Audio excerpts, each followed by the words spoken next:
kobold, the tiefling burning bright. There are tales of the hoplite and the father of orthodox light. There are riddles of the snake folk and the jackalope stride. It's the records of wondrous company, and whether you think them true, it's the accounts of good comrades. Number, I'm bad at counting. I think this is session 67. We welcome back Wondrous Company and their Battlestar Stargate deep voyage into the Fey Realm. Having established a connection with the Confederates that are currently guarding the occasionally opening portal deep in the Florida Everglades, they have stepped through with a somewhat sudden departure from Leroy, due to some slight differences of opinion and a little bit of angst between some of the races of the party. It's a diplomatic way to put it. Yeah. He's dead. Oh. The party has then made their way and landing plumb in the middle of the Fey Realm, are realizing they are going to be not only searching for the missing members and specialists of a rifle company lost approximately 2 months ago by the Earth's calendar, are also going to be acting as sort of forward observers, nature archivists, botanists, note takers, picture takers, and just kind of investigating and getting a rough lay of the land around the entrance to the portal site. Making their way through after decimating a tree and befriending some mushrooms that led them to a little village that was beckoning their help, they came across a very pleasant sight, finding Burrowton. FTC may call for fire, God. Came across a little village known as Burrowton. Been there for a good couple 100 years. Very pleasant, very cozy. However, has been under threat and routine attacks from a neighboring mushroom village. This little mushroom village used to belong to a smaller group of beings that were unfortunately wiped out by creatures hinted to be the name of redcaps, a mushroom and dark crevice dwelling gnome-like species of hostile, evil creation who literally exist to bloodlet and exist exclusively for bloodletting. The village asked Wondrous Company's help to make their way with their best champion to dispatch this village and alleviate them of this continued threat that has cost them so many prior potential generations of Harengon. After dispatching that village, a message would be sent back that it has been utterly removed, with the hopeful help of these newcomers known as Wondrous Company, where then their best warrior, who the party has come to know as Rich, or Richard Kickington, a seeming martial artist of the Heather Guard of the village, will be acting as their guide while in the Fey Realm and will be joining them in their return to the overworld when that time should come. And also being the only one really read up on, frankly, the counties and areas outside of the village of Burrowton, he seemed like the best pick. As we will pick up a scene of you guys waking up the next morning, some of you a little more cramped than others, but sleeping outside under a very pretty sky. It's a very nice, calm weather. Lots of rabbits and hares hanging about, some of them a little bit drunk, some of them very merry and happy, but everyone kind of resuming their kind of workly duties, whether it's reporting in and attending to the guard and maintaining the perimeter, whether it's just instantly going to grab the large kind of ostrich-looking creature to start plowing a field, whether it's pulling up carrots or cabbage or other various produce. The whole village is just working in a very nice autonomy as the lot of you are finding yourselves laid out over benches or stools or on large bed mats just outside the Heatherguard encampment in the center of town to a nice, just pleasant air and environment. Sound of occasional cart rolling by as Rich, you are given the offer to go wake the party from their slumber of mead and revelry. Right. Rich is definitely going to enter. Where did they bed down? Just to make sure I didn't miss it. Next just to their wherever? wagon and cart, just Okay. a little bit outside of the Heatherguard encampment, in a nice little open grassy patch under the stars. Little half tents put up. All right. Rich is going to, quietly walk up and observe for a moment, just kind of, seeing all the strange equipment they have, not really familiar with firearms, but being very familiar with stuff like, spear and shield. Mm-hmm. Before going over and kicking the cart just loud enough to make it known. That way he's not just walking up on someone, because he knows very well what it's like to wake someone up whenever they are in unfamiliar territory. Roll me strength, just for kicks and giggles. Go bad advantage on. Oops. Yep, let me go to the right tab.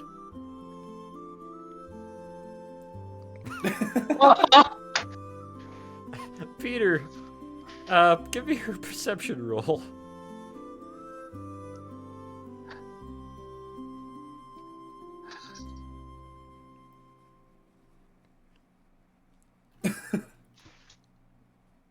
Peter, what kind of sound would you make to what would normally be intended to be a decent flat rabbit foot thump to the side of a large wooden cart?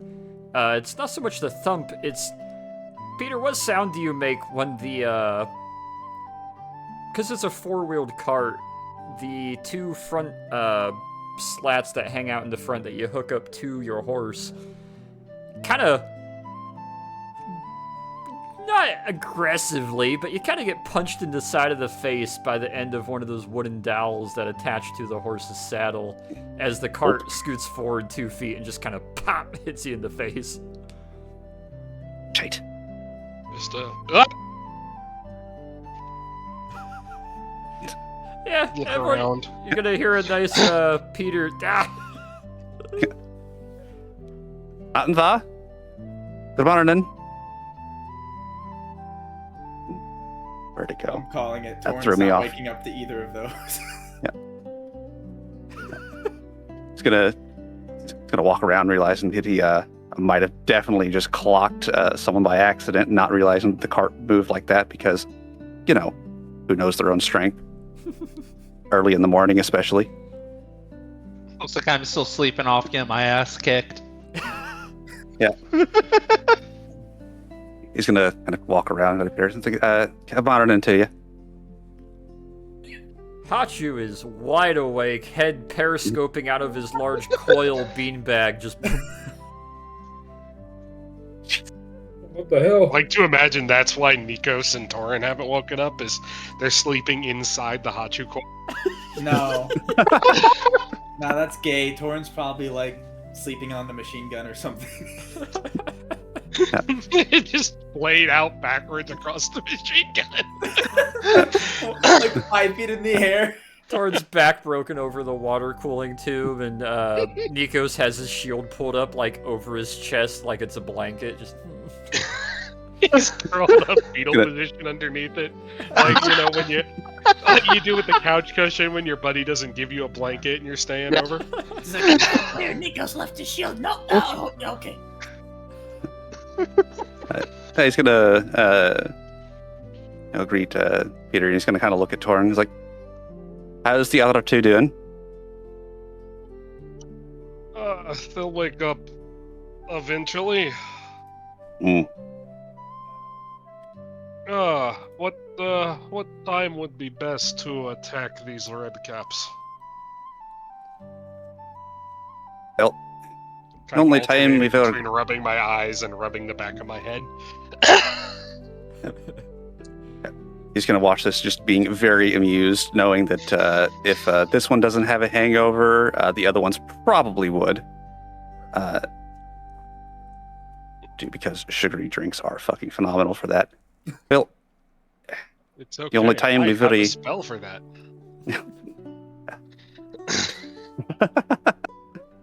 The only time we've really gone to observe them has been early morning.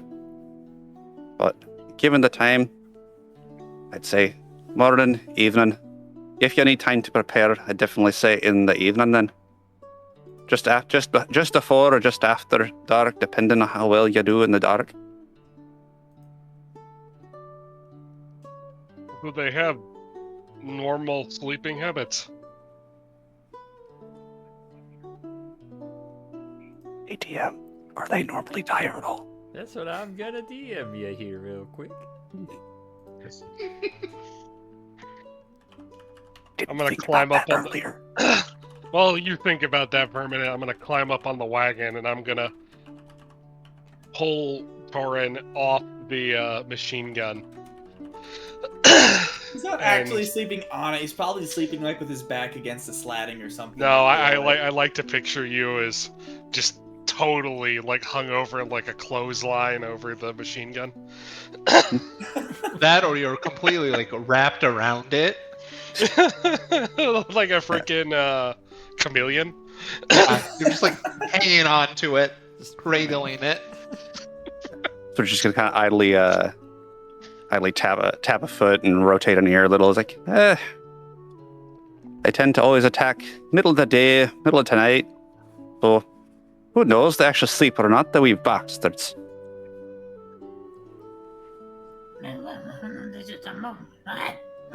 Speaking of wee bastards.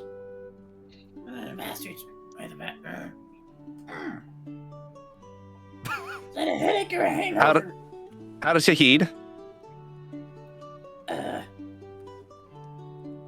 It's on. Hey, hi. Now, what are you doing here? Get him to wake us up. How's I'm that? gonna reach down and I'm gonna plug Nikos' nose. Nikos, roll me Constitution. You know that? Okay. Doesn't that make people panic? You're gonna be holding that for like a solid, like, I just- almost 120 seconds with his No. combat breathing before he's gonna I s- react to it. I squeeze his nose closed, he just opens his mouth and starts breathing that way.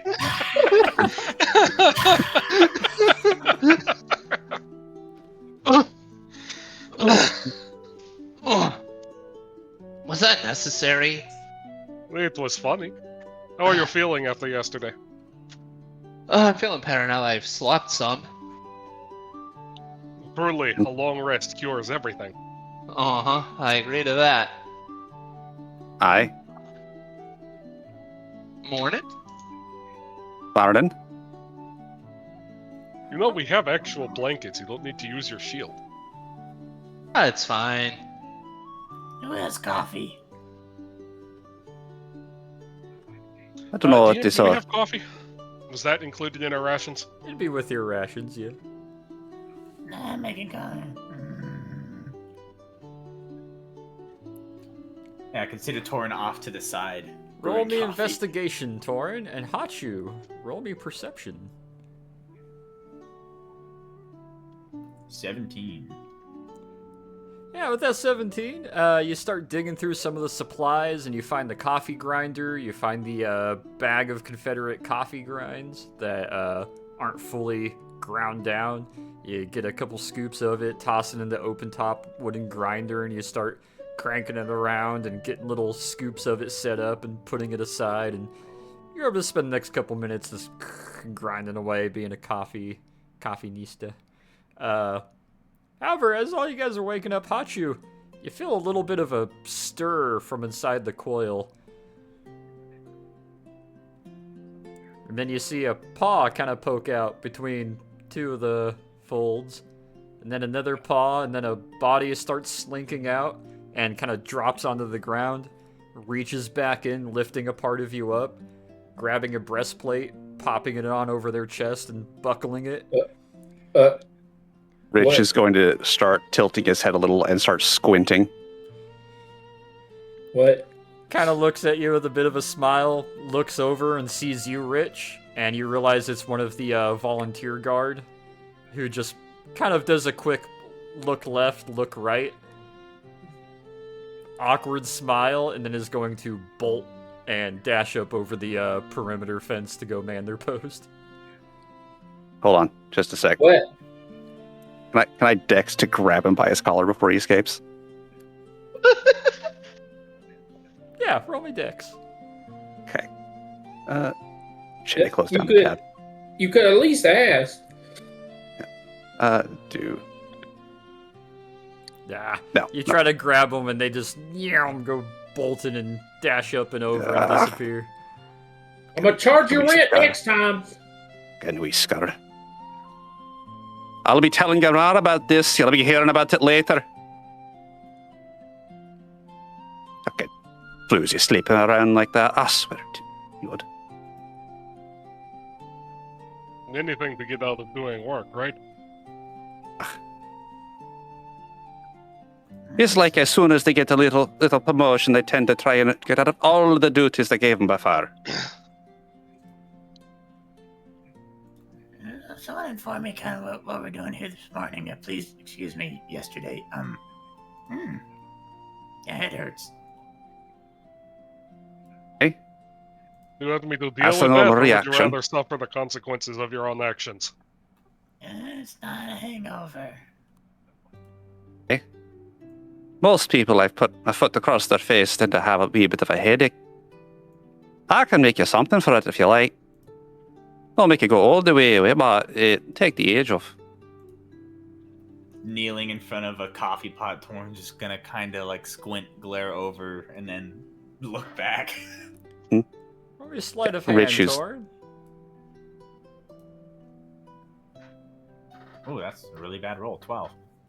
You spill a little bit of the grinds as you're pouring into the pot and getting the water boiling.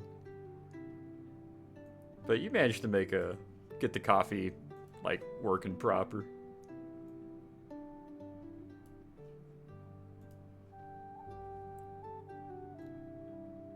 Yeah, the distribution process will start soon. Everyone's gonna get a mug.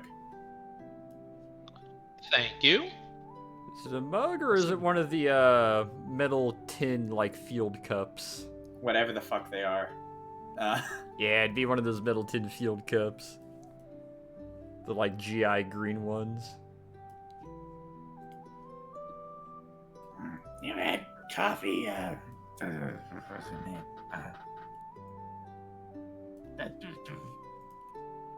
What's coffee? This. Just gonna shove a tin into your grasp. It's Gonna like take it tea, and- but spicy. It's gonna raise an eyebrow. Put it to his That's a way lips to and put it, I suppose. How else would you describe it? You know, I never thought of Coffee. knowing how to describe coffee to someone who's never even heard of it before. Coffee's just coffee. There's no other way to describe it. I mean, it's made the same way you make tea. Loosely. he's gonna kind of run his tongue over his teeth as he kind of pull the face. Just for Well, it beans tastes like- rather than leaves. Tastes like fucking dirt. Roll me a con save, Rich. Just Ah, fucking shit. black coffee in the morning. Do I say?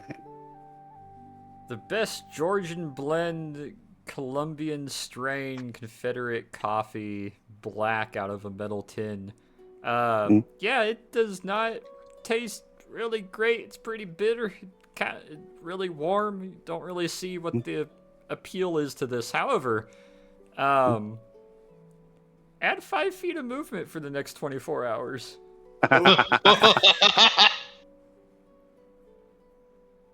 Every so like, often, oh. if you're standing idle for a little too long, you might realize your left or right paw is occasionally tapping. Yeah, like fucking 17 taps per second, just. Brrrr. Not quite that, but Mm. Man, I Just had like that it's experience. real. I had that experience IRL after drinking C4. I was literally vibrating. Oh, Oh, yeah. dude, I have to sip that stuff. I can't just straight drink it. 3 I get- rounds I was before sniffing it. my patrol, legs brother. normally, so like, He's gonna reach back into his own pack and he's gonna pull out a small ration of honey. He's gonna like drizzle some honey into it. That's a common thing. That's yeah, good call. Good call Hmm. on that. Interesting. So it's made. You say it's made of beans. You fucking have bean water. That's a Let me odd grind bunch, it eh? up first. Well, that explains why it tastes like dirt. But it's ground this morning. That's, No, like a to torrent. taste- What? Hmm. What? Did you grind it? I have no idea. I haven't actually looked at our coffee ration. Yeah, just you see the coffee grounds on my. Oh, jeez. Pre-ground? Sort it. I ground it. Yeah. Yeah, you grind it and then you pour water through it. Hot water. Interesting. It's a stimulant. Technically. One ear is just continuing to twitch.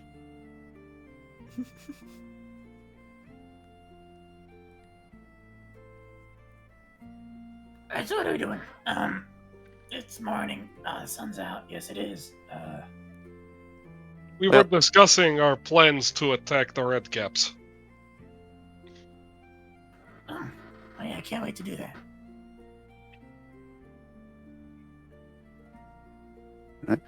He's gonna go to a like slightly more clear place where there's dirt on the ground bare to everything else. He's gonna kind of draw kind of a little box, kind of sand table, the general area.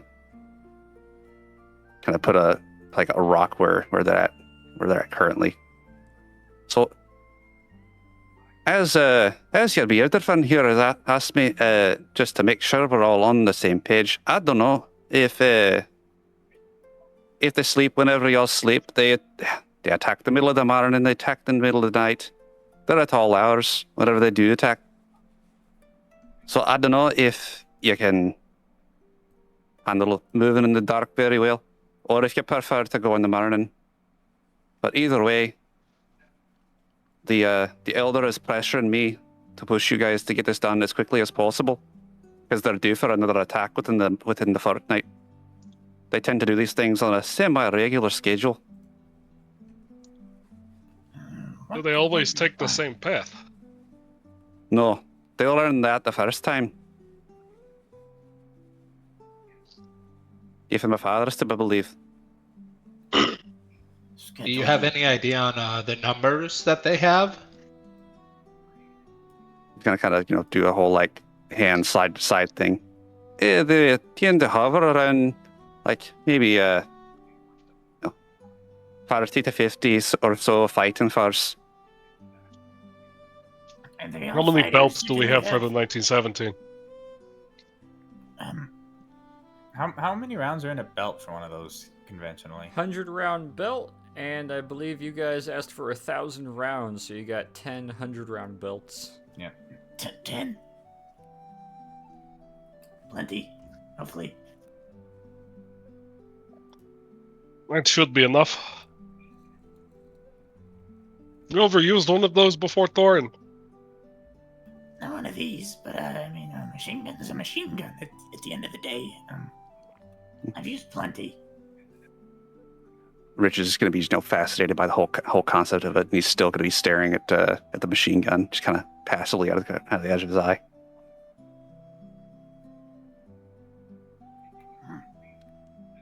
Out of curiosity, is the bar visible anywhere? Yeah, he's got it shouldered. He's definitely staring very openly at that, considering how distracted he was by it in the middle of the fight.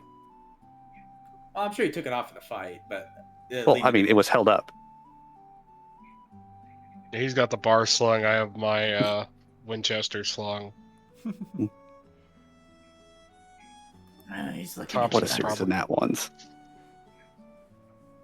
Yeah, this is gonna come up sooner or later.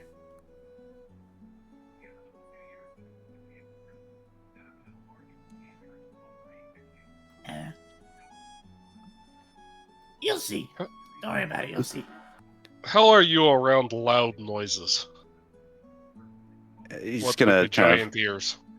he's gonna kind of rotate his ears to the side. I could be alright. You give me a warning, but sudden ones tend to not be all that pleasant, as I'm sure you can imagine. Once the fight starts, there's going to be a lot of them. Hey, that's tend to do how fighting is. Like louder. Like loud. Like a lightning bolt right past your face. Well, so you got magic. Well, I mean, I'm used to that. That's not a big deal. As far as that go. He'll find out. He kind of gives a dubious look. Demonstrate it here. I mean, that would be very disruptive. I Yeah, sent to 100 lightning bolts a minute across your face. gonna just quirk an eyebrow up. He'll find out. Mm-hmm. Hey, look, Alexander's awake. Alexander, give me a constitution save, good sir. Tiny sir, drunken hungover sir.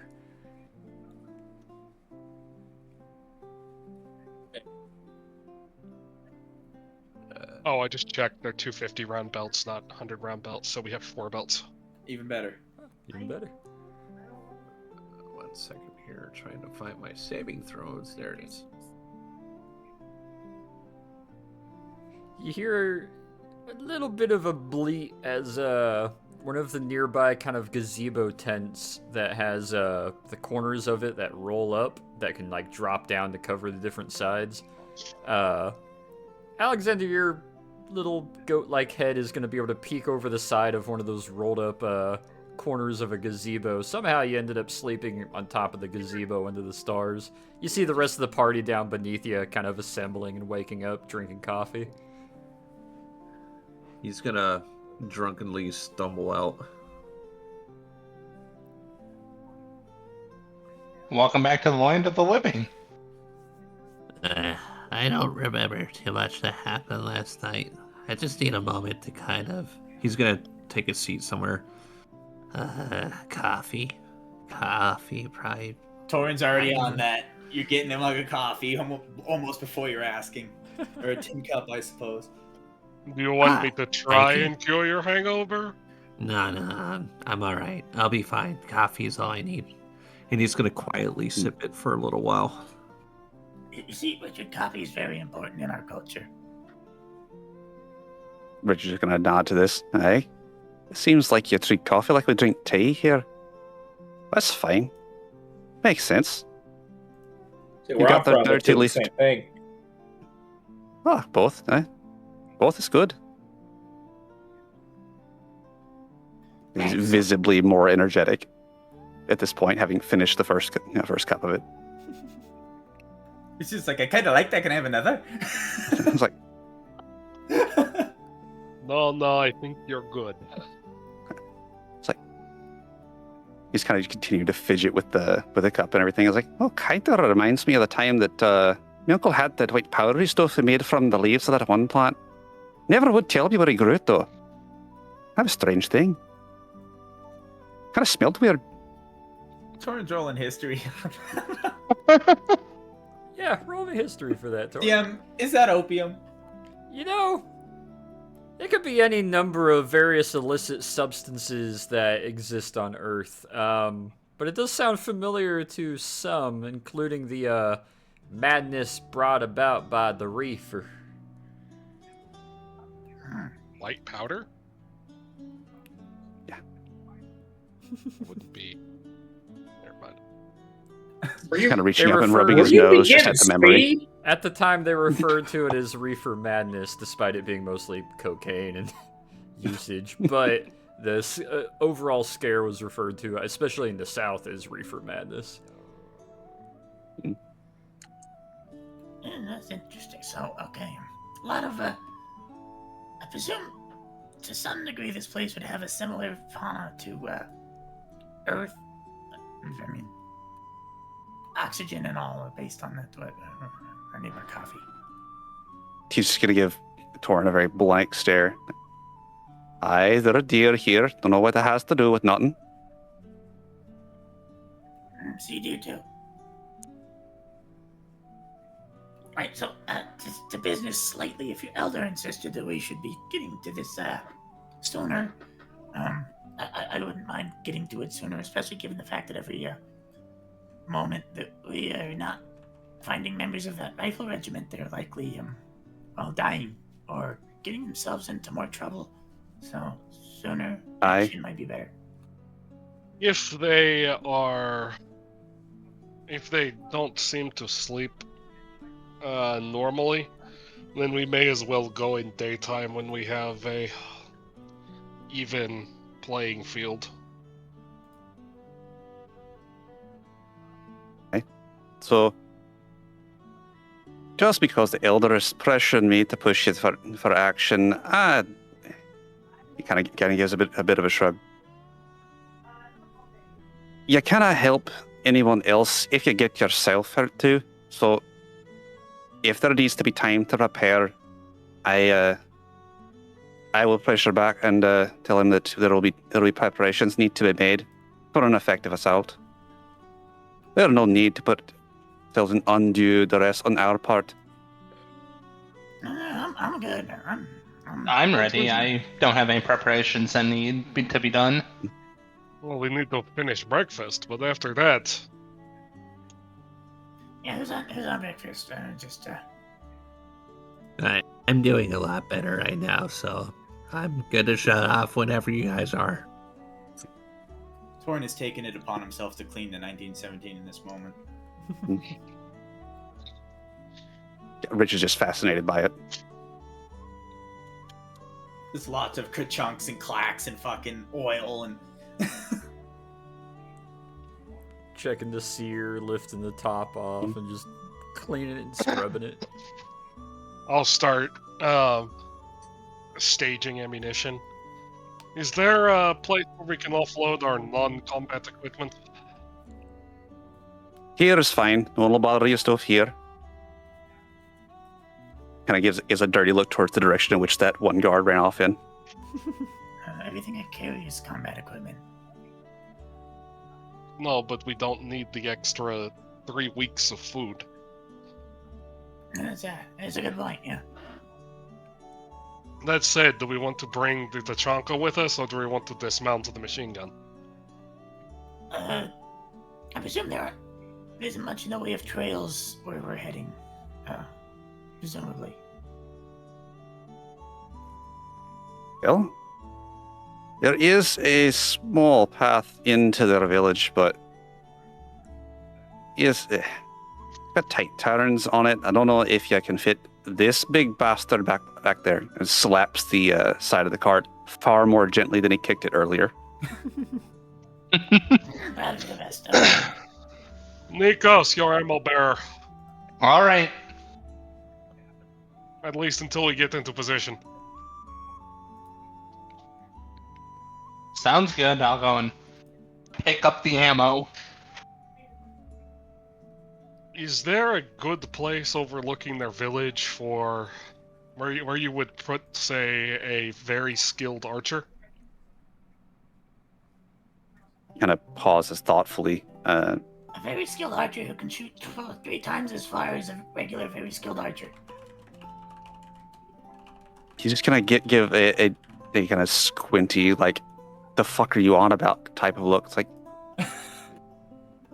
no,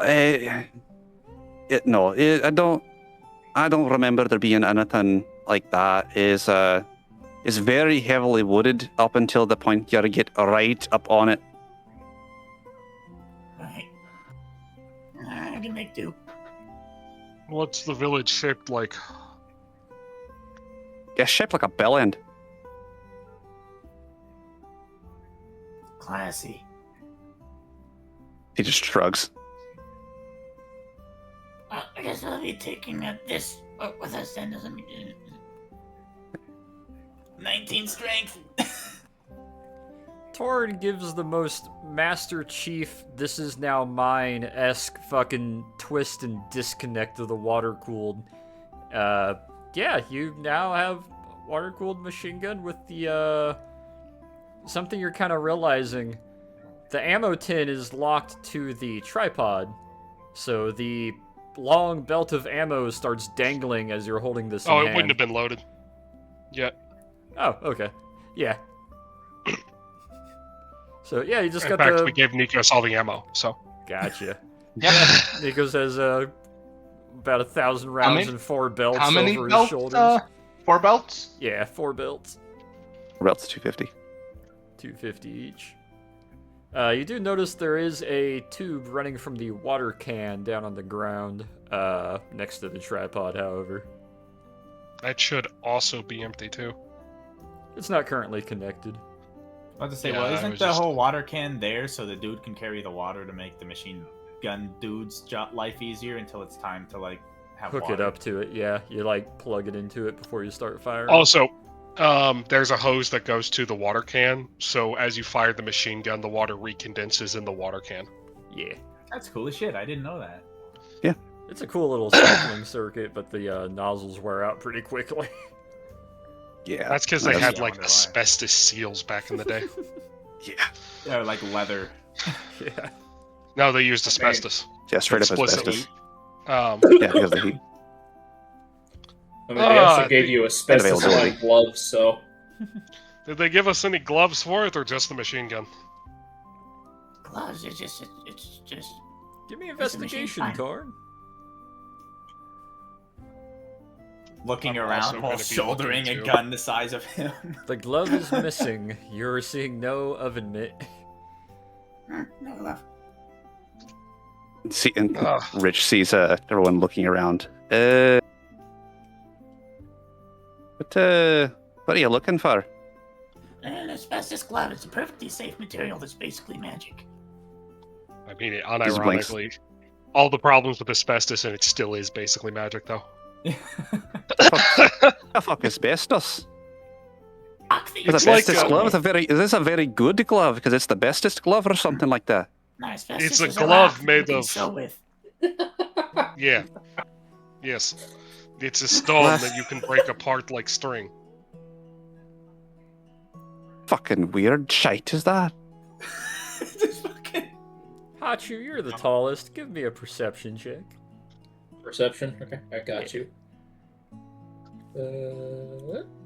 Huh. Yeah. Ooh. Alright, let me DM you while they're having this conversation. So, Can you by any chance get us a couple of large hot holders? hey, I could scrounge that up, but The Kinda- machine gun well- gets very hot. It doesn't get hot that fast, surely. I mean, water displacement and all that. I mean, it's, With Rich just continued kinda- firing, it'll get hot enough to boil water. this isn't war. This isn't the first war, Peter. don't know why you're trying to cook or something like that. I meant great. Oh, shit, where'd the actual check go? Fuck. Or what? He at this point is just convinced it's some kind of like freakish magical cooking utensil. It's like, I don't know why the fuck you're trying to boil water in it. Like, what are you gonna do? Scald them to death? You're not gonna be posted up in a trench for 8 hours, gunning down endless rows of communists. It's just gonna be pretty quick, probably. Well, it might have been taken by some of those rabbits over there. So some of the kids were playing with a big oven mitt over there. Rich just immediately, like, neck crack, whips his head around to see exactly who's talking about. As you look over, you don't see anything, as you assume they probably disappeared behind a house as Hachu saw them. He's gonna turn to Hachu, like, point him out to me if you would. He's got a hand on his brow already, kind of annoyed. I pointed to the building they were behind. Scatters. All right. I'll be He's gonna just walk over there with a long suffering sigh. Just, all right, you wee shites. Three You know little, it's not yours. Do not fuck with it. Three little Herringon like child heads pop out around the corner looking at you. One's kind of got like crooked ears. And instantly you guys can watch as all three of them fall in line in front of Rich. All of them got their hands behind their back though, kind of standing at semi-awkward kid attention. You visibly see Rich kind of pause and, have to like mask his features there. Pause. He's gonna put his hands on his hips and everything, and just gonna look down at him. It's like, now, if it's not yours, you're not supposed to mess with it. What you da say, little one? It's just a glove. They kind of awkwardly are swaying side to side, kind of trying to avoid a bit of eye contact.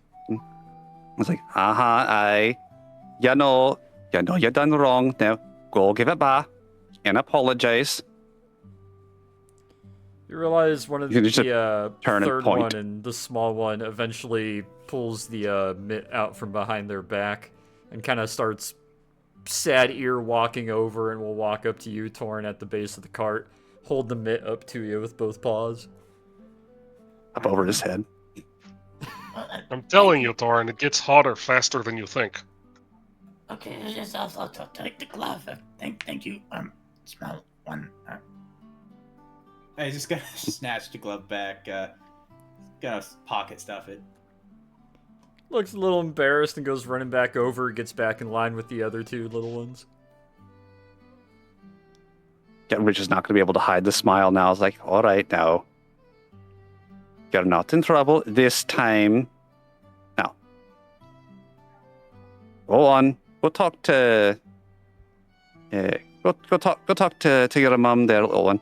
See if we can scrounge up a little something for the guests to eat. They kind of perk up their heads a little bit, give a couple quick rapid nods and chuffs, and we'll turn about and go bolting out. Yeah, The Japanese ones had chainmail on them. Yo. He's good with children, it seems. He's going to kind of walk all the way back to him, just shaking his head and chuckling to himself. I mean, that's good. Kobolds generally aren't good with children, so. We'll pay him no mind. They're just little ones, being little shites, as the usual.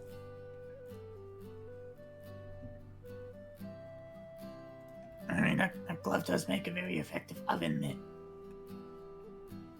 Kind of looks at it dubiously. Thought you said it's made of glass? Rock. The rock? Then you said it made of rock. I mean, it don't look like a rock. I'm sure I would know this in character, but can I use stone shape on asbestos? Technically, Ooh. no. Well, it Yeah, is don't think of it fibrous, textile. it's not rocky or materialistic in that manner. If you find a Did we big old grind- block of asbestos stone somewhere back in Russia where it's mined, yeah, you could do some earthbending Mine with in it. Canada. It's mined in Russia. No, Can they we still mine it in Canada. grind it and snort it? Yes. I mean, If you or a loved one has, Snorted You as- are as a loved one fecal. still diagnosed with mesothelioma. You may be entitled to financial compensation.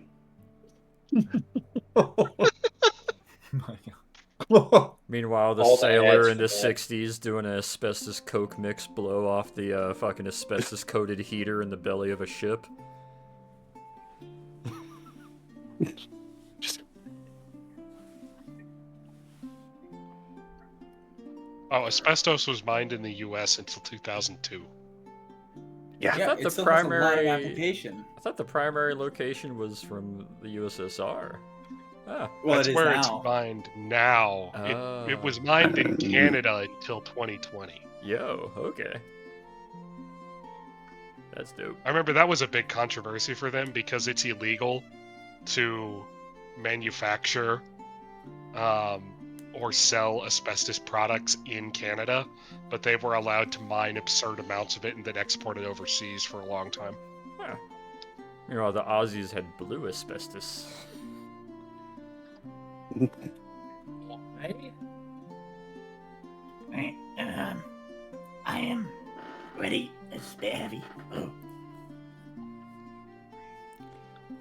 After a little while, the 3 kids and 3 other mother hares will eventually come by with some platters where you guys will find some nicely attempted scrambled eggs, quite a bit of sausage stacked up in a little pyre, and a handful of other breakfast style like cinnamon roasted carrots and things of that sort that you guys will be able to properly gorge yourselves with a good breakfast without having to dip into your rations.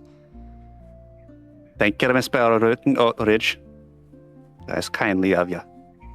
Nice little pleasant smile. One of them is giving a nice pat on your shoulder, Alexander. Oh, wonderful food, man. Thank you. It's the least we can do for the... What did you call it again? A pencil? Yes, number 2 pencil. It's quite astounding, isn't it? It is. Mr. Timidus is already attempting to replicate it. We found a sort of a rock that can write on paper, and we're trying to do the same with little wooden dowels.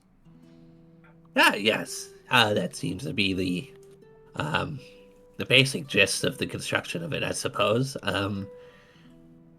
I think the only other thing you need to do is find some sort of rubber that you can use that has the density to erase your mistakes without, smudging. I think that's the harder part of the number 2. She gives a Thorn's couple... gonna knock Alexander's hat into his face. Well, Just whap the back of the hat so it falls forward. what? You were told to be traitors. I'm being a traitor. I don't understand what the problem is. Sorry, my hand slipped. A rubber isn't going to work without vulcanization. See, I wouldn't know. I've never actually dealt with the construction of a number 2 pencil. I just used them. Yeah, what does a volcano got to do with any of that? It's hard to explain and not my field of study. It makes the rubber more pliable over time. This cabbage bloom about all I know. slowly slips away and just kind of leaves you guys to continue eating. Say what you want. I got a couple of gold for that, so. Salesman of the year. Even like actual gold.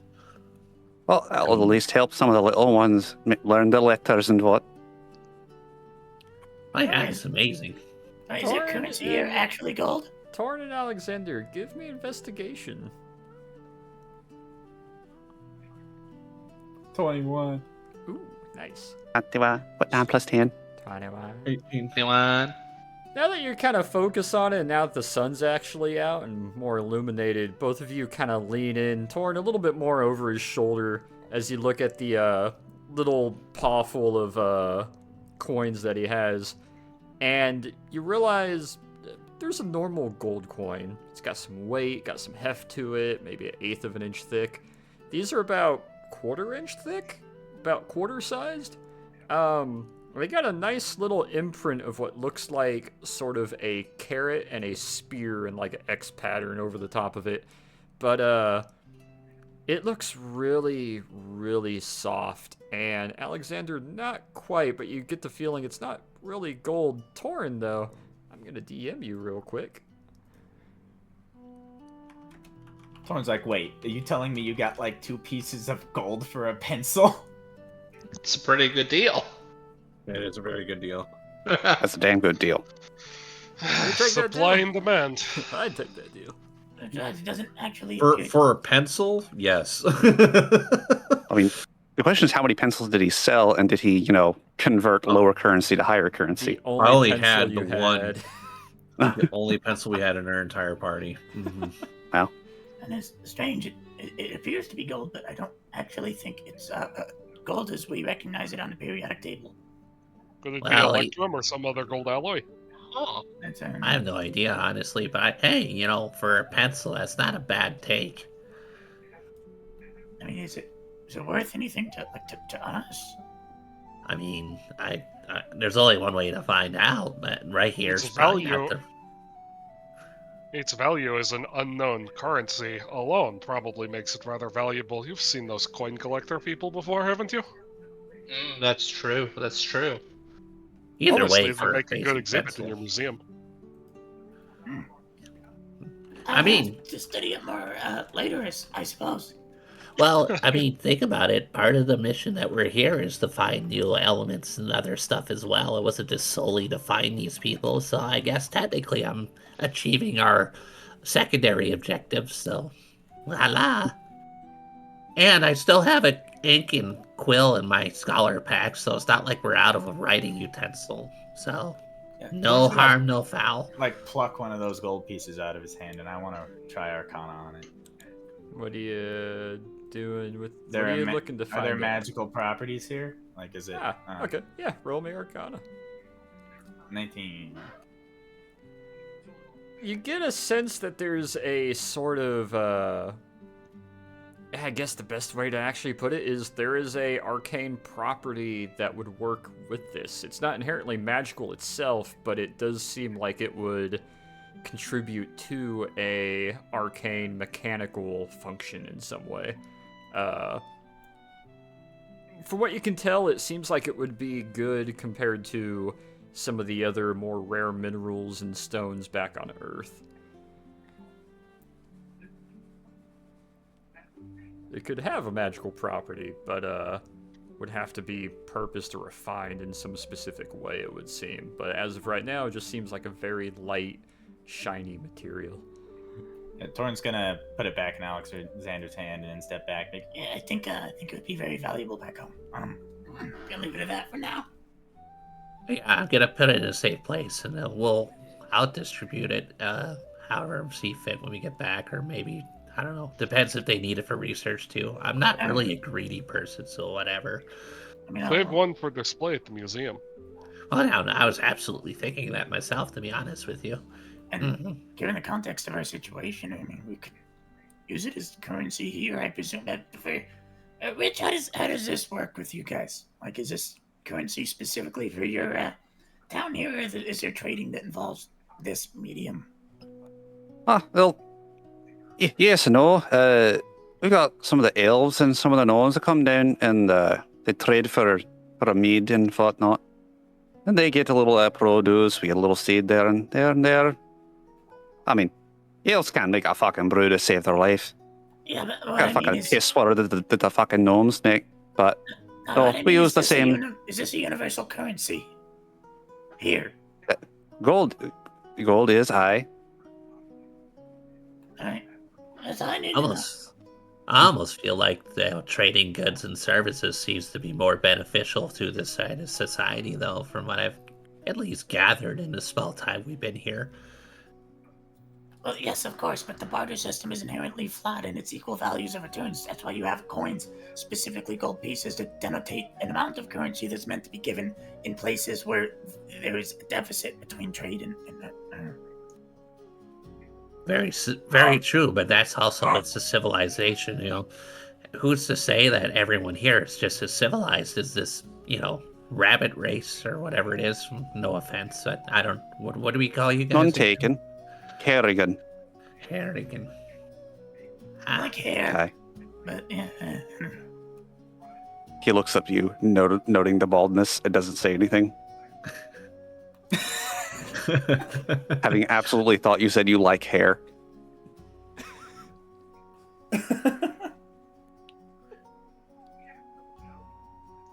That's quite the contrast. You have one that has none and other that's literally covered in it.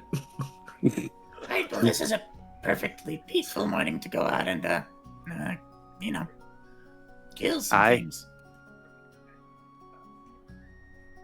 Well, he's going to turn back to the sand table he drew out there because, Alexander did wake up late, so he's going to kind of run through it again, just pointing out, on the stones of where they were, the general rough idea of where the path goes that leads into the village, and as well as the general shape of the Red Cap village, which, and I quote, "a shape like a bell end." Much like the ones that live there. You think we can bait them out to a fight in the open? Hmm. I mean, if They are- there's no chance of collateral damage, we could just strategically strike them with, I don't know, say a big ball of fire and just be done with it. Based off the Hey. description, though, it seems it's pretty tight, and I'd like clear fields of fire for the machine gun. I mean, I can make do. You know how I am in a crisis. Rich kind of looks a little like standoffish about the mention of so much fire. I don't think if it'd be a good idea to be burning things like that. Got enough issues with deadfall as it is. One thing goes wildfire, it'll be all over the place. And there's not that many trees that grow reasonably quite fast enough to supply. So if we can avoid burning the whole fucking forest down, that'd be appreciated. Yes, but I can also control this type of fire. This is nothing out of the realm of something that I can achieve. He just looks You're dubiously. real hot and bothered as he's talking. Alexander's psychotic side starts to show a little bit as he starts explaining his control of fire. His eyes start to grow a little bit more brighter and more flickery. Honestly, it's like controlling hellfire is the one thing I'm very well known for. It's almost like playing a very, how to explain it? Almost like an instrument of fire, I guess. Yeah. So what? Are you're some kind of smith or something? You craft things that you use for your control over fire. He starts scratching his head. I actually never thought of doing that. I guess it's mostly been used as more of a defense mechanism than any. But I suppose that actually would be very beneficial. Rich just kind of like tilts his head in the other direction curiously. Nope. We lost Soren. Oh. Uh-oh. Uh-oh. No. Where'd he go? Quick, everyone check under your feet. Except for Rich and Alexander. Is he still in the call with us? He is, but he might not actually be here. Yeah. He might just like. Watch this be the time when they disconnected or reset the fucking internet. Yeah. I told you they're gonna switch the power back to his other place on apartment. like Friday or some shit. I thought it wasn't supposed to go through till Monday. That's gonna be. Wait, didn't you say they were bumping it up to this morning? Maybe I don't know. Unless you already had the guy come by and prime it, I'm not sure. I just hope it's not like doing the feedback loop like it does in friggin' VR chat, where you just hear like the same like last sentence somebody said on repeat. Yeah. This is the last bit of sound you heard. You're gonna hear it 20 times over. Mm-hmm. We'll give him a few moments, see if he reconnected. Let's all go to the lobby. I'm gonna go Let's take all a quick to the potty lobby. break then. Yeah, use the bathroom real quick while we give him a moment. I'm back. You could, Hey, there Ah. he is. Welcome still back. gonna do that. Did you guys hear me when I said all my shit was broken? No. No. Okay, so yeah, my microphone crashed my entire computer. Huh? Every now Ow. and then, well, it's. I think I bumped the cable, and it's tied like directly into a lot of the other controls for sound, so it probably went. Oh, gotcha. That tracks. Because it's going on like 3 years old now, and I move it around a lot, and so every now and then it's like, nah. Understandable.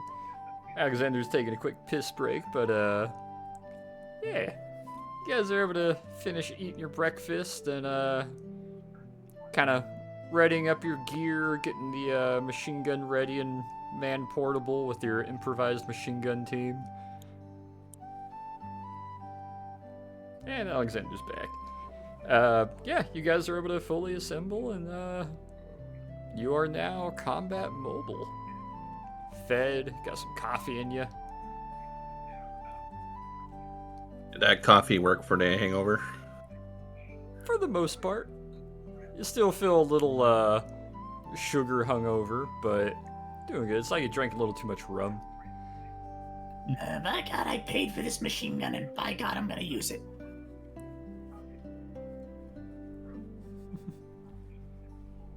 Just don't make a repeat of the Great Emu War. The what? We're gonna need time to set it up.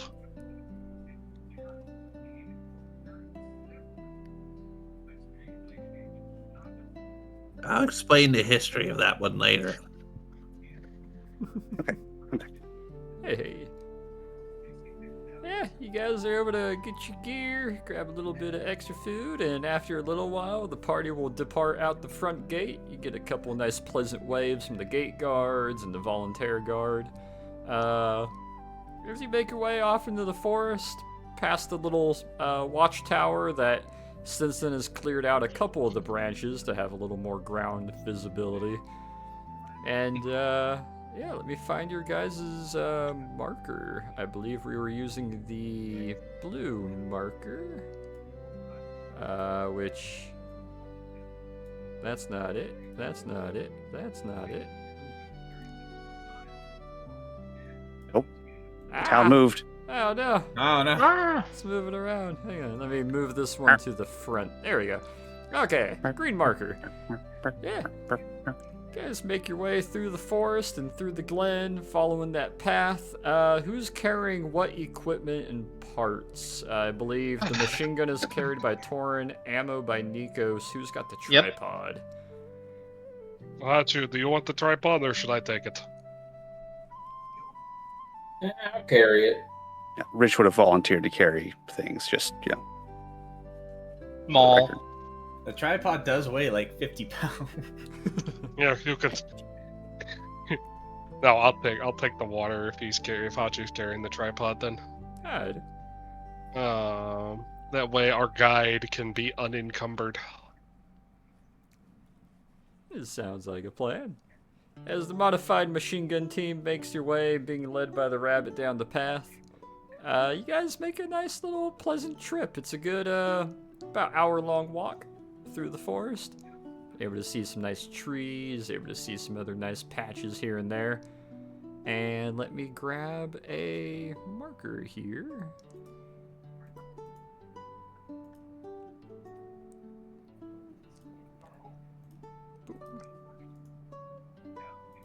As you guys start making your way through a little bit of the opening and you start approaching what you can hear is off in the distance a pretty fast-flowing river. Sounds like it's pretty wide, pretty substantial. And you can kind of, as you're going through the forest, you can kind of see where there's a clearing that eventually the forest comes to an abrupt stop. And it seems to stop just before you actually hit the river's edge. And from what you can tell, there's almost nothing on the opposite side of the river, nearly as large as the trees and foliage that you're among. However, we will pan you guys over to Le Village. Give me un momento, por favor, as I dress this up real quick. So, out of curiosity, hold on. Let me figure out how to phrase that one different. So there are two ways that we can get there. Whenever we were there last, we split the party into two. Some went from the road, and some followed the river down towards their village. Which way do you want to proceed? One by the river had a wee bit more cover, but it's a bit more of a treacherous hike, and I don't know what has changed since then. The rivers are always shifting, and the roads are pretty consistent, but I tend to watch those. Which one's going to be the most open for us to have the longest shots?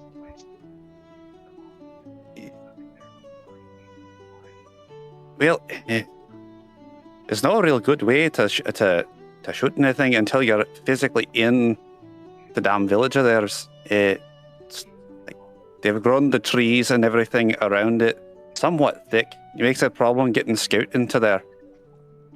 If they see us, will they sortie out to attack us? I would not put it past them, but I don't know for sure. After last time, we tend not to venture out unless we have to. I personally like the idea of the one that gets us closer without being detected.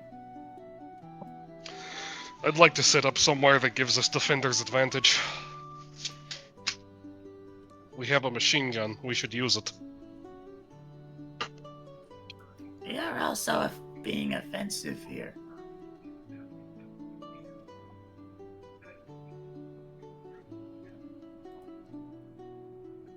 Rich is just gonna, keep his peace and wait until he's asked for advice or anything because he has no clue what their tactics are. Except for Nikos. He kind of got Nikos' tactics figured out. Yeah. That is explicitly what we're discussing right now. Yeah.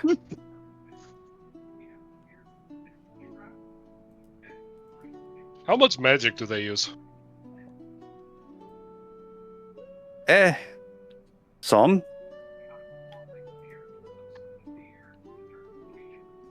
Like I said, based on the size, we can just eliminate it in a flash. Boom. Nothing but ashes.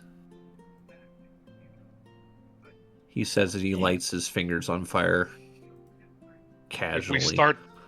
If we start winning, will they try and run via the other route?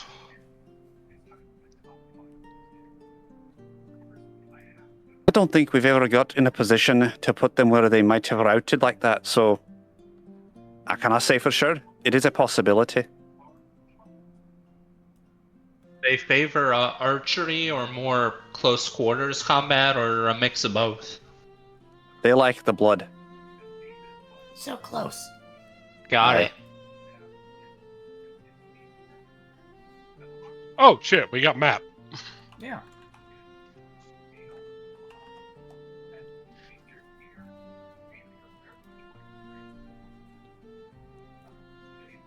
Yeah, if you scroll on down, you can see where you guys are starting to kind of position yourselves a little bit up the path. That you can assume it starts to wind down a little bit and drop in elevation just some into what you can assume is the village up ahead. However, up until this point, it's been very dense. Like I said, I'm more interested in the slightly sneakier path. As much as I like kicking down the front door, this situation is not necessarily the best for it. This is a heavy machine gun. I'd like to make them come to us. Well, That probably would be the best method.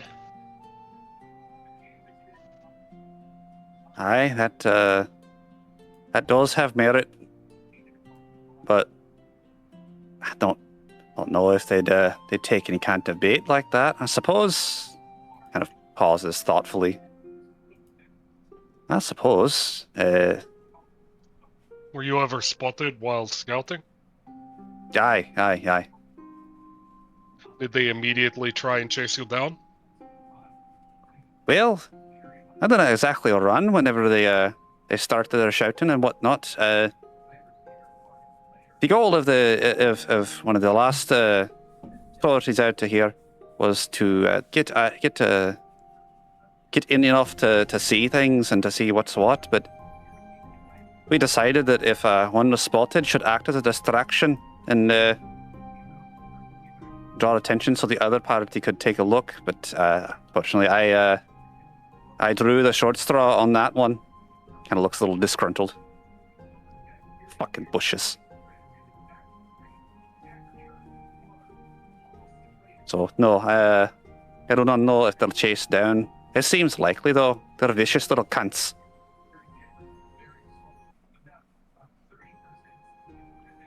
Mind you, this is someone who's 3'6" calling things little. Well, Thorin, you're the machine gunner. It's your call at the end, I think, since it's going to be the deciding factor. Why are you making this my decision? You're the one who's been to war before. My opinion would be to set up at the end of this road here, and have whoever is the fastest go out and bait them. But I'm the fastest. Whoever is the second fastest.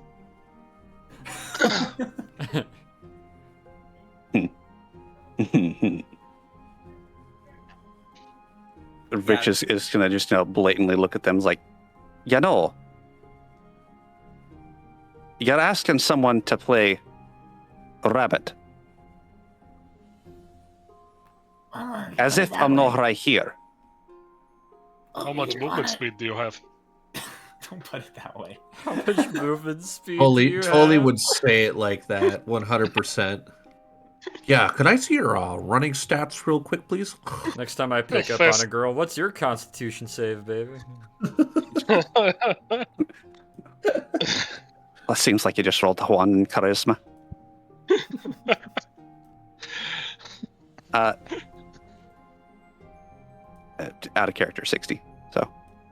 Oh, holy shit. I was gonna say there's a high chance it's me because I have 40. But apparently not. 60, that's not dashing, that's just base speed? Yeah. Oh, yeah, Damn. goodness gracious. So... Well, it's like he's a hare or something. I mean, yeah, he is literally a rabbit. So It's almost like my whole thing is running and kicking the shite out of things. That's funny. Torin can keep up if he dashes. Meanwhile, Alexander with his tiny little cloven feet. Wait for me, I got little legs. Running out with a piece of toast in his mouth. I need to draw that now. No, that's fucking adorable. I love it. I need to draw that now. Brain steam playing in the background. Yeah. Rich, I suppose, would you like to go upset them? I could do that. Let's set the machine gun up, say, here first, before he does that. Yeah, of course. Let's move on. Let me grab a quick machine gun token here. I posted a picture of a 1917 if you want to use that. No, I actually got a 1917 in here somewheres. Let's see. That's a pickaxe. That's a machine gun. So many Anzac troops. Where's my water cooled? Where are you? There it is. How many Anzac troops? And I think we've only encountered a single Australian. You guys haven't been in the Pacific, really? And yeah, it was just one officer. Here you go. Tell me where you want to emplace it. Or actually, no, you're manning it, so I'm just going to assign control of it to you, Torn. Woo. Controlled by the Soren. Boom, there you go. You should be able to move it now. I can. Peter, tripod. Hatu has the tripod. I have the water. Right. Well, I need that too. Just come on, man. Alright. What's the field of view look like around this corner? Give me perception, and are you trying to do so stealthily? Yes. Probably. Right. Everybody that's moving up to take a peek and start emplacing it, give me stealth. Yep. Damn, Torn. Yeah. Damn. All before Rich could say anything. Okay, it's Jover. They're moving up and emplacing the machine gun loudly. Back. Oh shit. Let me. Yeah, what do you tell me what you're doing really quick, Rich, as you see him go forward, and then I'll explain how the scene goes. All right, let me verify two things before I make my roll. All right, so let me. While he's doing that, before we even started moving up with the machine gun, I put my bayonet on my rifle. Understood. Okay. So, all right, I would like to bypass the party and get a little closer up front. That way I could warn them if they were standing literally in the sight of anybody. So you'll make it to and- about here. Okay. As you go bunny paw past them, as the loudest plop in the mud as the tripod extends and goes down, and then the machine gun gets slopped into it, rotated to the side with a loud kind of crack. The top of it pops up. They slap the belt in, rack it, and it just gives a phenomenally loud sh-chink, sh-chink as it slots as he racks it twice. She kind of turns, looks over her shoulder. I don't think the dwarves up there heard you. Maybe you do it again for the elves. As you say that, with the four of them all kind of bunched up around it, setting up the machine gun, you guys look like a proper machine gun team with Hachu hanging out a little bit in the back, playing it a little bit smarter as you guys are hobbled up around it. He says that as you hear the hiss of the water connect to it, which seems to be a little bit louder and a little more piercing than it normally should be. Leave it to Peter to make water loud. And Torn, you look past Rich, who's hiding. He's hidden. You realize none of you are hidden, however. And with that nat 20, you look past. Nope. And you hear a nice loud... And allow me to reveal the township just downslope from you. And I will also reveal the township on the very top of the map for you to see. It's like fucking Candyland. They live in Smurf Town. What is this place? And give me so- memento. And I am going to ask everybody. Before do that, I would like to ask this. Should I roll a perception to determine if they had been spotted before? Even though them being loud, I would probably have assumed that they've been spotted. Oh, And, you'll be able to tell they've been spotted because right. as I switch this around, I would like everybody to roll me initiative. Well, I mean, there goes that guy. Look at them. Oh, their hats Dice are red. not favoring me right now. Oh boy. Yeah. Mediocre initiative. Torn and I are Oh, pretty what I'd much give for on one of those triumph cards. Right? level. Right. Always the bigger fish. How do you guys always have like 3 of them? Because they're so handy and we just save them for when we need them. Yeah. I have like a million of the I'm your faithful servant. And I have no idea what to do with any of them. What's that one do? I guess you can like do something for a team. Oh, member. Misa, your humble servant. Yeah.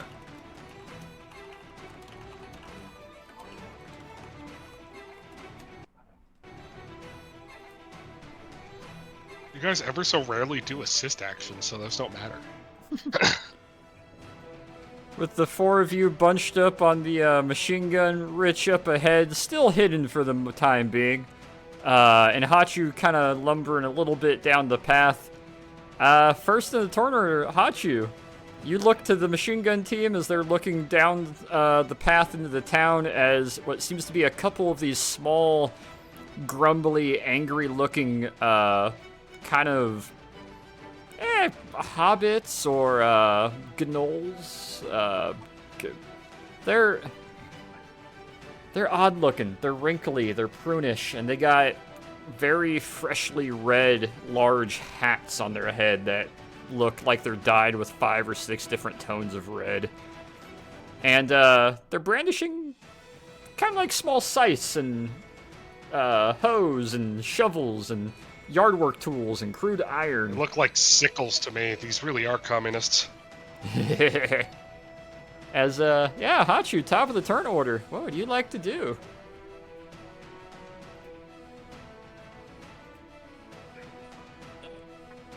means like nothing. Walk forward. Oh yeah, I'm gonna move up to. Oh, that's not the right one.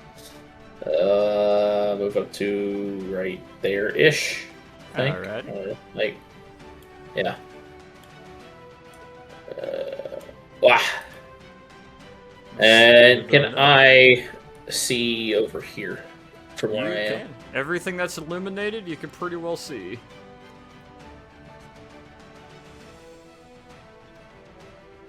You guys have about a 10-foot elevation where you are currently. The elevation dips down along this part of the path. The fire would be a bad idea, but never said anything about.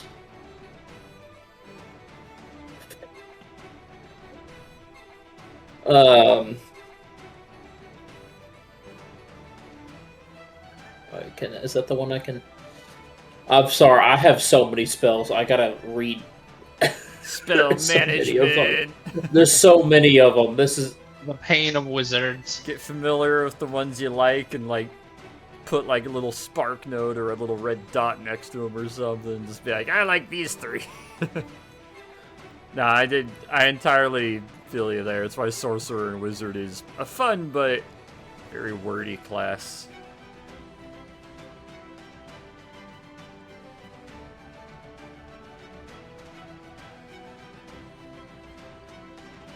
for just 3 dudes. I know there's gonna be more, but.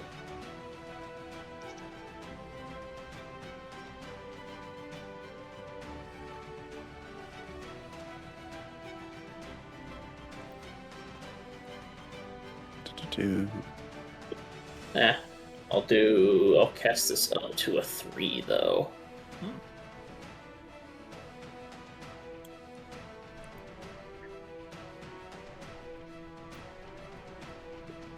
Withering Bloom, invoke death upon a 10-foot radius.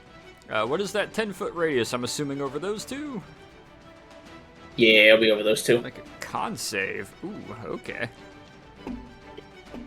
They have to meet a 17. It's crazy. Both of those are fucking... Jesus. Both of those are single digits. Yeah, he's... Oddly enough, he's the most intelligent of the party, wouldn't you know it. Yeah, those are both single digits. They're taking full damage. Oof. Alright. So I'm rolling... It says I'm rolling up. It will be a 3d6. Goodness.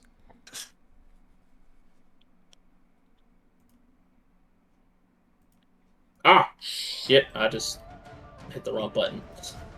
And it went back a page. Oops. Oh. Ah! Oops. Unbelievably, Jover.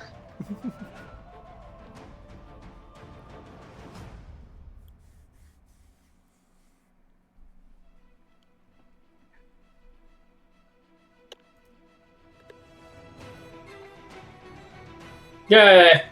Hey! Alright, let me subtract 8 from that. And subtract 8 from that.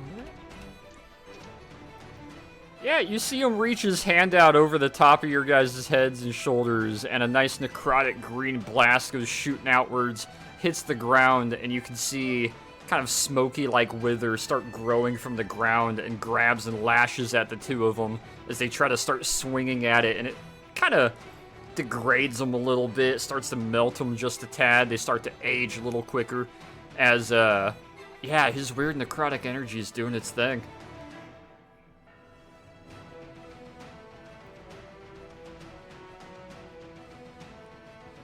Rich just looks appalled. And then... What else you got, Hachu? I'm gonna shoot this one. Alright, raise your Browning up and make an offhand attack for me. Casts the spell, pulls his Browning high power up, offhand with a -4, so that should be a 12. That does not hit as one of the rounds passes through his hat. And just, he's like, ugh. That's what we meant by that.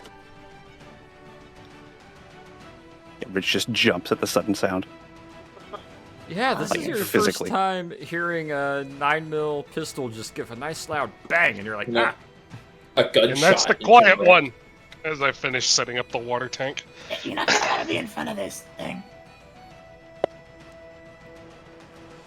All right, we now pass around to second in turn, Richard. Okay. Let me see. Yeah, I'm going to move. What about there? All right. Go blitzing down the path towards him. Yep, just, head down straight forward. Again, have no idea how machine guns work, so, Oh, he's just going in there in the okay. Oh. Yep. So, let me... We say drop. He just flicks his ears in acknowledgement. As I'm running forward, I'm going to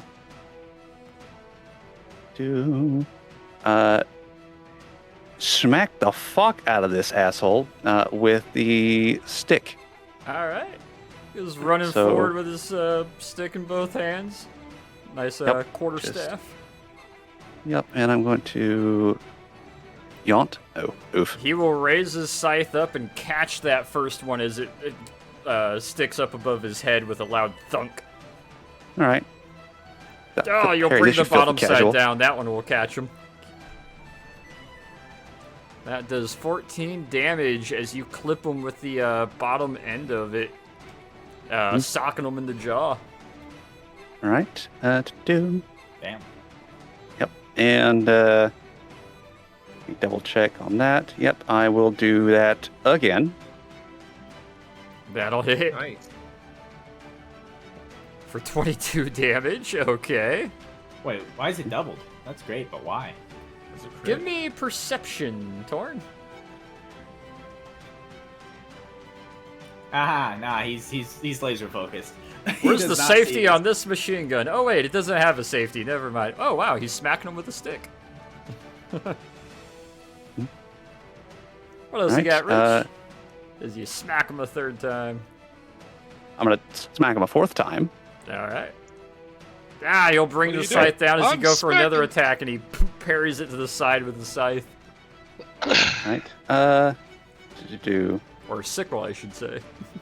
let me verify, because again, things are not in alphabetical order, and my brain does not like this. We will I will organize have to and fix fix this that at another for you. time. Yeah. Yeah. Yeah, I'm just going to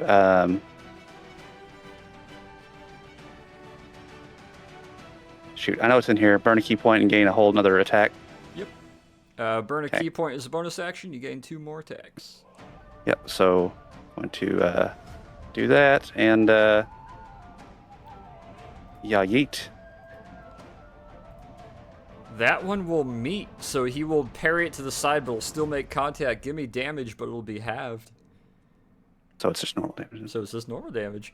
Funnily enough, yeah, even though he tries to parry it, you knock it out of his hand, which cuts half the force behind it, but you still clock him in the top of the head as you see some of the blood from the hat and also the top of his skull kind of start pouring down, and he drops back. Oh, All right. Well, should have just saved the key point. Oh well. he's even You scary still with got the another stick. attack. Yeah. So he's gonna move now to. That was 40 feet, so you should still have 20 more feet. Yeah, it's gonna move straight in for your boy here, All right. and Don't I'm get gonna- so close. No, I love this. he's gonna smack the fuck out of him with a stick. That'll make contact. Give me damage. He is scary with that stick. Fuck it. Good, I felt his skull crack from here. Yeah, you guys can You hear know, a dull Harry. thud as he just straight up like sternum jabs him with his last attack, scooting forward against him and just bop.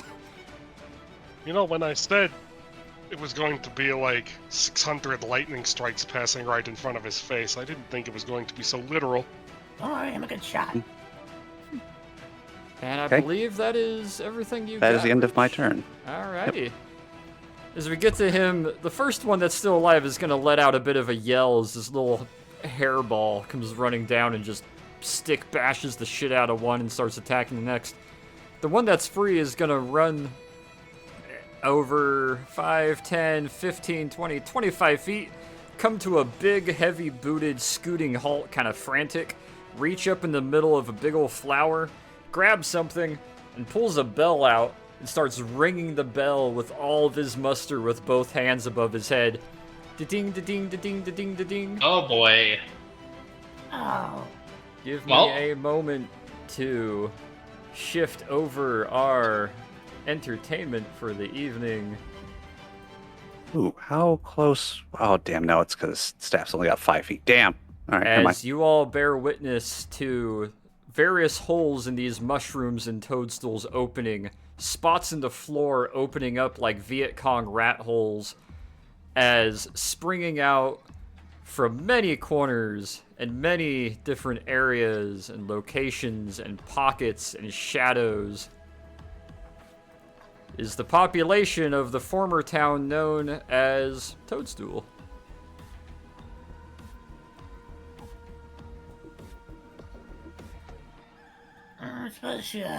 Oh, wow, that's a lot. Oh, goodness, that's. Oh, dear. It has come to my Good thing we attention got that I'm not done. in an advantageous position. I told you we gotcha. were going to need the asbestos mitt.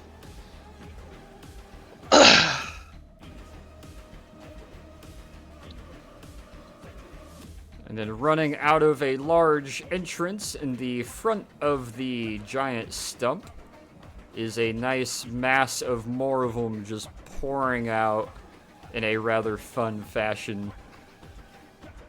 As that will be their turn. Torin, we round about to you. Rich, you done now? Okay, And, he's. Go ahead. Yeah, he's gonna. Mostly because that was the one Torn was already sighting in, but also for comedic effect for someone else to finally be splattered with blood who isn't Torn. We're just gonna shoot twice at that guy. Alrighty. This is a heavy machine gun, which does 3d8. Yeah, heavy machine gun, 3d8, 200, 300 max, 6-round burst per attack. So first one meets. Yeah, first one meets, second one hits. Roll me damage for both. Oh. So 4 and 17, 21. His 8 health is nothing. Richard, right in front of you, you just hear a loud rattle of a 1917 machine gun in 30-06 as this guy gets riddled with technically 10 of the 12 rounds of 30-06 on this 2.5 foot tall critter as he just gets ripped to shreds in front of you. And as his body falls, the last 4 rounds are still hitting into him as the last 2 trail above and kick up dirt next to him. Rich is just gonna stare. Oh. And then we're gonna swing south and take the offhand shot at that guy directly south. Alrighty. Make your attack. And it's gonna miss without the proficiency. Yeah, that one will land a bit short as you chop up a fallen log next to him and it splinters out to all sides. I'm gonna keep a count of ammo here. Feel free to just open calculator and just subtract 6 for every attack. That'd probably be the best way to do it. Can I say something to Alexander, or is that too out of turn? You can. As long as it's not like 30-minute anime monologue. Alexander! Huh? You must dig into Alexander, yourself and think stop. about it. 2 episode What reminiscence is of this his that you wanted me to backstory. talk to me about? Huh? Alexander, the stump!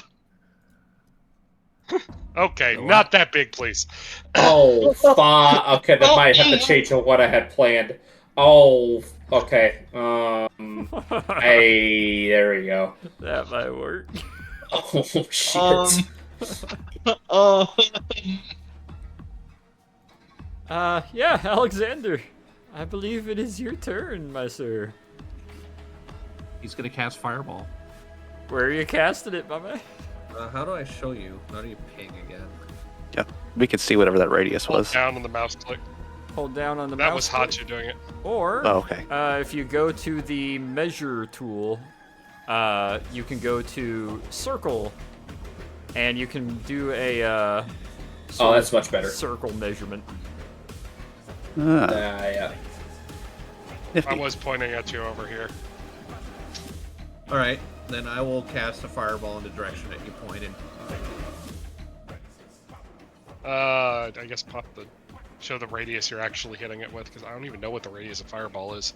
Oh, let me research it. It's pretty gnarly. I think it's like 60 feet. If you click the spell itself, it'll bring up all the spell stats. Okay, give me one. I gotta find it in my list of spells. Haha. We'll cast it as a level 3 since I have 3 spots. Mad at my rolls of 5, 11, and a 5. Oh my god. Oh, it's 150 feet. That's range, not That's radius. the range. Okay. Oh. If you need to see the Oh. description, there you go. Yeah, give me one. Yep, there it 20 is. foot rate. 20 foot. Okay. 20 foot range. Oh.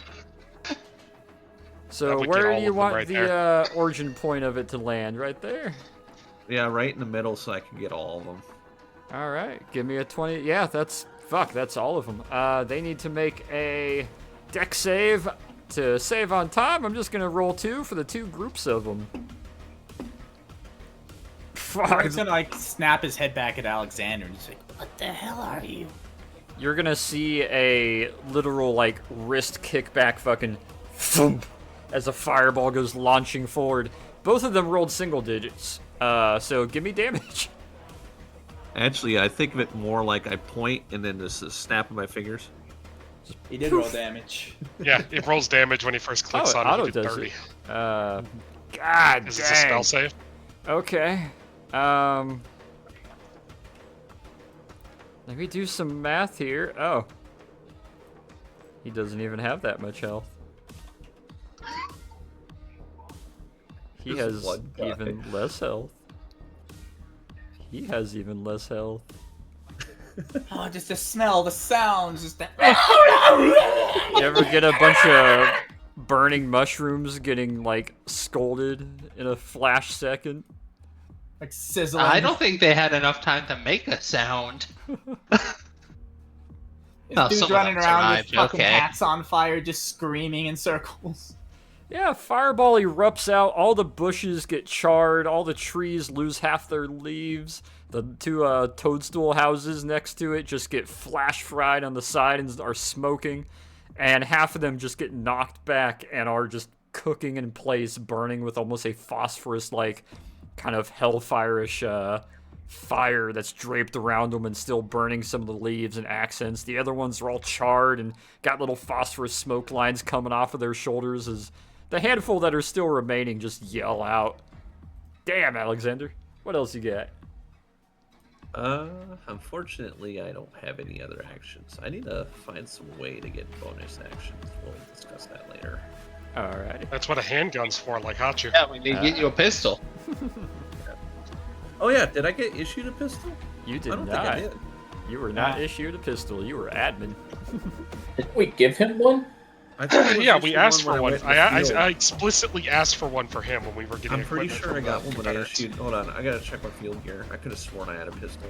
Double check Like a and see. 19. if I you got explicitly, I'm I looking right explicitly asked her. I'm pretty sure you said he got like a 1917 revolver or something out of it. one. It was the little. It would have been the little compact Browning that you guys started with, if it was anything. now. Nope. No. have I pistol. asked for one from the Confederates before we left, for him explicitly. Is it in your stats? No, I checked. I don't have anything on there. I would have put it in inventory because that's where I'm putting literally everything, and it's not there. Yeah, I don't think he has his pistol at the moment. Then we'll have to make sure you get it back to him once you get to the cart. Any movement you want to take, Alexander, after sending off that artillery piece? pretty sure my vantage point from here is fine for the moment, I'd imagine. Yeah. Alrighty. Mr. Father Troikov. How fucked up are these guys over here looking? Charred. 30 Burnt. damage fucked up. Their beards are frazzled and frayed. Their hats are slightly singed and smoking. There's a very sulfur-like stinky smell coming off of them from the not quite normal fireball that just went off. Well, you know what? Just for the comedic effect, which one of these three up here looks like the least hurt? If I told you they're all equally hurt, I couldn't really elaborate more. They're all equally burnt. Okay, I'm taking the closest one then. All right. And you're going from infernal damage to holy damage. Toll the Basilica. Alright. Within range. Sound the bell. 3d12. A plus wisdom 1d8. save. Alright. Can you imagine that burning in hellfire and suddenly angels call to you and you're like, oh, thank God, and then there's more pain. Yeah, that's a fail. Roll me damage. Also, you spelled radiant wrong in that. I didn't type that in. Whoever did spelled radiant damage wrong. That's Oh, how God, it's spelled. No, it's not. Radiant is Radiant. Not radiant. Radiant. Radiant. Oh, I see what you mean. Half the other stuff's misspelled. This is Peter we're talking about. Yeah, English is not his first language, and do not know what more you want. Oh! Jesus. Oh!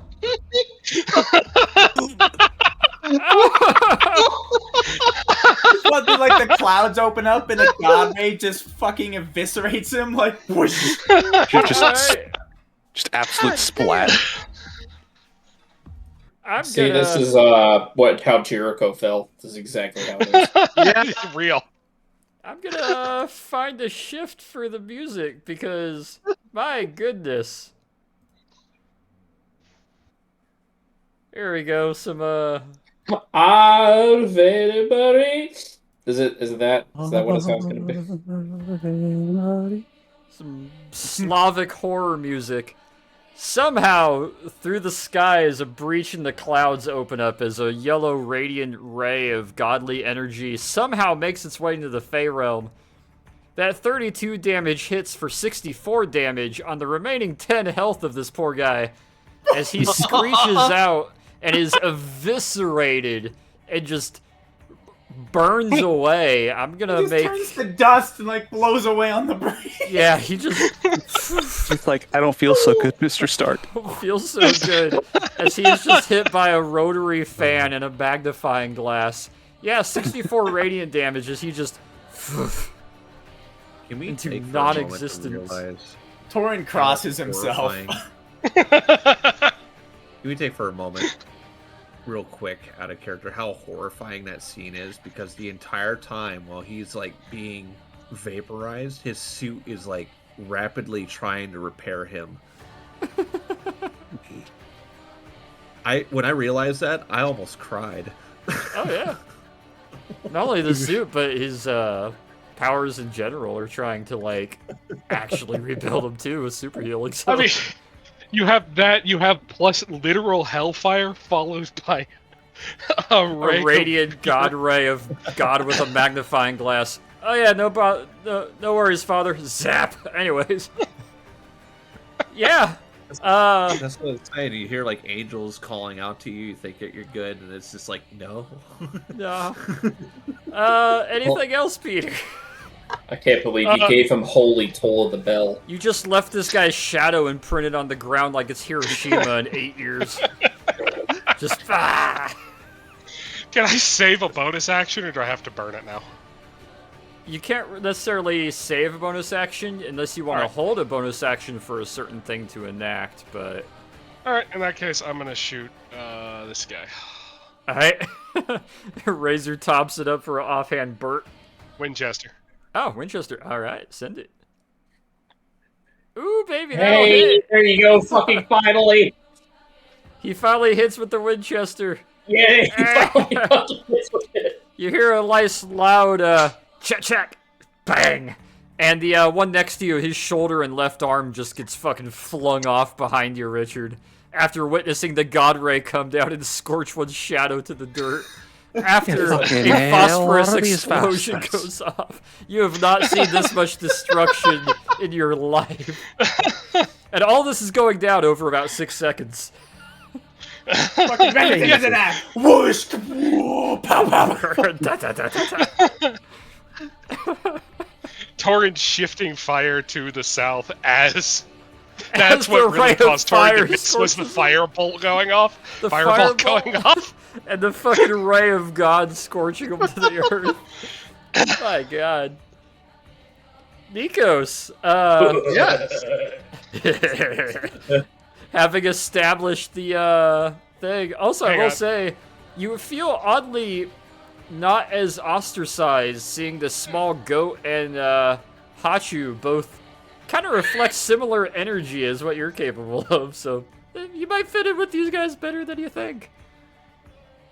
Nikos, ready your shield up, Yeah. spear in hand? What do, buddy? I'm gonna truck it. I threw it. He starts throwing things. Of course. Anyways, and then I started chucking. Who are you throwing your Lance of Longinus at? This guy right here. Yeah, it hits. You take that one to the face of Suka. Yeah, fuck you. Fucking, if I'm not mistaken, does your spear have any special properties, sir? No. Alright, just regular spear, so it'll do 8 Yeah. damage. Yeah, The spear also makes things burst into flames. it rips through him and actually digs into the ground, embedding him and pinning him for a second as he starts whacking at the spear, trying to pull it out. Bonus action. Alright, recall the spear as it Yep. phases out of him, lands back in your hand. And again. You chuck the spear again. Which his head just whips back and forth. That it's literally as he throws it, he calls his hand back, and as he cocks his hand back, it just manifests back in his hand, ready to throw again. Yeah, pretty much. I like the idea that it physically returns to him if he's close enough His to shield it. So does that because his shield is bonded to him. However, his spear is just magically inclined. Oh, could you douse the spear in like holy water and stab somebody with it, and they'll burst into flames? That could work. However, as you throw it a Jesus. second time, it unfortunately passes over and sticks into the tree above his head. Ah, well. What else you got, Nikos? That's all. Gonna maintain the high ground. All right, back around to the Yeah. top of the turn order. Hachu, you is up. uh-oh.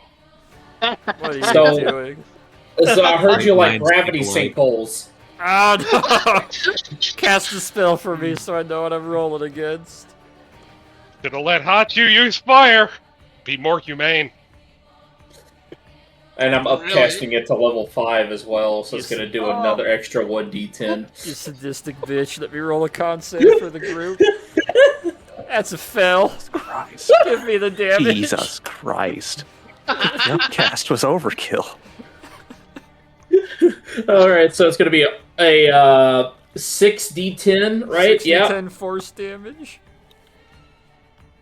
And I also need you to draw the circle again after you roll the damage so I can figure out who's hit. There. Okay, so from there to there. Gotcha. Alright, give me that 6d10.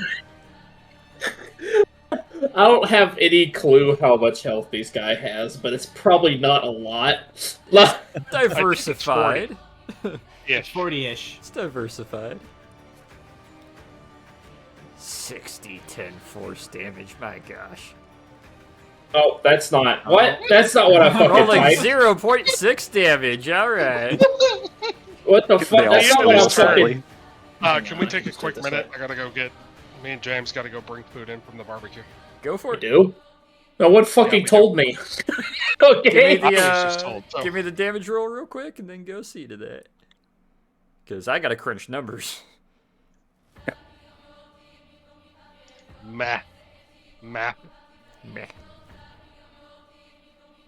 Oh man, that was a bad roll. Oof. Go get you your brisket, you fucking... Actually, I think it's a pork shoulder. Oh. A couple pork shoulders, actually. But yeah. 21. Oh, I gotta do some math now. Alright, be right back. You Oof. might want to get back, Richard. Gotta fucking say, you crazy wanks. I didn't tell you to be loud. Yeah, he is not inclined to go anywhere near you guys. I assure you it is safer up here. Alexander looks at you with Right his on that. soulless, burning eyes, and you just have that haunting image staring back at you as he's just flickering his fingers. Not because he's scared, because that's loud as shit, for the record. Fair. Also, session chat. Weak? Yeah, that's absolutely his face. Uh-huh. Yeah. We're just like, oh my god, industrialized What the warfare. fuck? What have we done? What have they created on Earth?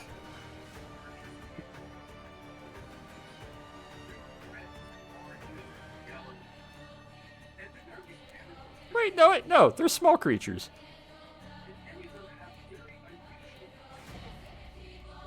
Brunch. Just a Squanch. bundle of fucking arms and legs. Just. Once they get back, I'll describe the scene.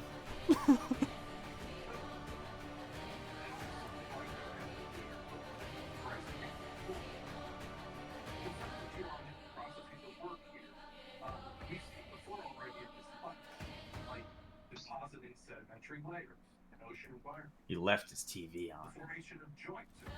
The formation of joints. Formation of joints. Whoa. Ah. The joint formation. We're watching. The Isn't that what he just deformation made? of joints. How it's made, the human body. Or no, how it's really made. I'm pretty sure that's what Hashu just made. Fucking formation of joints right there. Want to see me make a flesh amalgamation? Want to see me do it again? Oh my god, Hachu is the Illuminate. Watch Oh me god. smash these 20 bodies together.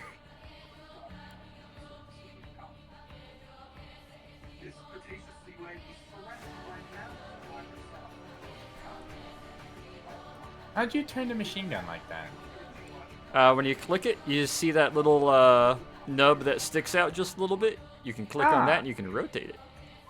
Nifty.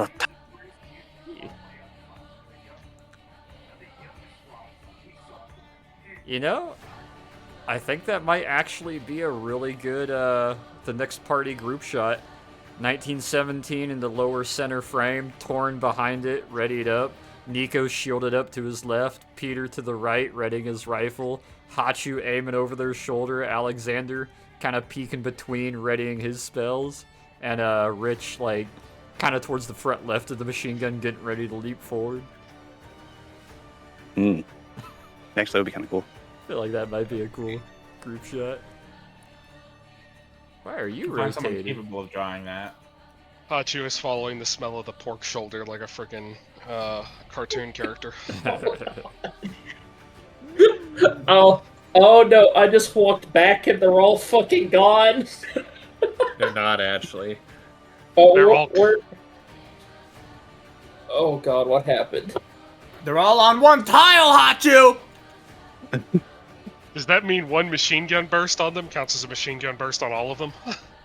Maybe. Oh god. However, now that you guys are back, to describe the scene, you hear a, like, space kind of warp drive and a loud concussive kind of whomp as you see some of the toadstools and a bunch of the dust and all the tools and bits and bodies get ripped off their feet, colliding against this about 5 square inch area that they all get sucked into. The ones that aren't Sabo dart through a T-72 turret ripped through the 5-inch opening just collide against each other with blunt impact and all fall to the ground in a bit of a lump. Hachu, roll me a D20, sir. Or no, a Ragdoll D8. sounds. Half-Life Ragdoll sounds. Roll me a D8. I have that if you want me to play it. Do it. Yeah, right now. Now's the time. Where is it?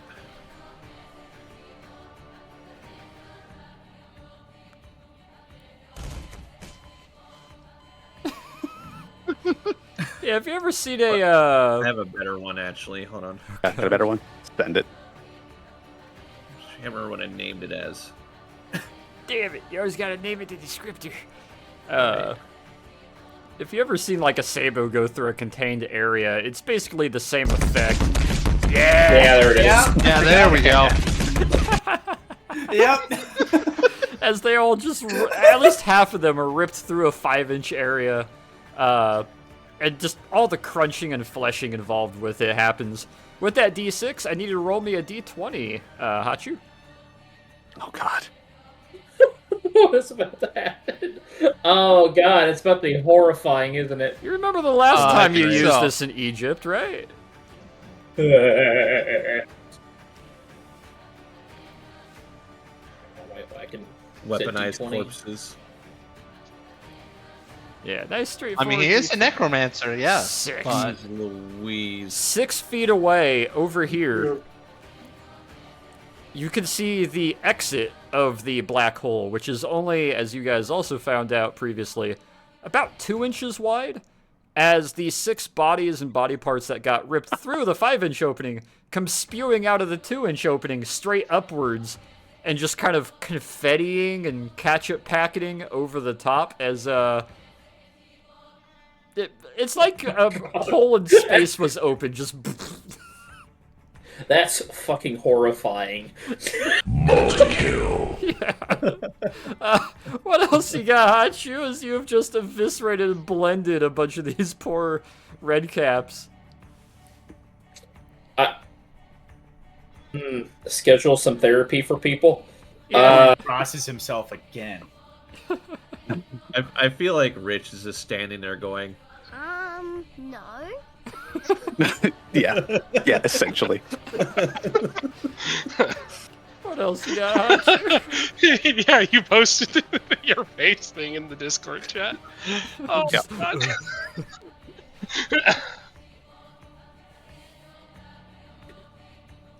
I think you still got your bonus action, Hachu. And some movement should you need to take it. Oh goodness! Although you guys got the high ground. I don't even know what. I guess I could. Shoot The one guy down. off Rich.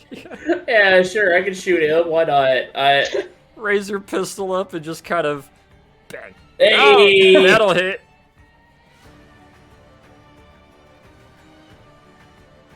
Woo!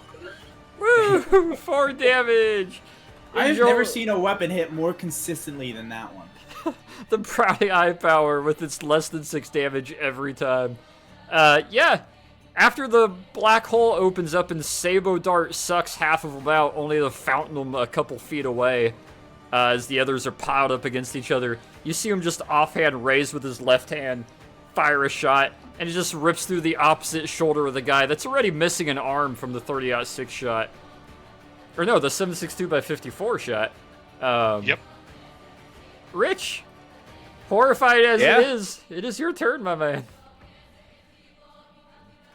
Well, roll with disadvantage. Hey, Rabbit, Shit, be not tempting. there.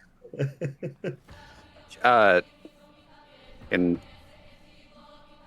yeah, that's definitely problematic, and it threw everything that I had going on. So, and replan this quickly. Yeah, I'm definitely gonna just finish off old boy there. You raise your staff up and bring it down on him, I take it. Yep. That will meet. Roll damage. It'll do normal damage, actually. Ah! Yep. His shoulder gets shot, his other arm gets blown off by 7.62x54, and an iron tip staff bonks him in the top of the head as you see the iron make contact and just burn away at the top of his head, and he just drops to the ground. All right. Shit. There's still a handful of others traipsing around, Yeah. confused, I'm wondering just what's like- going on. Orin did shout, "Be not there." He's going to take that advice. Just a matter of being where. Not there, duh. Yeah, duh. Let's see, measure. Get behind the machine gun. You can't do anything dude. behind the machine. They can if they get close, and they will. Yeah, they will. Yeah. You're a small creature, so you can pass through each Yeah. All of the the medium just- creatures' locations. Yeah, I'm just trying to make sure. So this pink thing right here, is this That is a tree. bush? Tree. You Okay. can move around the Uh, edges of it, but the middle of it you can't pass through. Okay. Then We can shoot over it because we're above it. They're kind of shooting through like the top canopy of it almost when they do. Not anymore, we're not. Well, not much of it left. yeah, definitely going like right there. Alrighty. Oh, it's just Go running on up and you know, kind of place yourself behind whomp. the base of that tree. Oh, here we go. Yep. Just yeah, fuck all of that. Yeah, and that's just gonna be it for him.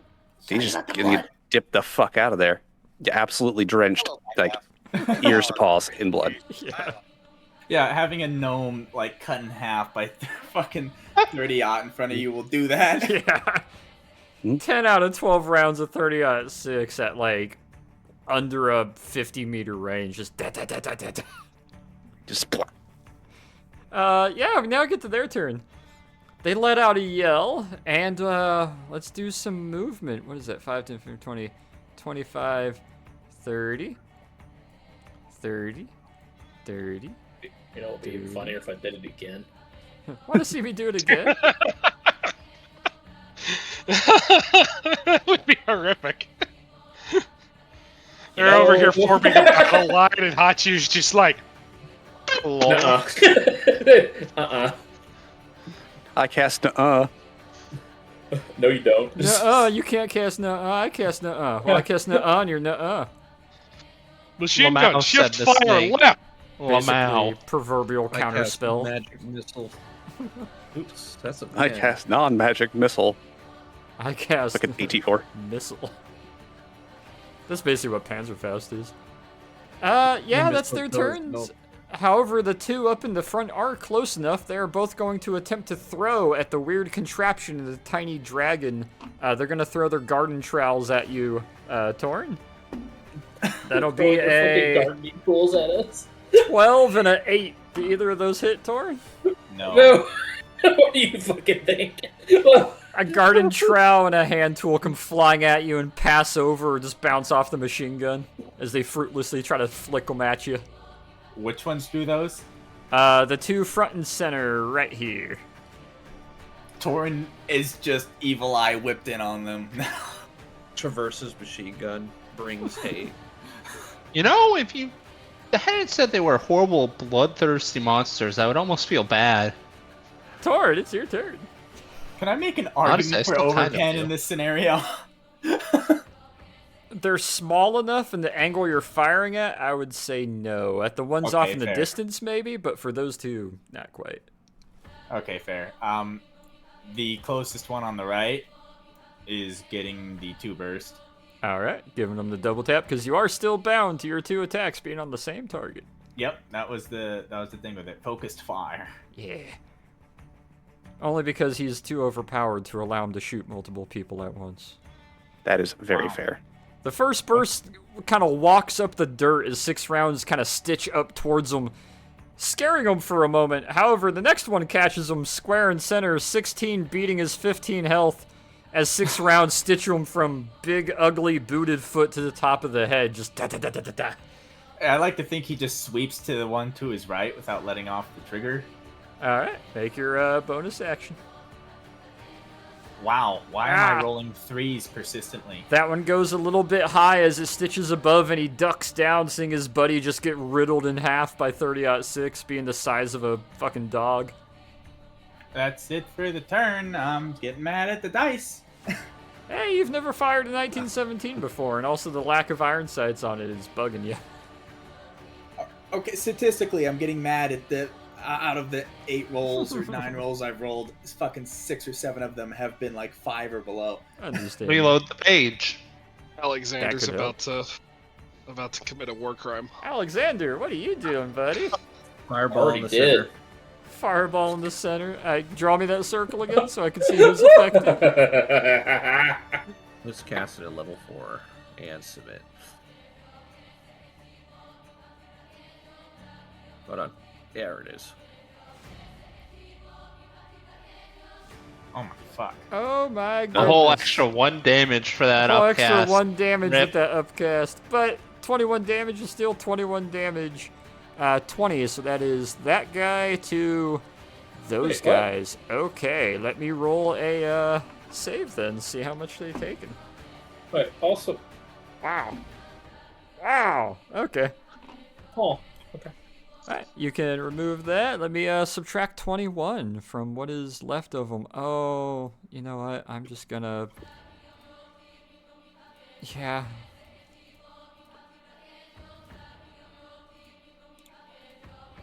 Allow me to Cast do that some on clicking right? warrior. Yep. So subtract a level 4 spell slot. Bro's playing cookie clicker over here because of how much damage we're doing. Jesus. Hey, you're the guy who let 2 fucking psycho AoE characters exist in the bar. Meanwhile, on this as they burst episode into of flame- Reenacting Gate, Wondrous Company used technology and magic to desecrate the Fey realm. literally, you just hear Alexander going, Are you taking joy in that? I don't know. It's just kind of liberating, especially when they're, evil.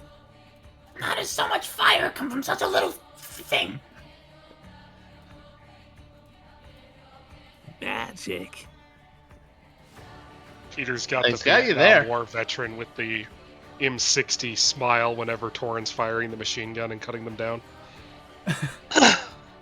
Ah, yes, this brings me back. I like this, yes.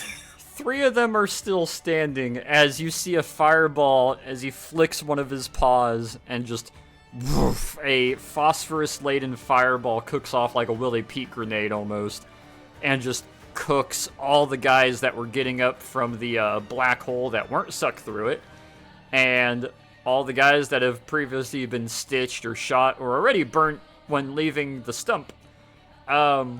Yeah, there's like 2 or 3 still standing now, like brushing them off and trying to pull off some of the phosphorus that's slowly burning into them. What else you got, Alexander? if only I had a pistol. That's turn. Alrighty. Father Troikov. So this guy wasn't hit by the second fireball, right? Only the first one? No, He was hit by the first fireball. he was not hit on the second, though. Oh. Make a wisdom save. He fails. Give me the damage. Give me a Peter voice. The power of God smites you.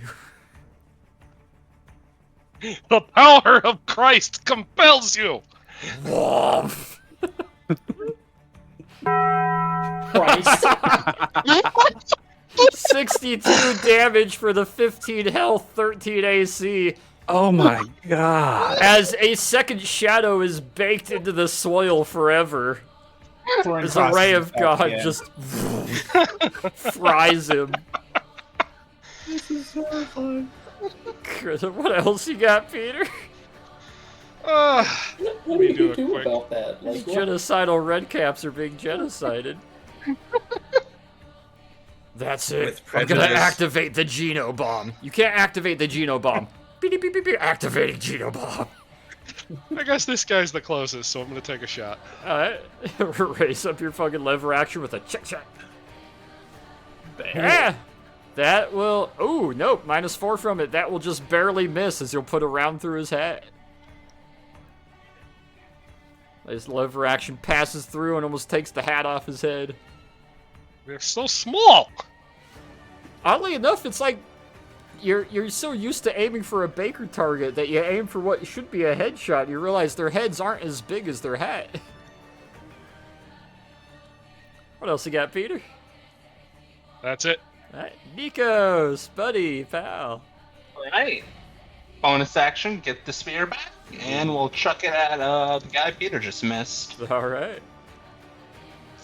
You give a nice Olympic javelin throw, spear him through the chest. Ah! As it rips through him and he lets that little ah! But he's still standing. That's all I got. Still stand. Oh, no recall? I used it because I had it over here Oh, from yeah, last round, so I correct. recalled it to get it back to Alright, me. yeah. So That's you in the throw ball the about spear. Sheen. Hachu Johnson, top of the turn order. What doing, buddy? Is this guy still alive, or is that just a pile of dead ones? He's still alive. He was actually in the far back corner. He's the only one that's not been shot or injured yet.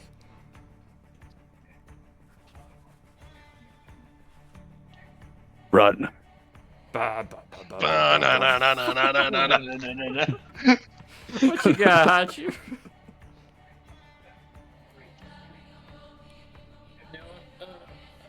Do.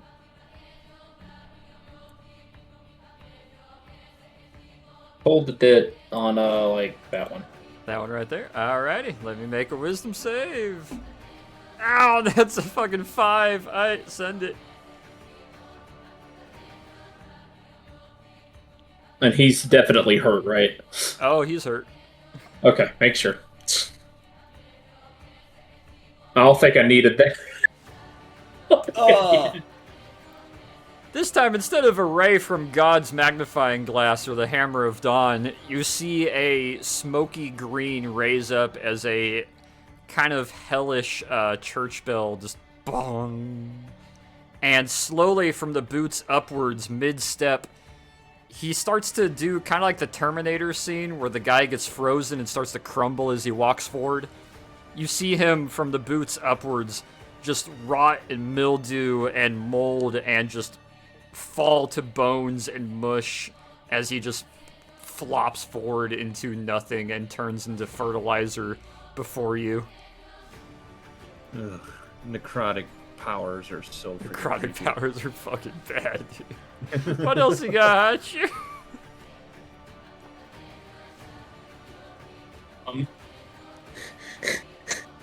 You So gonna shoot him? fucking necessary. Why not? I'll shoot that one. Shoot red cap number 23. Damn, Oh, I don't that think so. won't hit. It'll pass high and hit the mushroom up above him.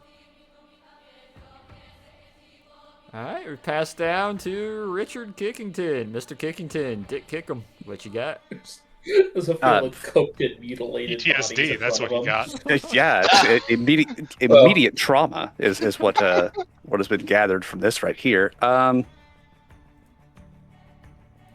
Yeah, to be quite honest, am I able to hold my turn? You Or- can hold your action Okay. if you have a Alrighty. specific trigger for that action. Okay. Yeah, if anybody comes close, If anyone makes it within your engagement yeah. range, you'll make a melee they're my attack engagement on them. range. Yeah, make a melee attack. Otherwise, yeah, I'm not doing nothing. I All don't want right. to walk in the middle of that shit. Gotcha. Alright, staying low, getting low. Red caps. Watch from behind 5, it, 10, even 15, 20, 25, 30, 35, 40, 45, 55, 60. One's dashing, trying to make a daring flank maneuver. The other one, 5, 10, 15, 20, 25, 30, running forward on you. 5, 10, 15, 20, 25, 30.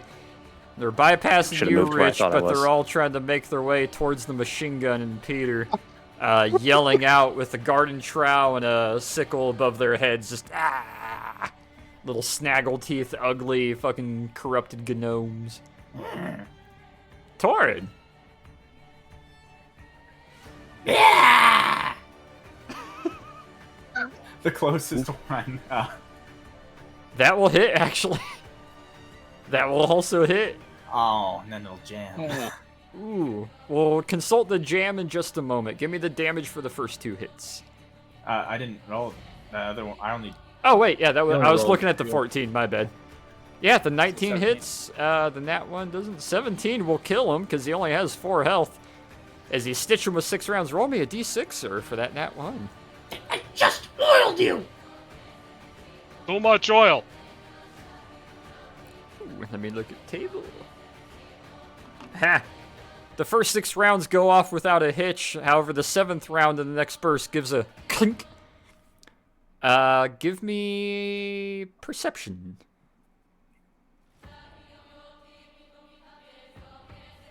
19. You lower your head and look underneath, and you can see in the where the ejection port should be, a round is stuck halfway in there and will need to be manually removed before re-racking to continue firing. The machine gun is It's a side inoperable. on in 1917. Oh, on the side. You The will have M2 to. is on the bottom. That's the one. You will have to spend a action to clear the jam come next turn. Unless someone else offers to do it for you that knows weaponry. You do still have your bonus action, however. Yeah. Someone's gonna fucking draw his Mauser and shoot at the next one. Yeah, pull your Mauser offhand and fire over the top of the machine gun, make an attack. 17 minus 4, that's a... 13, that will meet. Give me damage, I'll cut it in half. 3. Yeah. Yeah, you clip him in the shoulder, just back. As you reholster the Mauser in the wooden holster on your hip. I'd say he's got it out for the time being still, just because, like, gun no worky. Makes sense. Alexander. Quick question regarding incendiary charge. Is that just if you have ammunition? So would, for an example, would that be like if I casted it on the machine gun, it would be incendiary ammo, or how does that work? Incendiary charge, anything that basically you do that is normally fire-based gets the additional hellish incendiary action to it. Okay. I am probably going to play defensive on this one since they're close to us, so I'm going to put a wall of fire around the remaining 2. So the wall of fire can either make a perfect wall around one target, or it has to be a actual extended wall. You can only entomb one target at a time with the box of fire. But then there's like a certain, like, hold on, let me read it real quick. So I was able to encircle large creatures before.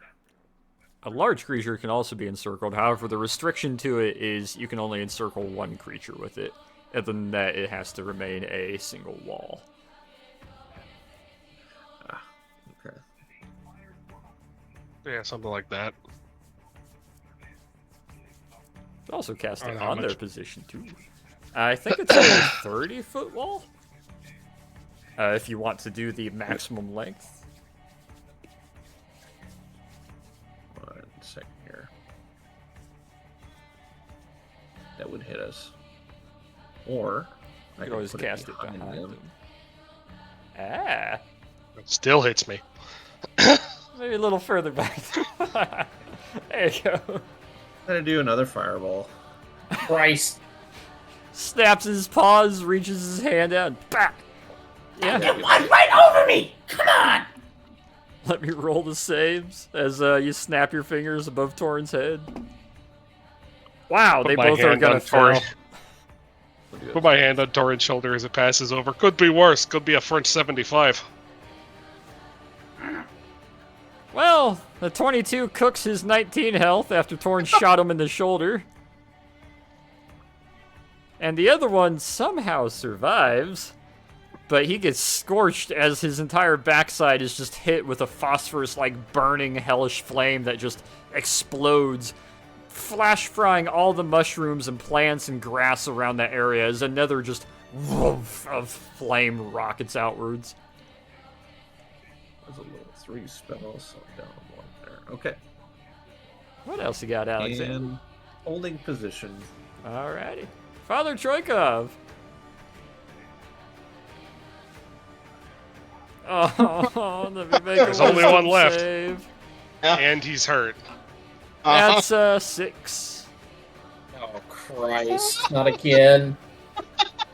Jeez. Boom, boom, boom. Godly church bells as the magnifying glass rips through once again. Oh, 48 damage on the 3 remaining health. As he is just fried to the front. Jesus Christ. With the removal of him,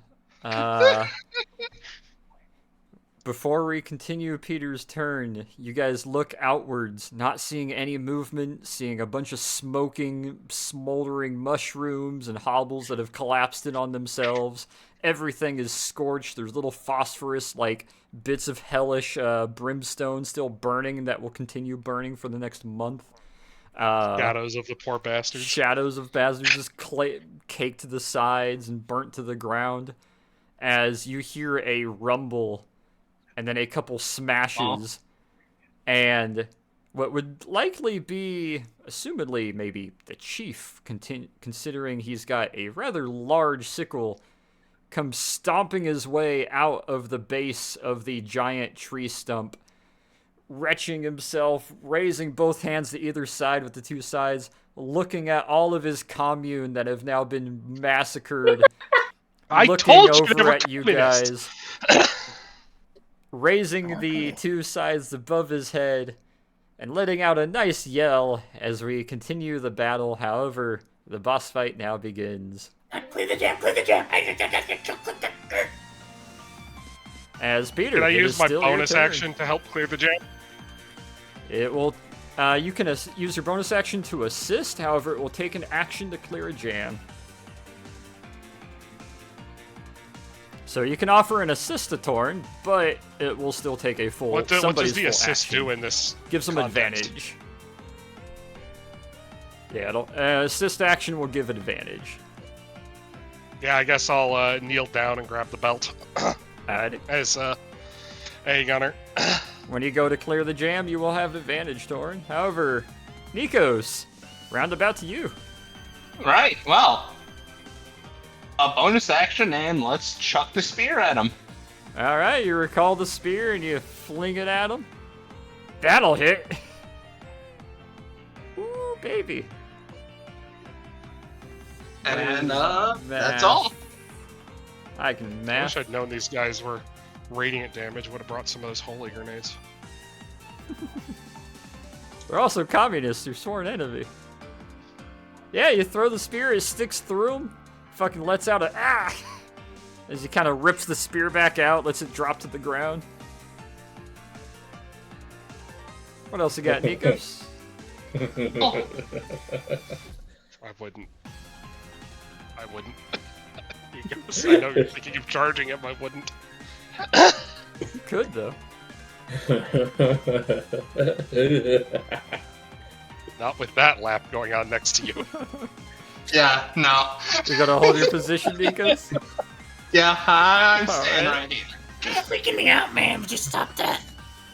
Hachu, there's a little bit of a greenish glow behind his eyes compared to the usual yellow.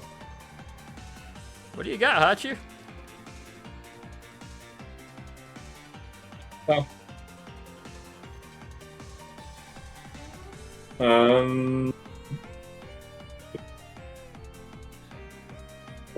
I'll just use well, instead of using necromancy, I'll just use fire. Oh. On him. Alrighty. Then encircling him then? Yeah. Oh boy. Alright, I'll put it right here. Putting a wall of fire up around him. So a wall of fire is either a wall or you specifically surround a singular target.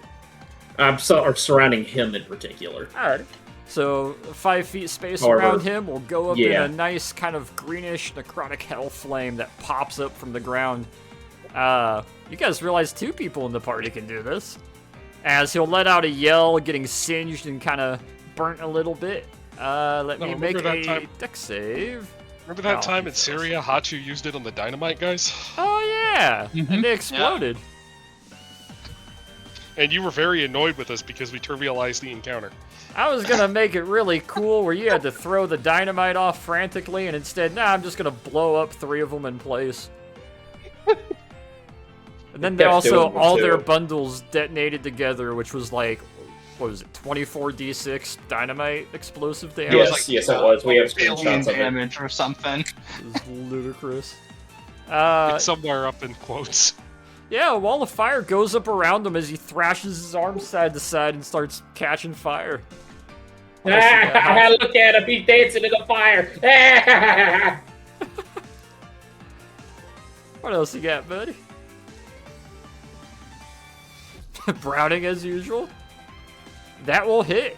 Oh, wait, no, that is offhand. Hang on, let me -4 from that. Oh, wait. 11 will not hit. Never mind. Damn. You missed it. How did you miss him? He's 10 feet tall. He's on fire. What do you want me to do? He's moving around a lot. Funnily enough, despite being large by their standard, he's only like 7 feet tall. He's just wide. Hachu getting up tall and like making himself wide to look bigger than him. Wide Hachu returns. Looking like the Putin meme. Alright, we fan around to Mr. Trauma here as you witnessed industrialized military warfare. What do You know, this is much easier when they can't shoot back at us. Oh, God.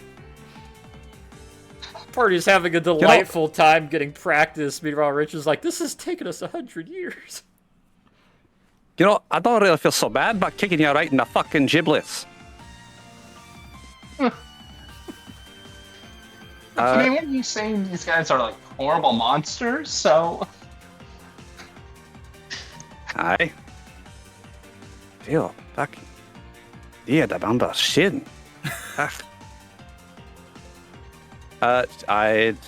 Shit, not really much I can do. So, yeah. I'm the gym. Yeah, I don't know anything about firearms, so that would probably be a detriment. You'll have an advantage. Actually, Yeah, he is going to go and assist with that because he can follow directions reasonably well.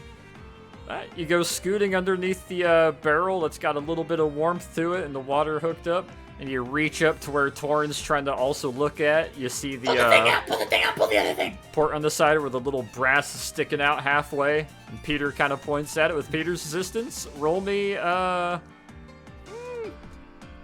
of hand, right? Yeah, sleight of hand with advantage. Okay. Advantage. Where's my sleight of hand? Under your core skills. It'd be under the S's. Yep, there it is. Ooh, all right. Oops. I have the wrong tab open. This big machine thing is making things die. I want to make it make things die again. Yes. To do hit advantage. Yeah. He comes sliding in front of you guys. Both of you blink for a moment as he reaches one of his paws up, hooks a edge of a nail under it, and just gives a nice little flick as the shell casing rocks out. Torrin, once you start your turn, as a free interaction, you'll be able to double rack and get it rocking again. The jam is cleared. All right. How'd you know to do that? We pointed to him. We pointed it out. Well, it's not like I can't I fucking pointed it hear. Or no? Yeah, well, don't stand next to this so you won't be able to hear. Yeah, he's definitely fucking back off to where he was, essentially trying to, having seen exactly what being directly in front of this thing does, less than ideal, he's gonna go roughly here. I will say, that is downrange from the front of it. Well, look, verify. Considering Might the be last best enemy... putting yourself next to the wall. Gesturing can to you ping- Nikos. Okay. The wall. Yeah, got it now. Took you a second. He Yeah, is the wall, probably a fair. TM. Yeah, really fair thing. Gonna It's trademarked. yeah, just gonna On both go characters, right too. over there. Tuck in behind him next to Alexander. Yeah, he's also gonna tuck his ears back. Ears kind of fold back on his head, just... Yeah, just a little servo sound, just feet. As we round about to Mr. Big Bad, he's going to run through the fire 5, 10, 15, 20, 25, 30 feet, smashing through one of the mushrooms and bushes. As he passes through the wall of fire, I believe he takes additional damage, correct? I believe so. Well, appears, make a dex saving throw on a failed save is half as much. One side of the wall, Oh. 6 plus cast a spell. Enters the wall, yeah. Whenever it goes through, yeah, enters it or something. Yeah, so Did that would it- be go through it, right? Yep. Did we miss so the when the wall appears, each creature within its area? Or does that count we only for already the rolled that. encirclement? We already Okay. rolled We that already for the rolled that. first one, so now that Okay, he's I missed running it. My or bad. passing through it, yeah, he's got to make a dex save to try to run through it. Which for me would be. That's a nat one. Ha! Does that double Eats the damage absolute then? shit. He's gonna take double damage. Yeah. So do I roll another 5d8? Yep. Oh, I thought this was Alexander's fire for a minute. No. Oh, this shit. is his, Oh shit! He just took 40.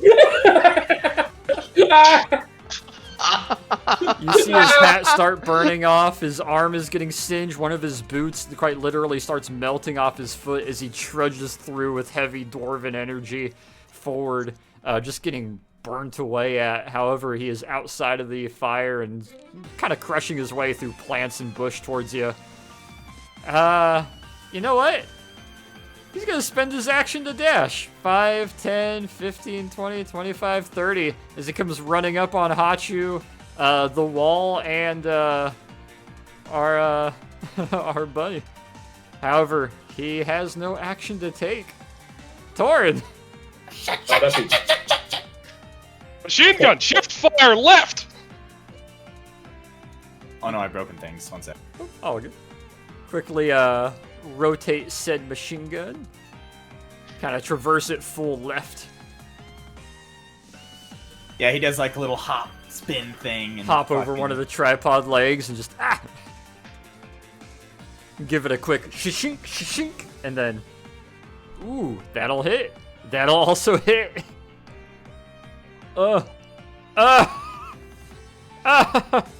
Okay. All three bursts. Shit. That's 20, 30, 40. That's an even 50 damage. Ow. Yeah, 6, 12, 18 rounds of 30-06 just rattle off into the sky. I need a con save from you, Bun. Ow. Because you are in the front cone of the machine gun. Oh god, just every concussion burst. Uh-oh. Well, Nikos is between him and the machine gun, though. That shield is awesome, but it is not sound dampening. However, However, shield is vibrating, just wah, wah, wah, wah, yeah, wah, wah, wah. ears Well, it's a good thing I folded tucked back the ears and back. tucking back. Yeah, you managed to like put your paws over your ears really quick. It's just like 3 bursts just go into this guy. Why do you keep saying burst? That was not a burst. That was 16 Every rounds attack and is a triggered. 6-round burst. I They're know not you like to bursts. let off like solid. They're not bursts. It's 18 straight rounds. Fine, 18 round burst. me, I know what bursting is. Do it every night. Yeah, 16 rounds or 18 rounds just let off out of this machine gun. I assume you More don't like have any this than a movement. blast. Nope, Torin's like just. I presume. Yeah, he's. If this were outside of turn based, he would just be emptying this. Yeah. So he's not Oh moving. my goodness. It's a Alexander. water-cooled machine gun. I'm gonna have to do another one of these. So that we don't get hit. Fireball behind him. Yeah.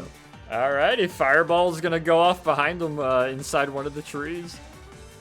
Alright, and You let me flick get your my- paws and No, he's close. He's too close. He's too close. What are you doing? Put the fire away. I know what I'm doing. Give me a second.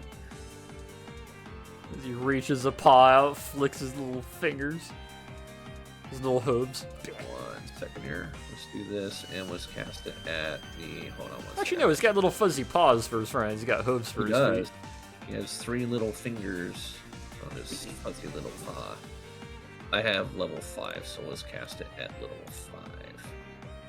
5. Ooh, baby. Oof. Still, that's 27 damage. Give me a moment here to do some math.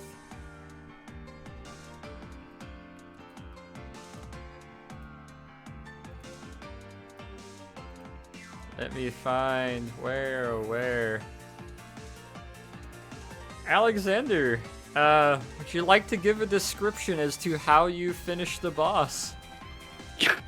So Alexander's gonna just pretty much point and flick his finger. A ball of fire will explode behind him with just an explosive flash, blinding just flash, which then would send like a shockwave of fire that would eviscerate anything in his path. So in front of you guys, the front third of this very wide, aggressive, dwarf-sized monster takes one more step towards you as it falls forward. The rear two-thirds of what should be his mass and body fried away in a phosphorus-like explosion that just burns away everything else in that immediate area as it flops down in front of you. And as all of you are able to catch your breath, combat comes to an end as the entire remnants of the Mushroom Village that hasn't been burnt, scorched, eviscerated, sucked through a black hole, or just riddled with 30-06 becomes oddly still and quiet. They don't resurrect or anything, do they? We don't have to burn the bodies. Well, fucking matter if you needed to burn the bodies or not. You're fucking doing it, ain't you? Hey, for the record, I'm not a big fan of fire.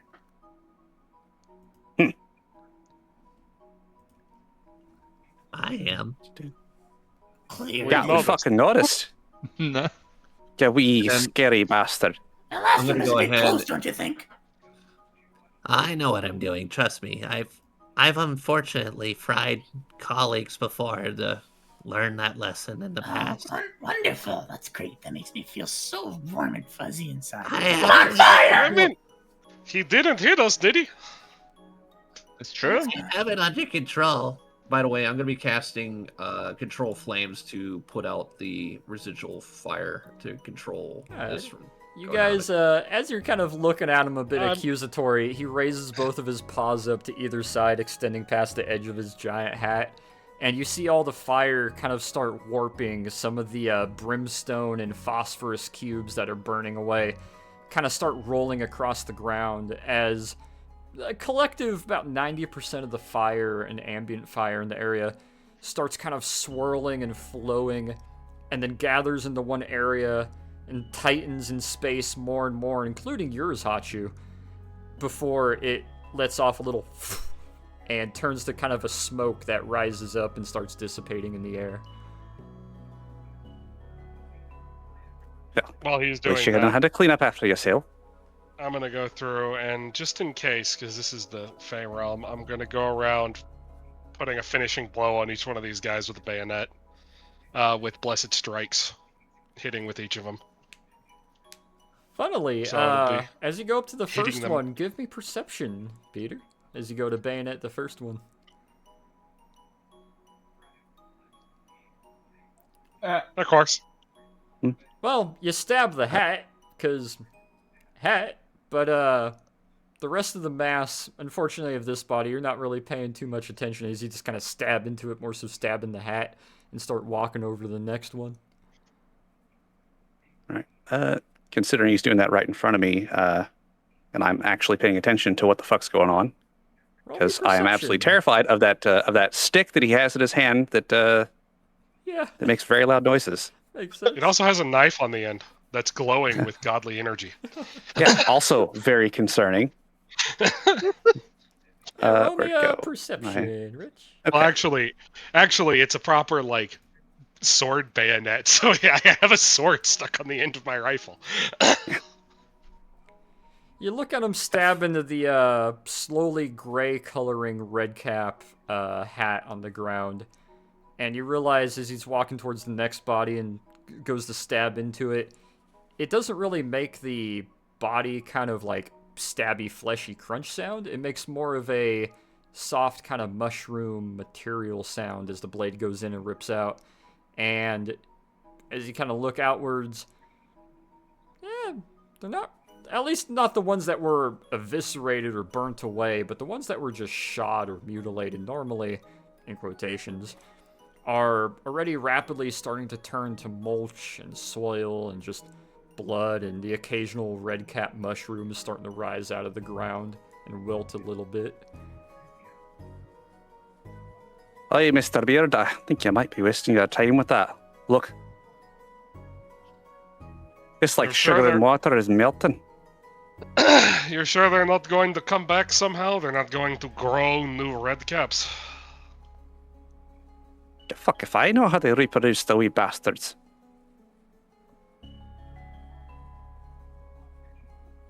We sure that's all of them? No, I'm not sure. Suppose we'll go check around. I suppose,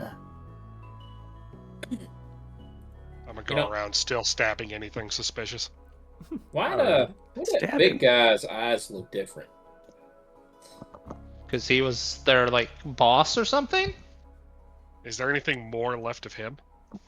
Well, the front third that is now face down in the dirt and slowly starting to kind of mildew and slowly turn into mushrooms and just kind of a grassy floor, forest floor type material. I'm gonna go check in the big stump where that big guy came from. Ooh, alright. Give me investigation. I'm also gonna Nikos. get my spear back too. Alright. Investigation. Investigation. Not intimidation, investigation. I have to reload real quick. Go for it. And Torrin's gonna start looping what's left of the belt, which is still 190 rounds. Just Nice. like over shoulder. Alright. It should have left, a right. box. It should have a box that it's in right now. Yeah, he's pulling it out of the box. You can't carry the box and the gun at the same time. You're rotating. Let it cool a bit first before you take it. don't tell me what to do. Detect any kind of like certain magic on this guy's dead body or whatever's left of it. Roll me Arcana, and we'll pan over here to Nikos while you roll that, and then we'll get to Torrin's machine gun handling. Nikos, as you I'm still walk up stabbing into the hat. here, it is a full-height tree that, oddly enough, looks like it maybe goes, you could probably assume about 80 yards in height before spraddling out. The interior is entirely hollow all the way up to the top. However, the only part that's really furnished is a handful of tables and chairs, what looks like a little ditch that something may have been sleeping in.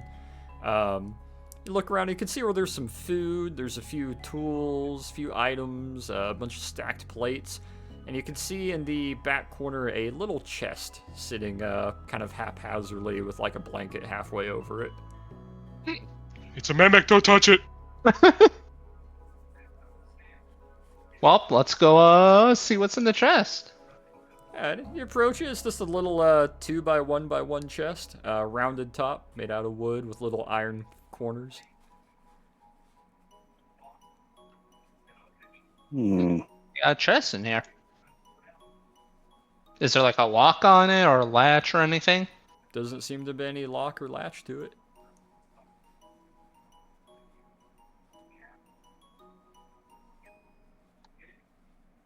It is a mimic. What would I roll to have knowledge of mimics? Would that be something that I might possibly know the existence of? Might have a bit of knowledge of them. I'm trying not to the game here. Yeah, I would say roll me, Stab it, to be sure. roll me history. Yeah, we'll do history. Well, what you do know is mimics are called mimics because they mimic things really well. There's only a couple for sure ways to know if it's a mimic, and that's to find out that it's a mimic. Yeah, let's give the chest a poke. Roll me an attack. You got it. You stab your spear forward. Rich, you watch this up close as he just... And you hear the wood panel break as he just stabs the spear through the wood panel and then draws the spear back out. There is now a hole in your wooden chest.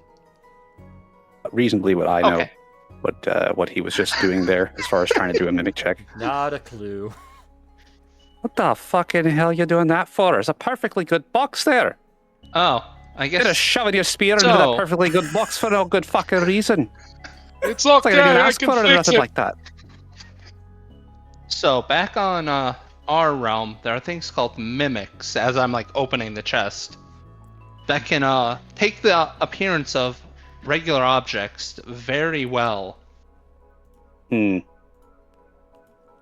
Roll me a d10 and then a d100, Nikos, as I will pan over to Torin. Ooh, a 3, okay. Torin, roll me sleight of hand. Yeah, we're putting the glove on. Oh, you're putting the glove on? Well, how hot is it? Does it pass the touch test? You can touch it, but it's warm. It is cooling, but it is warm. It's like, How okay, warm? Is it like I can hold it warm, or like it's a hot plate and I can hold it for 5 seconds warm? I got the Hot Pocket plate out of the microwave. I can hold it for like 12 seconds before it becomes unbearable. You said microwave. Okay, yeah. Microwave. Microwave. So you Sleight can of hold hand it, and but glove. you're going to have to set it down. But yeah, if you slip the glove on your hand, you'll be able to take the oven mitt, scoop it underneath, give it a tilt, and click, rise it up, and you now have a belt-fed, water-cooled machine gun in hand. Do you need a hand moving the extra parts around? I can. Yeah, sure, you can carry the tripod. I'm gonna use mage hands to put the tripod back into the cart. So Mage Hand can't lift something quite that heavy, I don't believe. I think Mage Hand has a weight limit of, correct me if I'm wrong, 20 pounds? Let me see real quick. We also did not bring the cart. Yeah, you guys kind of hoofed it here, so... The cart's a little ways back at the village. Like how just Torn says, yeah, you got the tripod, and he fucking walks away. I start the tripod on fire and leave it. No, I'm joking. I should have a teleportation spell here somewhere. Oh, don't teleport our fucking tripod away. We need that. If you can't carry it, just let one of us carry it. Torn just comes back like, Where's the tripod? You said you had it! Have I been just holding it this whole time while I've been doing this? No. We set it up, remember? Yeah, okay. I was... Yeah, we set it down on the ground. You just take the tripod, Hachu, and then... I guess 20 pounds would be... You could probably carry the water container, although not easily. You can carry the water container. It's kind of big for them, just in size, but not in weight. Also partially drained now. Actually, yeah, good point. So yeah, Alexander, you'd be able to pick up the water container if Hachi wanted to pick up the tripod and make your way. Sounds good, yeah. Thanks for the help.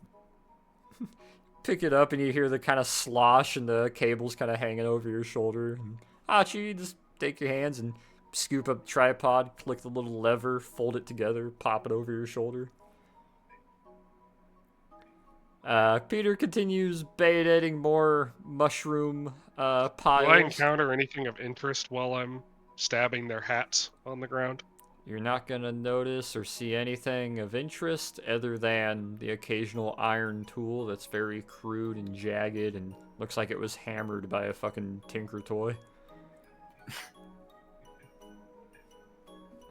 Rich, you're looking at Nikos as he explains and reaches into this little chest. Let me look at those rolls. That is a 3 on the list. So let me go to 1, 2, 3. Okay. And that is a 45.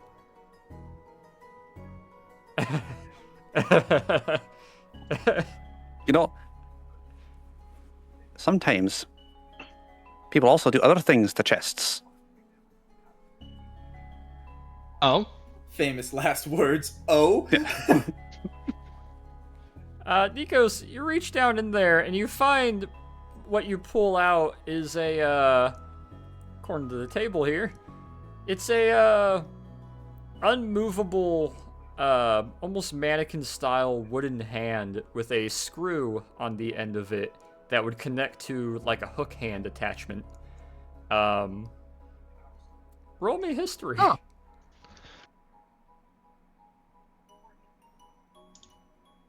Yeah. Looking at it, this is the wooden hand of some notorious pirate from your realm. What the? Our door hook hand man. The hell's going? This is a tall. Good lord, it's hollow all the way up there. Torin, look at this. Why do you have a wooden hand? This is Redbeard's hand. No. What? Well, come on, look at this. Excuse me. He signed it and everything. Good lord, that's Redbeard's hand. How did it get here? The fuck is Redbeard? Damn, with that 29, do I know how it got there? I think he disappeared in the Bermuda Triangle, right? So maybe. As far as how it got there, sky's the limit. 45 on the table. A wooden hand of a notorious pirate is the treasure that you get. Oh, okay. I thought you were rolling like, wild magic or something. I suppose Well, we you know guys what are- happened to him now. Wow, that's a story. Huh. While you guys are doing that, I'm gonna come and I'm gonna take the water from Alexander because the container is like 3/4 of his size. That's Redbeard's hand. Why? What? Why? I mean, this is amazing. I love that we found this, but here, in the It's a fucking wooden hand. Why is the fuck are you so excited about What do it? you find? Redbeard's hand. He's a famous pirate. She looked blankly. Why would that be here? Yeah, I don't know anything about Great pirates. question. That's what we're trying to figure out.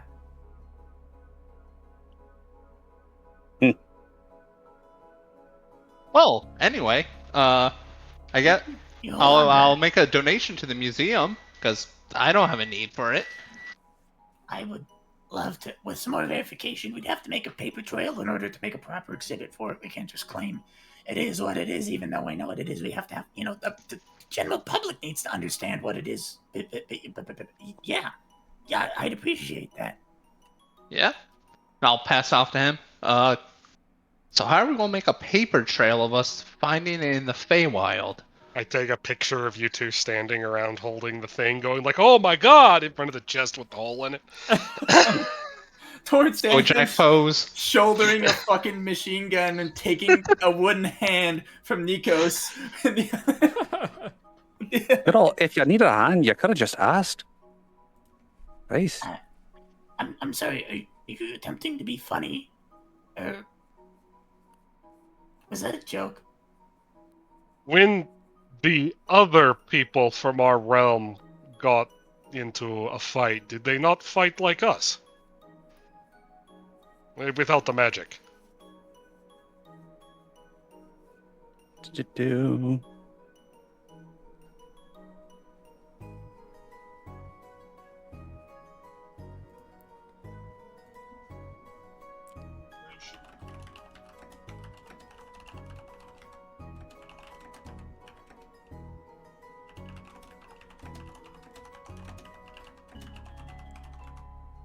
Give me just a moment.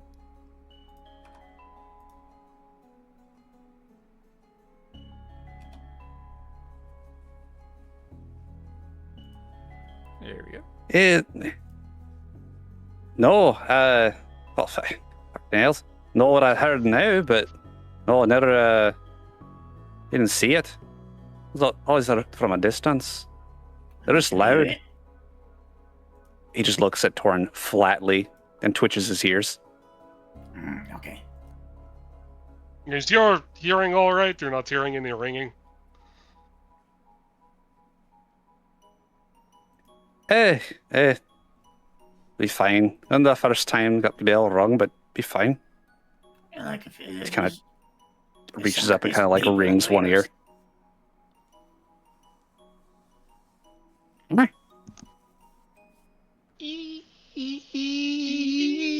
Have you ever actually gotten immediate and significant hearing damage?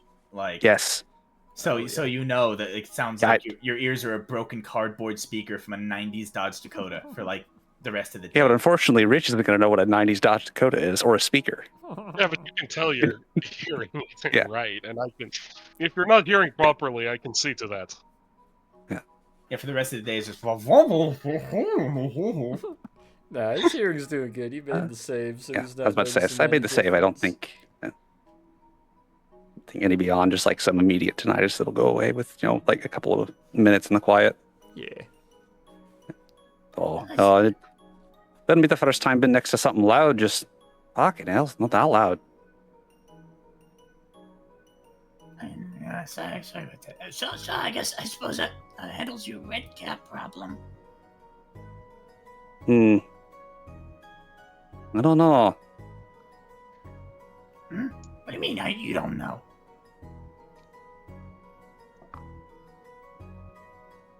I got the chief at it all, but I don't think that'll been all of them. Seemed like there were some short.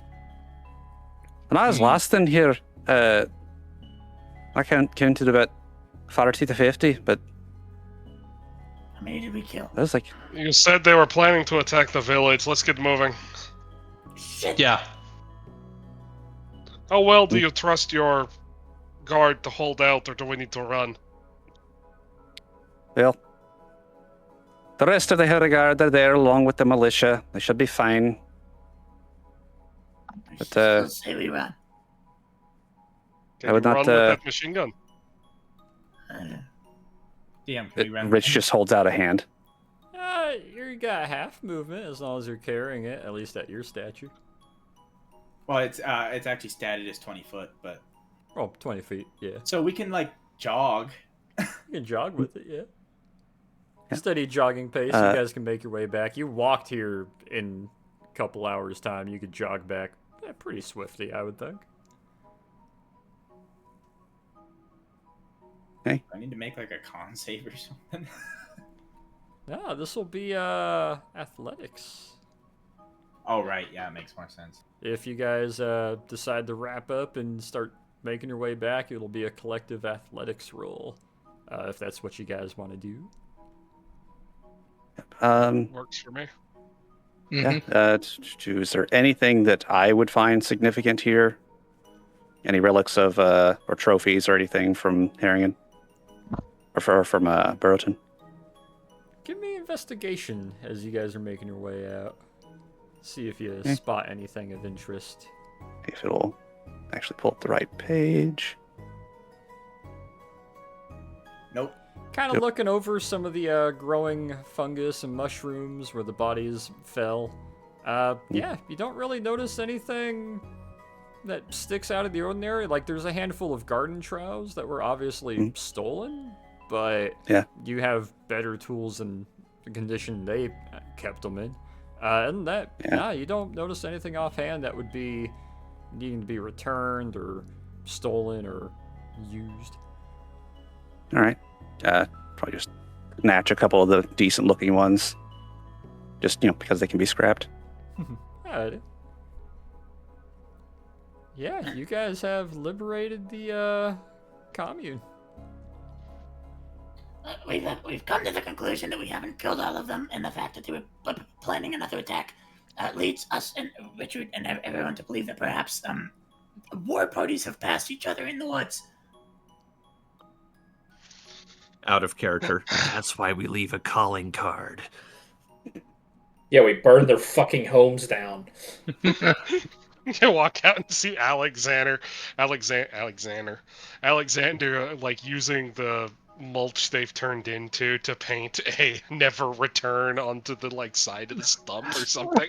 Funnily enough, if you look at the top picture, which is an approximation of the village, the only one that's still standing and not half collapsed or just burnt away or crushed by a fucking black hole is the yellow one in the very center. Like, all the others are just riddled, gone, burnt, scorched, gonna need repair. It looks like the place has almost been desolate for a while. Alright, so what about over here? Let's go! Yep. Talking about nuking the whole village. Oh god. You know... Rich, you mind taking the lead and show us how we get back? Sure. Fastest way? You need a hand carrying anything. Okay. Yeah, I'm good. Yeah, he's going to very pointedly look at Torin. He's gonna what? He's going to very pointedly look at Torin at the obviously weighty machine gun. And the 160 rounds of 30 like draped over his shoulders and like interlooping belts. We can give Nikos the belt. Yeah, give me the ammo. But it's on me. Well, all right, take the other ones. Let's go. Very well. If you're going to continue to be stubborn, then at least be stubborn and keep up. That's an Come on, Alexander. +6. Everyone else, give me an athletics. Hold on. You guys are just all of a sudden running off with. Holding the brim of your hat, catching up to 11, 24, 20, 18, 11. And Alexander, give me the athletics. Yes, what's up in here? Add these numbers, and then I'll do a Nani. median. Nope, that's aerobatics. Wrong one. Oops. Acrobatics, athletics. There we go. 10, 20, 30. I think you re-rolled. 50, 60, 70, 80, 90.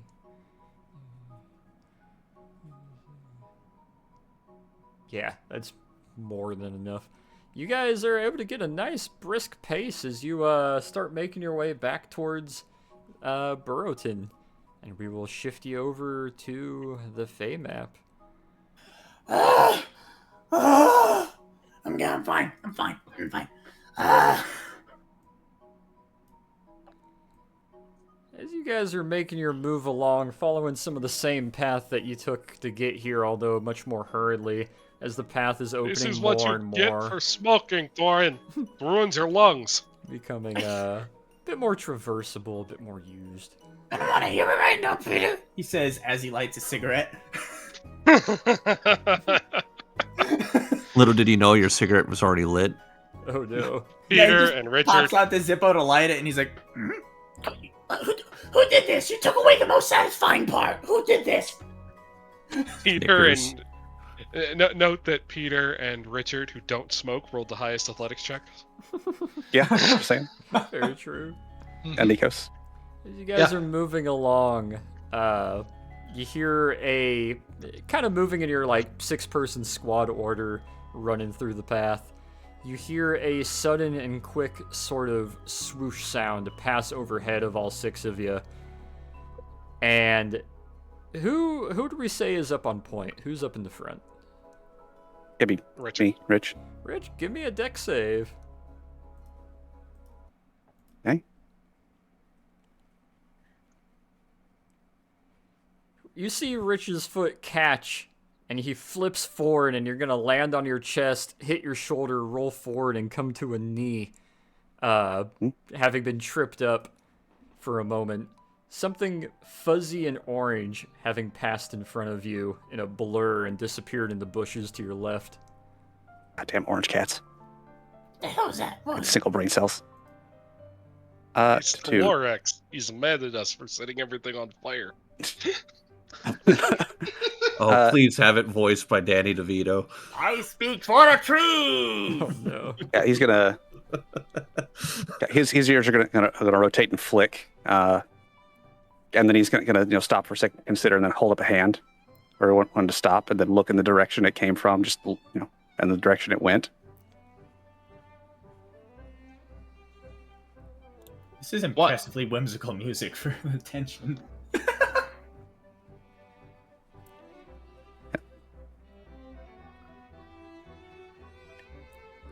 As far as what it could have been, I think it was gone too fast for him to really draw any conclusions other than it had orange fur. So. Yep. Gonna be in a follow by something. Come across something. I don't know what the fucking fuzzy bastard was. You're being followed. Hmm? Although nothing hostile. I saw what you did to the village. Figured I'd help out, catch some of the ones that were trying to run away to the north. Oh, I'm sorry. You can't see me, can you? As up on one of the branches, you see a kind of floof of orangish magic kind of start swirling in place, and in in-game images, you have about a foot-tall, orange, fuzzy lad in kind of robes standing there, looking at you, leaning up against the tree. Oh, hey, look, it's a ground squirrel. Squirrel Saw a Ranger. lot of these in Europe. They're actually really cool. Wow. I'll have you know, I'm not from Europe. Rich is gonna relax a little and just lean against his billhook. You know this guy? He wouldn't know me, but I know him. I know most of you, or at least where you're from. Do you now? Well, you're from, I believe it's Boston. And that big scaled one, he's, I think you call it the South, maybe the Bible Belt. That one's definitely a Russian. I'm gonna assume Italian. I don't really know my ancient armors. Greek. Greek, yeah, just as bad. Easy there. Who's the goat, Excuse though? me. Oh, he's from literally hell. Actually, I'm from the ninth layer too, so I'm really good at like filing. Yeah. And have I mentioned filing? I like filing apparently. If you need a tooth done, he's got you. So, I'd sell you a pencil, but I'm fresh out. whenever things cross between certain places, specifically from where you all came from, I can't help but notice. And, well, I can't help but be curious why you came here and decided to wipe out an entire village. I'm not complaining, I mean, they need to be wiped out, especially with how they were treating Burrowton here, but... Yeah, how much did they pay you to do this task for them? Information. They're looking for more. Oh, the poor sods that got lost then. Aye. Well, if you are looking for them, I can assure you there's not too many left. But also, I'm not supposed to be making myself present to begin with. Rich is just gonna squint a little and shift his grip on the halberd. Can I do an Arcana check on him? What are you trying to determine? I just want to see if he's magical or has some sort of... Yeah, roll me He's a Arcana. talking giant squirrel. Of course he's fucking magical. Yeah. Yeah, there's magic to him. You can't tell how much, but there's recognizable magic. Do you believe in magic? In a big squirrel's heart. The magic it makes. Yeah, village ruins. Kind of looks between the six of you. Is there a purpose to you trying to take my kneecaps out? Oh, Other than just to show yourself around and point out that you're smart and whatnot for having paid attention? just a bit of interest. Clearly. Very Good interesting, cast. very boring. After all, I hear a lot of scuttle and not so happy words from the other Fae around here about your kind. Not your kind specifically, but the other five of you. You know, Earthlings. Oh, don't be angry. Yes, well, as we said before, our intent is to make any of our other kind who have entered here leave here. So it's in, I presume, everyone's best interest to make that happen easily. Oh, I'd say so. But do be wary, you know, there's some on all branches who speak ill of your arrival already. I won't say who. But just know, not everybody here will be friendly. You may have found the only friendly ones in the region. At least as far as No. the Autumn Realm goes. That's okay. You aren't planning on killing everything here like you did those redcaps, are you? No. Not unless they shoot first. Oh, well, that's a shame. I do believe all of them do wish to kill you. Or at least acquire the whimsical items that you've brought here. I'd hope Well, they'd if have you better wish. judgment up there not to allow certain things through, but who am I to judge? Well, if you wish to spread the news of our, perhaps. I love spreading items- news. Do you have anything for me to tell them? Yeah, we'll kill them if they try. I'll tell them you'll We greet them are. with open arms. We are no. authorized to trade for getting our personnel back. Oh, good. I'll let them know you're here to trade and to be nicer to you. I also think you should let them know that if they attempt any sort of hostilities, they will be killed. No, they won't attempt any hostilities. Everybody here is very nice and cordial. That is not what you just said a moment ago. Well, maybe I was fibbing. Why are you like this? You They've know, been nothing but courteous. There's no reason to egg them on. oh, the Alexander's gonna slowly turn his head towards the squirrel guy, and he's just gonna say one word, and his eyes are gonna glow a little brighter. Evisceration. Alexander, can you Here's close your a eyes fun for a one. second? Be careful of the Burriton inhabitants. They can be a little too inviting sometimes and don't always let you leave. I've heard word from a couple elves who regretted leaving like a spell was cast on them. You just might want to be careful of them. Not specifically Oh, you're of talking about the- Richard here, but just their hospitality seems almost a little too pleasant. Are you talking about the two that decided they wanted to try and take the whole fucking meadery with them? I don't Well- blame them. We do make the best. I mean, yeah, you see what I mean? They're almost too inviting. Just be careful. If you do sleep under any trees, make sure you sleep under ones that bear fruit. You're starting to frustrate Rich is just going to me. lose immediate interest and just turn his nose up at it and continue. Wait a second. Why do we have to worry about fruit? Is it like the tree of knowledge? Are we gonna be awoken? I don't know. Well, I think he's saying the ones that have fruit aren't going to try and eat us, like the one you tried to tie a string to. Bingo! Only eat of the red fruit, and specifically red fruit that doesn't bear seeds.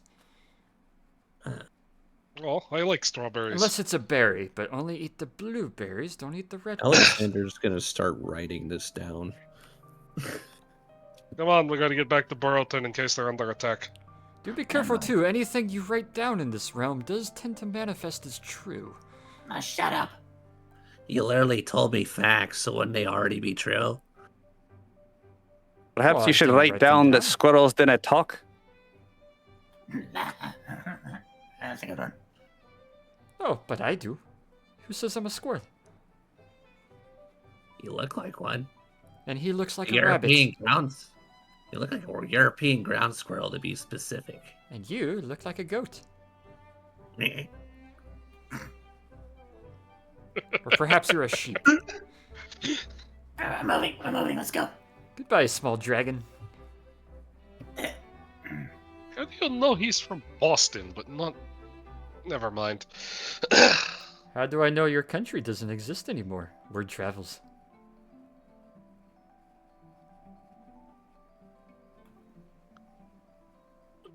Yeah, I'm just gonna keep going.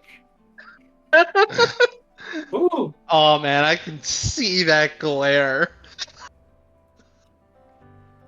You all have safe travels. I'll be, watching you with my one good eye. Haven't had any fun around here for a while. good.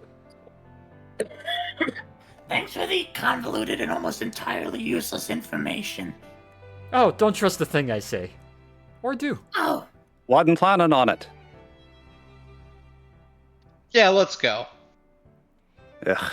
Gives kind of a smile and starts crawling up the tree and disappears up to the shrubs. Any of your Ah, characters fucking who have value. read possibly about Norse lore, roll me a history check.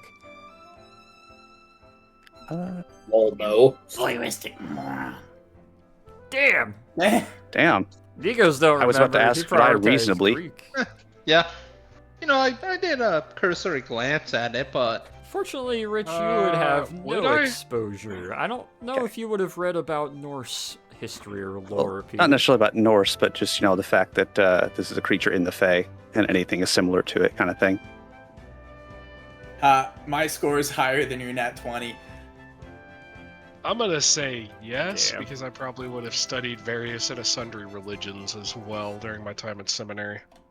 Well, I'm sorry that Alexander didn't have as much time to study as you did, being that he was forced to work as a slave in weapons factories. You still rolled Bitch! pretty damn good. My daddy bought me a library, bitch! Got a spoiled cunt. I didn't have a silver spoon in my mouth. Rub it in more, why don't you? They wouldn't let me have the silver spoons. My teeth destroyed them.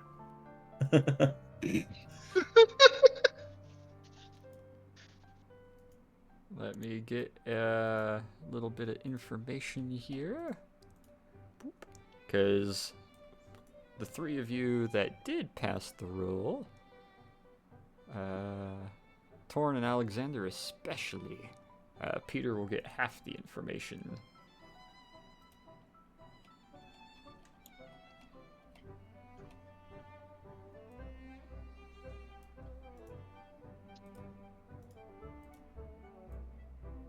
Let me cut that, and let me go here. Let me go to the Sabir. And do that, and then do a copy. And then do that. Yuppie. And do that. And then go to Alexander with his nat 20. And go to Torin with his 30.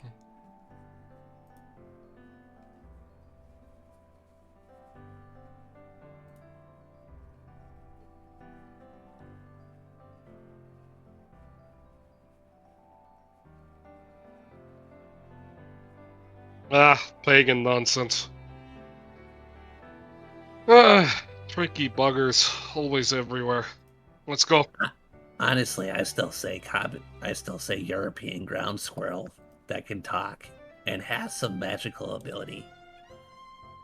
It's a talking squirrel. Of course it has magical ability. His name's Ratatosker. What are you talking about? Ricky Tikki Tavi. No, it's Ratatosker.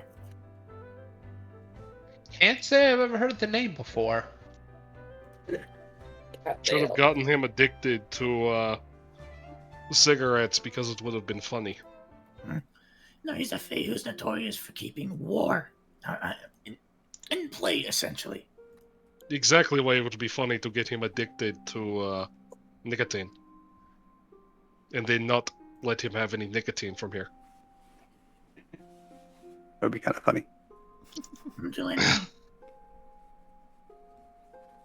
As you guys make your way further down the path, realizing the remaining red caps might not exist, but still with a bit of hurry to your step, you arrive back to Burrowton. As you approach the little tower on the top left, who actually manages to give you a quick little, "Oh, who goes there?" Aye, it's me. Oh. Party is back from dealing with the red caps. Ah, you kill them all. We need to talk to the elder. Ah. You'll need a better call and response than that.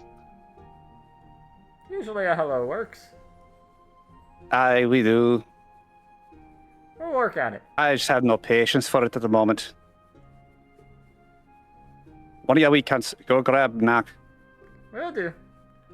And you hear a little rattle, and then one of them slides down the ladder and goes running ahead of you into the town as you guys make your way into the edge of the village, passing by the kind of perimeter half wall. He's going to go with the party back to where their wagon is, assuming they don't get interrupted in the process. Yeah. You guys will be able to make your way back to the wagon location proper as you're able to set down the machine gun and start setting down your gear.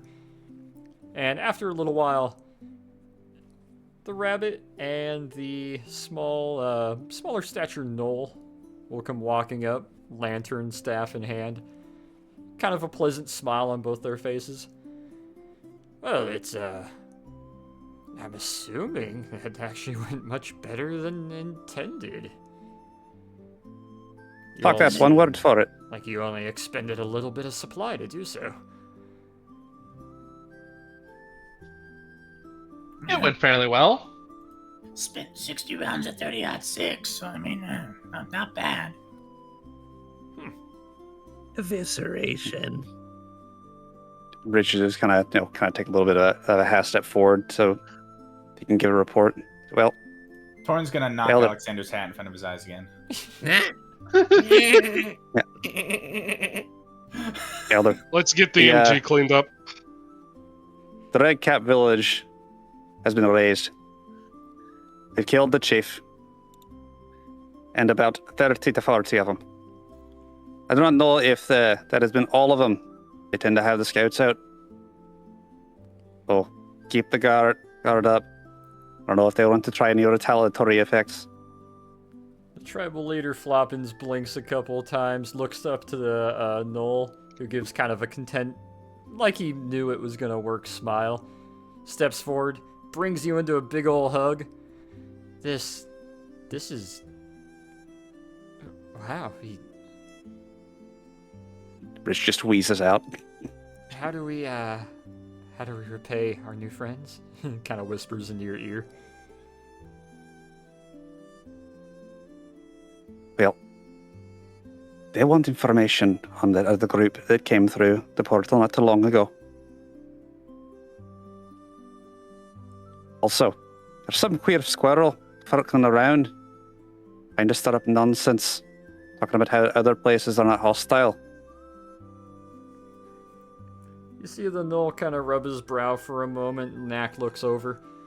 Whatever he tells you, ignore it. Just ignore it, don't listen to it. He works...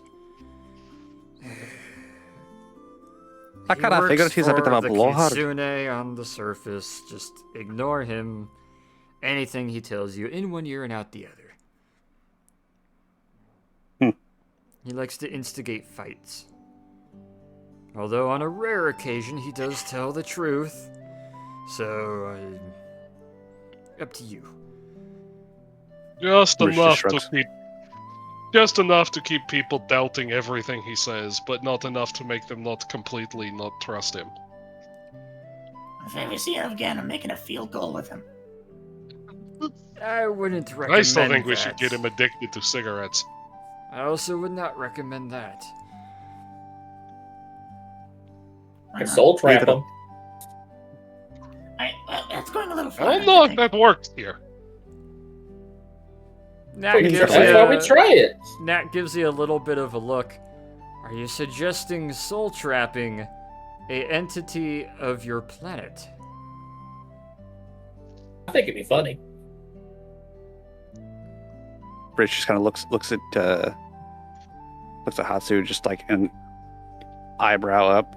He has no clue the whole mess of soul trapping is, obviously. The last time something like that happened is when all the magic came flowing into your world, I believe 60 years ago? So I wouldn't recommend it. Well, he may be annoying. If he takes interest in you, just be boring for a while and he'll probably ignore you and move on. We are inherently not boring. We're an interesting group. As I'm aware. I'm sure you've as noticed. Many other gods have drawn attention to. Well, let's see, as a... Go ahead. With the Red Cap village eliminated and any remaining scouts of theirs trampsing about, probably leaderless now, so gonna get themselves killed or establish tiny communes somewhere else outside of our worry or problem. Somewhere off in the distance, we just hear a tiny red cap. Oh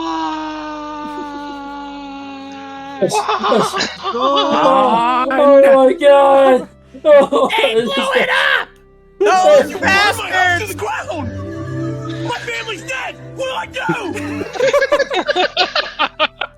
That's so accurate. I mean, yeah, that's what we did. We killed everybody they ever knew, so yeah. Kind of looks to all of you, pointedly looks to Torin, looks over to Peter. Alright, well, I would say, as was our agreement, and I'm sure you can understand, we can give you some more food, some provisions, something to make your stay here comfortable while traipsing across the dangers of the Fey Realm. And, of course, as fate has decided, and as other entities have assured me needs to transpire, Richard, consider yourselves part of their company. You're to accompany them across the Fey Realm, help them find what's left of their missing ambassadors, make your way back through the portal, and effectively learn of the surface and of Earth and Gaia on our behalf. Aid them and Really? use. Rich your is just going to fey give him an influence. imploring look the entire time, ears entirely wilted back. Wait, I missed this part. Wait, what? You just sending him with us? Yes, he's with you now. But why? Fate has decided He's it. He's going to need a passport. Oh, Mattel. I am his passport. If Levencroft Jr. probably was able gonna to need get some citizenship hormone. in the Confederacy, then I'm sure we can work something out for him. Do we? Oh, this is gonna be fun. Alexander, you clawed your way to the surface from hell and been living in hiding until recently. Simply approach him with any of your powers and abilities. I'm sure you can find some way to make him part of the estate, or you can figure out some way to make his legalese work well up there. Appeal to Trom. I see. I've been trying to go back to get like some manuals and stuff, and every time I try to, it's like the portals are blocked or something. Oh, that's because someone's not letting you. At least not for the yet. What do you gotta do to piss off hell? Oh, it's not hell he pissed off. In deported. Well, not entirely. Deported is a pretty good term for it. It's okay, buddy. I know how that feels. Listen, the powers that be, I can assure you, are looking out for all of you. Some of you, you don't actually remember exactly how much they're looking out for you. But I can assure you, trust me, they're looking out for you. Rich, you're to accompany them to the surface. Learn about it, explore it, discover it, and... You did I see that fucking village? I watched. I was there. You were fucking... Then you know. What the fuck? What the hell are you trying to send me with them for? It's just a machine. What a great fucking steak over there. Was he gonna fucking eat me in the middle of the night or something? To learn. Gonna fucking... Go with them, spend a year or two with the Wondrous Company, learn of the surface and their politics and the dangers to the Fey realm, and God, there are fucking dangers to the Fey realm. I can point that out now. Look at the fucking necrotic damage to that. Politics. It's a clusterfuck. Learn their world, bring the intelligence back, and you'll be better prepared to defend the Fey realm, at least until you can figure out how to fully seal the portals. Once the Veil is fully reestablished, all will be well, but just in case they fail to do so, why not take the best warrior of one of the most pleasant villages of the Autumn Realm to better gather intelligence and prepare? Yeah, take... The best one you take shin at me, but fucking... I'd... Don't worry, Fine. if you die, you'll be brought back here. Oh, how comforting if I die. Fucking if. Fucking when. He just kind of It's grumbles okay. and goes back off, like completely defeated looking. He'll get over it in That's time. okay. Once he experiences some of the pleasantries of your world, he'll fit right in. And he's still like in the area, just, back behind the party now. Picking rocks. So I understand your current predicament is a little time sensitive, so I won't keep you here too long. And yeah, Ratatasker does make a point. You start to get kind of fat if you stay here too long, and he pats his belly, which you notice has a little more size to it. And last time we were here, yesterday, Yeah. you should probably fast for a little bit. If That's boring. you're gaining weight that fast. The food's so good. All the more reason why you should pack up your equipment and get looking for your friends.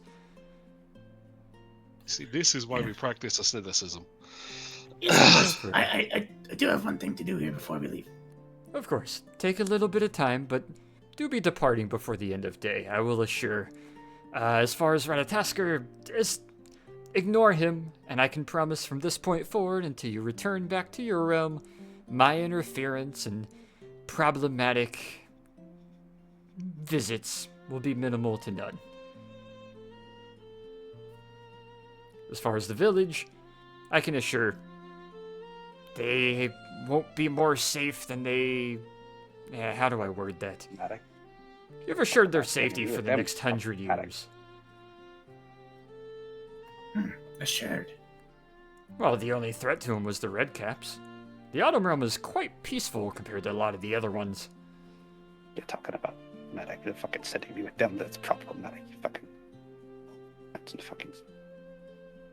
Rich, trust me, if he says it's fate, you don't want to fight against it. Don't I worry. mean, we I'm sure did fate will call on you successfully one once. time. Yeah, didn't realize he at was speaking least- aloud. Or at least Thorin did. But that's a story for another time. Yeah. Anywho, I'll leave y'all to it. I'm gonna go report to my superiors with a job well done. And, get out of here before I decide to have another course of the sausage. Kind of pats his stomach twice and gives a nod to the elder, gives a quick little half hug to him, gives a nod to all of yeah, you, fucking. turns, starts walking, and you see him walk behind the cart, and his shadow just kind of disappears from underneath it. Old stooky bitch. Fucking getting a. Helping someone else's sausage. Fucking. Stay. You know, the amount of knowledge that he has is actually kind of staggering. Let's get the machine gun set back up on the cart. Rich, suppose sorry, but glad to have you. I saw what you did with that stick back there. Hi. And pray don't let me foul mood drag you down. Just unexpected. The disappointed little one. Well, yeah, I wouldn't necessarily be filled with eagerness to be told that my entire life going forward is about to change forever, even though that's kind of exactly what happened to me. It happened to me too. It's a part of life. I'm actually an administrative assistant. I really shouldn't be in the field right now. Oh, really? You shouldn't be, because, I mean, the fire. I really shouldn't be in the field, says the artillery piece. I look at it this way. It's either them or me, and I'd rather choose me. That's all it is. It's all it is. There's nothing. There's no ulterior motive for it. I'd rather just be in my little hole. I'd rather just be filing the paperwork and reading my books in the meantime. The wee Bernie one's got the point. Tori knocks his hat into his eyes again. Ah! Rich reaches over and flicks his glasses. Watch it, don't. If I break these, I do not have a replacement. Yeah, it's okay. I can get them fixed. Besides, I'm setting up the machine gun on the cart. I'm helping Nikos with that. Besides, you'll be back before you know it. Some of us can't go home. He kind of looks a little bit taken aback at that. I'll be this. As I say in like a somewhat Russian accent.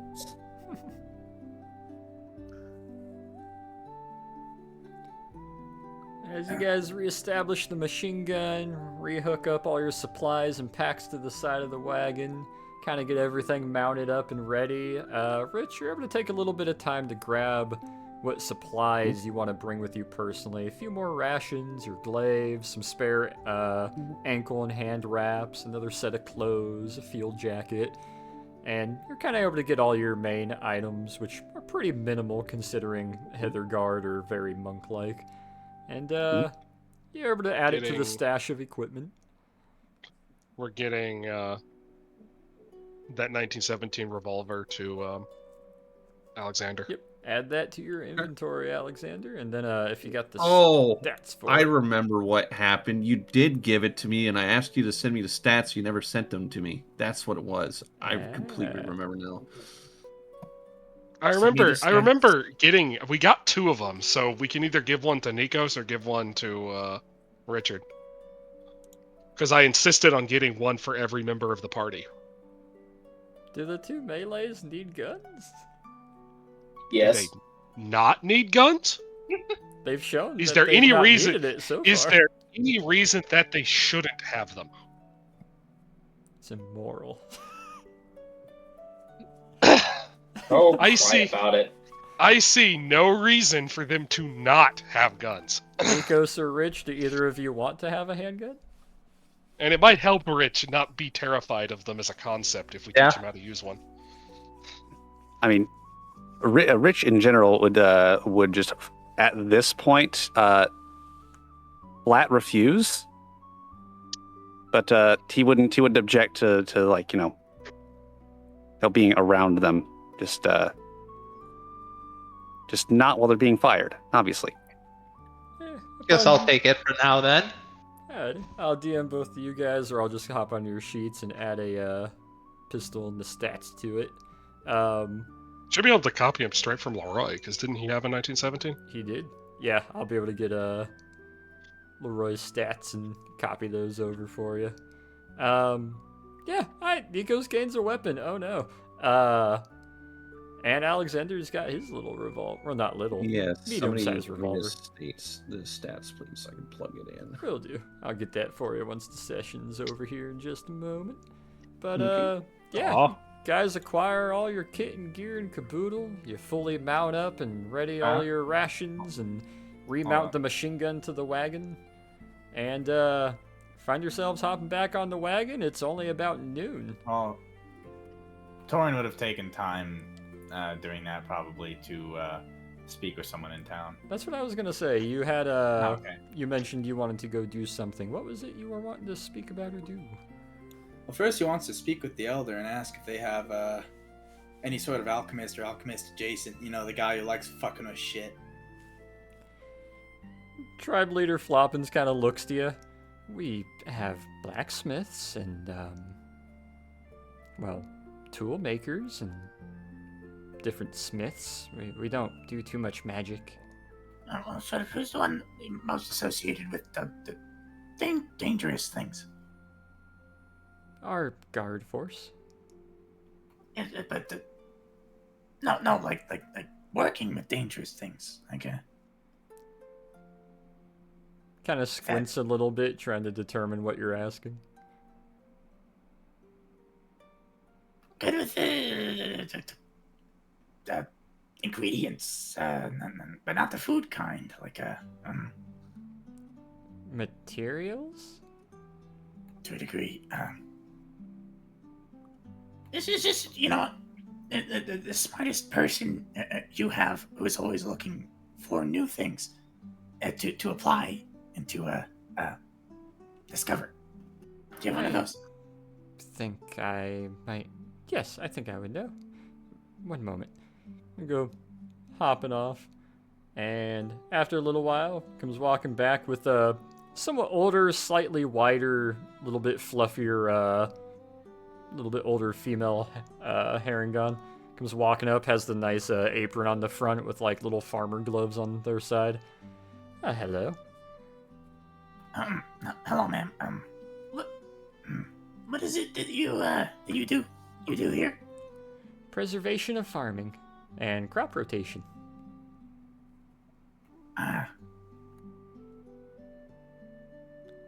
You mentioned ingredients or minerals?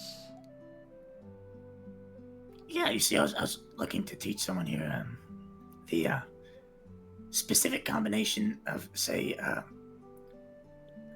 minerals and certain chemicals that can be found in the earth to create a substance that would be useful, perhaps, in a conflict situation.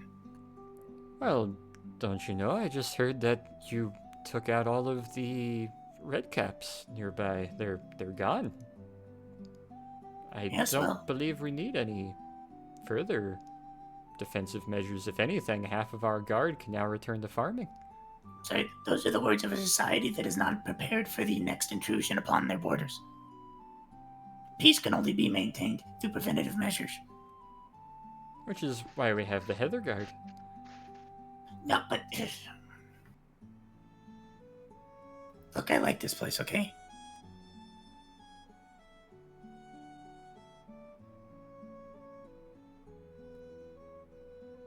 What exactly is it you're asking us to make? You said for preventative measures? You could put it that way, yes. This is quite simple to create. However, it's volatile and relatively dangerous. Best used on not yourselves.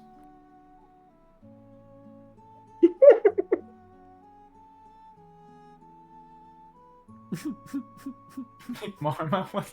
McNamara, holy shit. The nuclear option.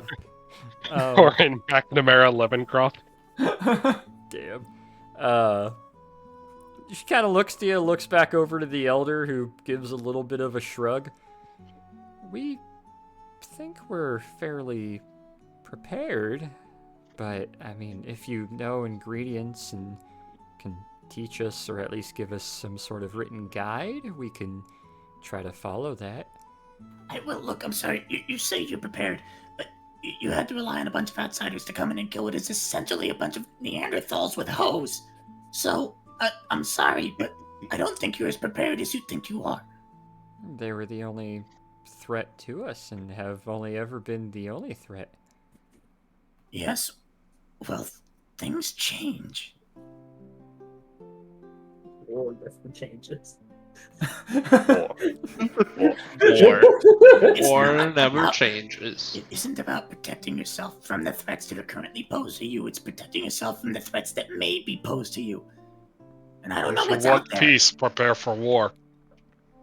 But if you have, I suppose, ingredients and a way to inquire them, and then perhaps a process to turn whatever this is you're attempting to have us make,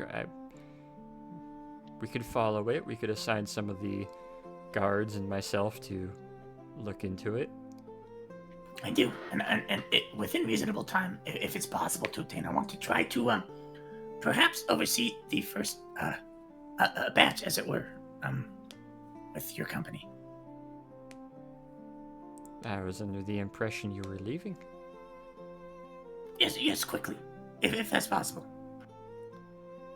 Kind of looks over to the leader, who gives a kind of hesitant nod. We can get a few others and see what we can do then. Yes. Great. All right, let me with you guys. I need to start jotting stuff down. Yes. We'll meet you in front of the longhouse. And they'll kind of go shoulder to shoulder and start walking off, discussing to themselves. And for sake of argument, we'll do a little bit of a thing here. Give me 2 intelligence rolls and a 2 intelligence rolls and a performance roll. Hey, okay. Ooh, all right. Out of curiosity, where's Rich during all of this? Rich could probably be in attendance if he wanted to, or hanging out at the encampment, hanging out at his old place. He like him to be collecting stuff to take with him. Yeah, I mean, his stuff to take with him was minimal at best. I mean, a very Spartan room to begin with. Yeah. But, he definitely would have told the other of the actual guard about what had happened. So he might drag one of them back upon hearing about this if word has spread, perhaps. Understandable. Torn's forming a fucking impromptu college course, fucking. You're teaching them how to make black powder. You're gonna need charcoal from the Peter. You're gonna need that charcoal. All right. Look for we're gonna need potassium nitrate, particularly saltpeter. You'll find it in just. It's not delivered the best. However, the notes that you acquire and make and copy over from some of your manuals and offhand knowledge, and them writing it down, thankfully you knowing Sylvan does help in actually giving them manuals that they can read at least halfway as well and translate better for their own language. Overall, you give them a rough guide on where and how to acquire it, how to refine it, and how to employ it. And how to be careful with it. However, you do realize there's one significant stump that you hit. You give the how to acquire it and where to acquire it as per the rules of your world. So they're a very loose guide as far as to where to acquire it within the Fey realm.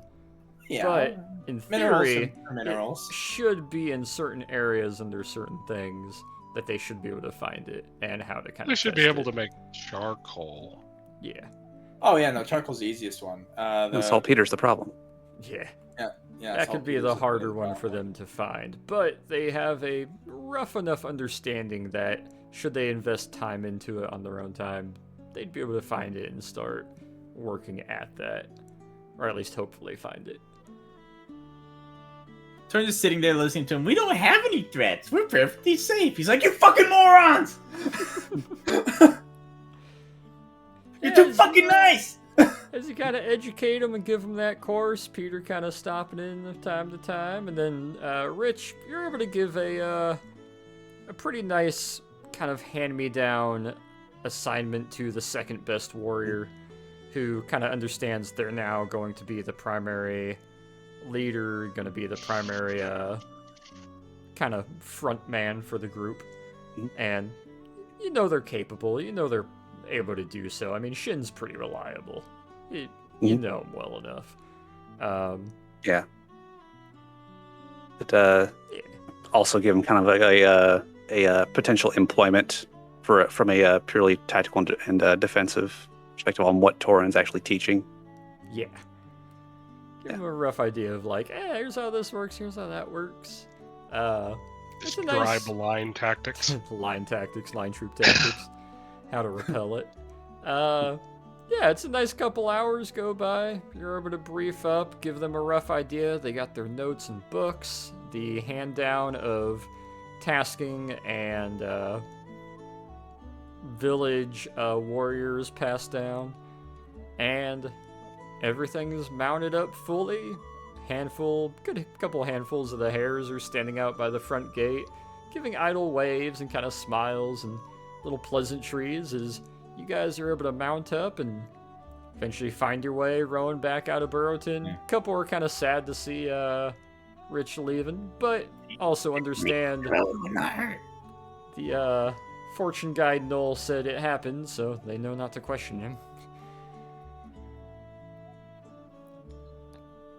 And you guys depart your way out the front gate as we'll take your token and move it out here to the remnants of the old battlefields that are no longer going to continue becoming battlefields.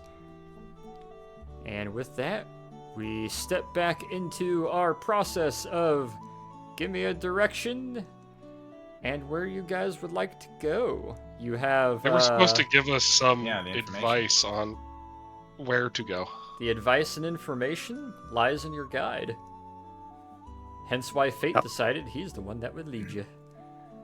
So, Rich, please excuse me for asking, but where the hell did all the humans go?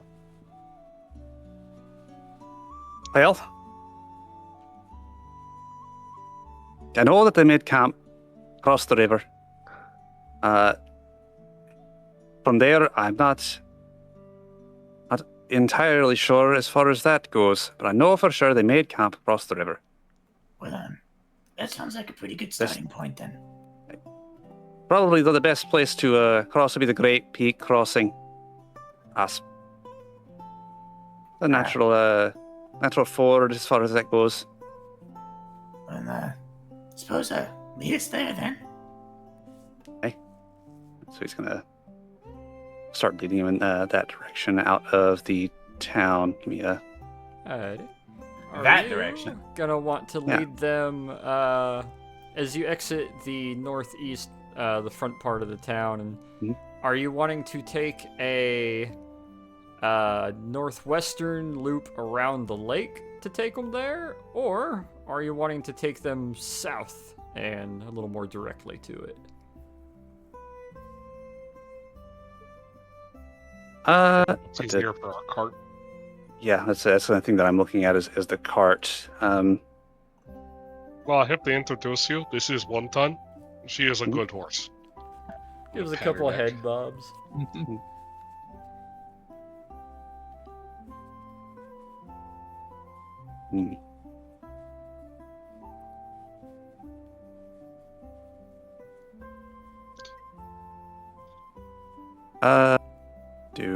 gonna pull out the pull out a roll of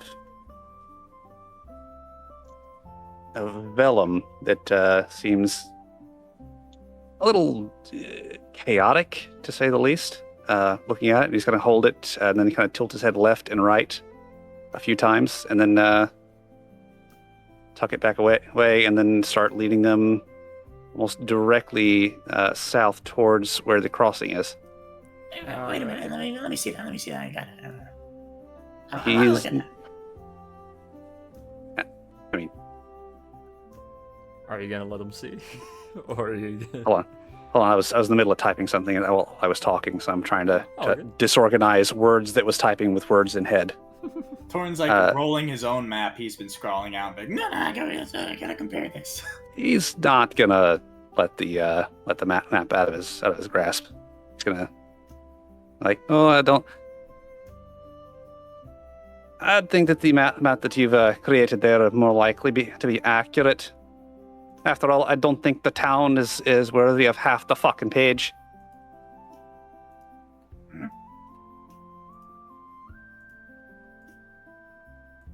Yeah, fair. That's a pretty small map. It's a tight map grid you've got there. What's your scale? That's what you used to weigh things with. Okay, you know what? Never mind. The fuck has a scale got to do with a map? Hey, I forget I asked. I'm sorry.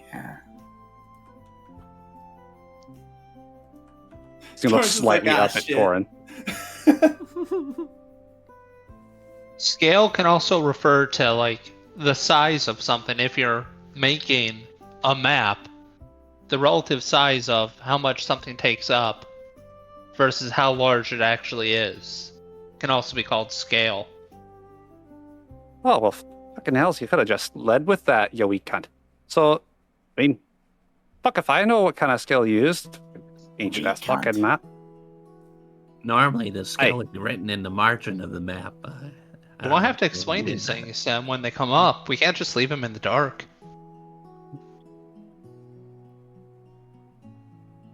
Right. Anyways, what I've drawn here, this is every grid square is approximately 5 square miles. You probably don't know what a mile is. Shit. Oh, this is. We should probably put that reference somewhere in the margin so nobody gets confused, or if you don't forget. I'm not gonna forget every grid square is 5 miles. But do you say his pace is half of our pace? I suppose. Around there. So, 2 of his paces would make a yard, so that means a mile is... Oh god, I'm actually blanking.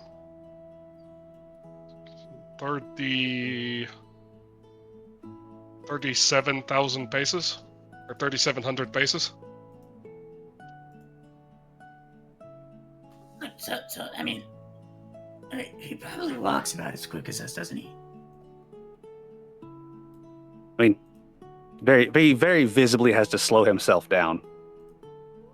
But for every, 2 steps he takes, Peter takes 1, so there is that.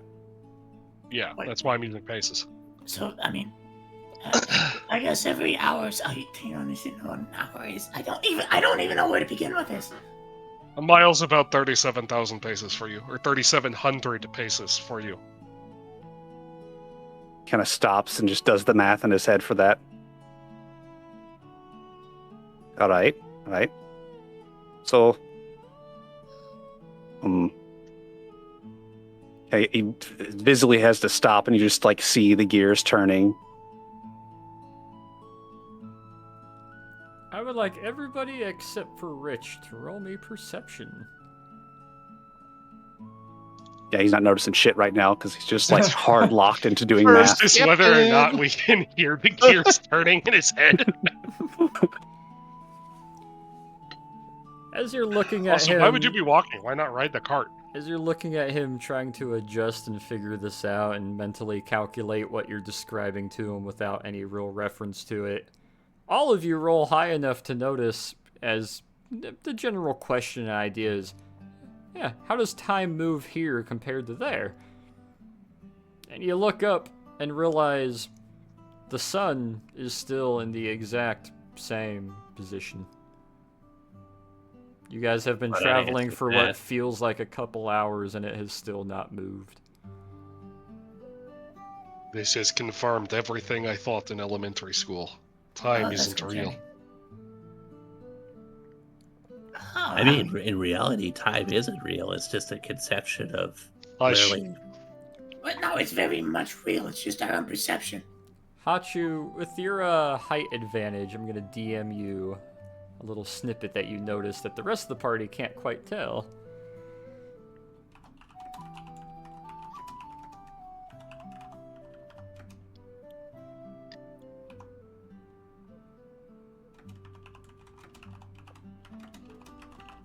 Yeah, essentially, that's what he just watched, and then Jesus. While you're sitting there frozen, just grab you and put you on the back of the cart and keep going. That'll be about out of a league. Why? Yeah. You don't know what a mile is, but you know what a league is. Oh, he knows the leagues. Oh, this makes it so much easier.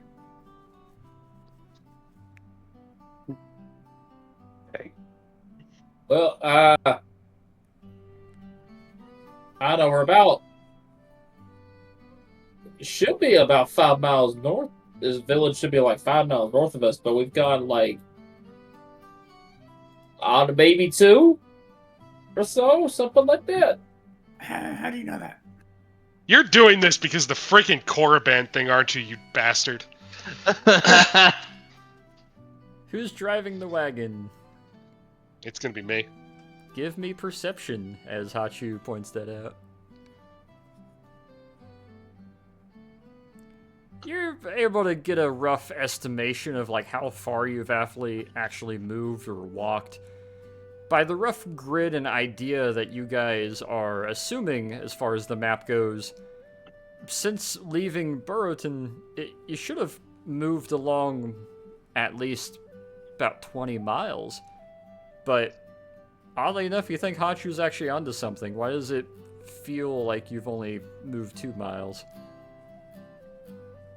And almost no time has passed at all while traveling 2 miles that actually acted as 20 miles. What's going on? I'm distortion bubbles. Oh no. So time doesn't even act uniformly across the whole plane. That's great. It's a nightmare. It means that we don't even know what we're getting into looking for the By the time we find them, they could have aged. They could have died like 100 years ago, potentially. Oh, wonderful. Richard, what's your input on this? Have you ever gone far from Burton? Oh, no. Oh, great. He just leaves it entirely at that. Does somebody have a watch or something that they brought with them to kind of keep track of world time, or is that going to be manipulated by this realm? That's going to be manipulated by this realm. Well, that's wonderful. It will not take a perception check to notice as the leaves on the trees start to curl just a little bit. Some of the larger, prettier purple and pinkish fauna and mushrooms start to curl and kind of rotate just a little bit. Some of the bioluminescence of other various plant life starts to shine a bit more as the sun quite literally starts to slowly cascade and then disappear from the middle of the sky. And it gets about 5 degrees cooler. It takes what feels like maybe 4 minutes for this to transpire, but over those 4 minutes, it goes from what should have been 2, 3 in the afternoon to maybe 2 in the morning equivalent. As the bioluminescence starts to glow, some of the plants start to shift a little bit, and the distant horizon becomes a very dark blue while the sky becomes a very smooth, kind of matted black. As the sun seems to be retiring for what could be considered night. I'm sorry, did it just get darker based on our relative location on the plane and not necessarily time? Yes, it seems so. Much. Wait a minute, wait a minute, wait a minute, wait a minute. So, wait, Torin's gonna hop off the wagon and run like 200 feet backwards. You run 200 feet down the path. Yeah, give me perception. 21. As far as you can tell and as far as you can see, it is nighttime in the Autumn Realm, and the further away you get from the cart and previous noise, or any noise that's being made, the brighter the bioluminescence gets, including the little in the trees up above you. Oh, wow. Couple snaps of a few twigs off in the distance in the dark. Oh. Roll me a deck save. I was about to say, yeah, no, it's like enchanting. Like, it's very pretty, it's one of the... very nice. A 19. You hear a zzz, and you're a duck just in time as dragonfly that could probably fly away with a chihuahua goes buzzing over your head in a bright purplish pink color and lands on the side of a tree. Can I make a con save on how fucking pretty this is? Sure. I'm just like, this is the inner kobold coming out. Like, ooh, pretty. This is amazing. Seeing Torin get off, I'll tell Nikos to go get him if he's not back in a minute. And I'm going to go try and figure out a way to affix a headlight to one time. A good minute will go by before you realize Torin doesn't seem to be hurrying coming back anytime soon. He is like that first nighttime scene in Avatar where it's just like, oh. He's walking around touching flowers and shit and smiling at trees. Just like... Torin. Yeah. Come on, let's get back to the car. Now just be quiet for a second. Just look around. It is pretty, but still. No, but keep your voice down. It gets prettier the quieter you are. Like. All right, let's go, and I'll start slowly trying to walk him back to the cart. Gotta pull him just a little bit, but yeah, you're able to kind of be chauffeured along back towards the cart, Torin. I just are you seriously unfazed by this? No, it is pretty, yes, but I also don't trust it. And we need to keep moving. I mean, yeah, but just... I think you agree, aren't you supposed to take a minute every now and then to just appreciate the world around you? And I am. That's how you get hypnotized and lost into whatever magic that might be. Exactly. You're appreciating it very stoically. As you make your way back, you see 1 ton with a glowing cigarette on her head acting as a headlight. Oh, yeah.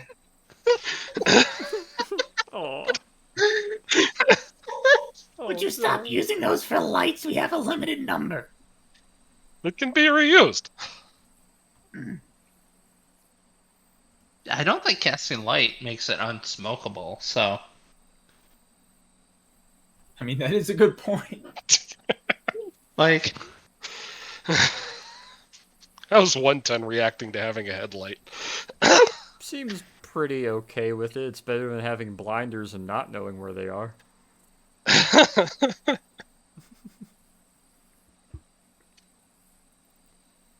As you're able to kind of look around and take in the sudden onset magical nighttime that seems to have set over the entire area,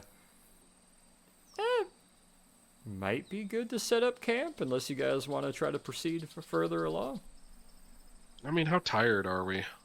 Both in character and out of character. I'm good in character, or out of character. In character, I'm good out of character as well. Yeah, DM, how tired are we? Same.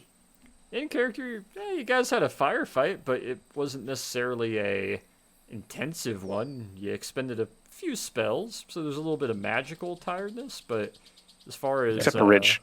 Rich is entirely wiped from that mentally. Yeah, Rich is mentally wiped. I think we're getting a long rest from just hanging out on the cart anyway. I don't know how it was technically as it was stated. I believe we only have supplies for 3 long rests. I don't know how the DM. No, we have working ammo out. for 3 long rests. Okay. Yep. So 3 of the So long if you rests don't that you reset- take, you can fully replenish your ammo. However, any other long rest you take works normal with health and food and spell slots. I see. But you guys have the option to press through the night or set up camp.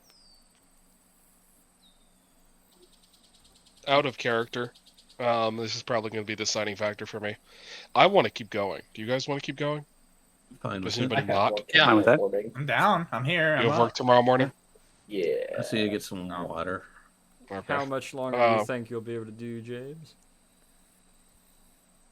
I don't know. I go for another 30 minutes or so, I guess. That'd be fine. Alrighty. Works for me. I think we could do another 20 if everyone's cool with that. 20, maybe Sure. 25. And if you guys are cool with it, establishing camp, or do you want to press down? Which one do you want to do? Torin has no intentions of stopping, so he's not going to say anything about it. Yeah, I think we'll press on until we get to, at the very least, until we get to like a nice solid clearing after the whole thing about not sleeping under trees. Mm-hmm. Admittedly, figuring out what was the lie in that makes it probably better to just sleep in the open where we can watch all sides on watch. Yeah. Understandable. Alright. From your guys' current position, which should be the green token that should be visible to you, where would you guys like to go next? Which direction? Which cardinal direction? We're following Dick's instructions. Where are we going, Tricky Dick? I'm going to send you a thing very quickly. So from our position, what can we see in yon distance? So from your current position, whoever is doing the cartography, give me your investigation. Or roll me cartographer's tools. There we go. Alright, let me move the token real quick and let me populate what you see. This is what I was made for! This is what I was made to do. Oren actually playing his character, how his character was meant to be played for the first time. Uh-huh. Right? Before all of the amazing rolls and being told to shoot the bad guys by the Russian. That still cracked me it's up. Like, first session. Like, I'm not really much of a commander. Shoot them! I'm the better man. Shoot them! Okay. I did the same thing with Alexander, and almost the same thing with Rich, too, because I told Rich to clear the gem. Yeah. Uh-huh. Okay. So, seeing that Soren is seeing that Torin is doing like cartography, seeing he's scribbling and scrawling and whatever the fuck he's got going on there, Rich is going to come over and look at that map, kind of tilt his head left and right, then pull out his map, and then look down at it, and finally he's just gonna kind of sigh exasperatedly, and then just flip it over and then show it to Torin. Let me find that, unless you want to throw that in game. You can throw it to Torin unless you're okay with the rest of the party seeing it. I'll just throw it to Torin right now. Alright. As he's Trying to be showing you the secretive map, about it, you just also kinda like- look outwards, and to give you a quick description, you can see what might be a slight drop in the terrain, which suggests maybe a river or a canyon of some sort within your proximity to your south and east. Within the 5-mile grids further southeast, you see grasslands. South, you see more grasslands with very little tree. Southwest, even more grasslands. To the west, however, you see a rather substantial mountain peak sticking out through some of the trees that you're among.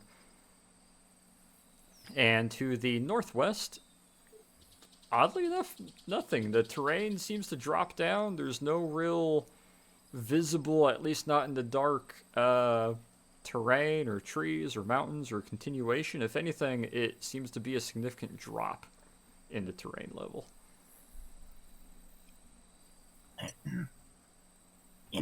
Well, this is useful. You've lived here how many years, and this is about the map you've developed of the region.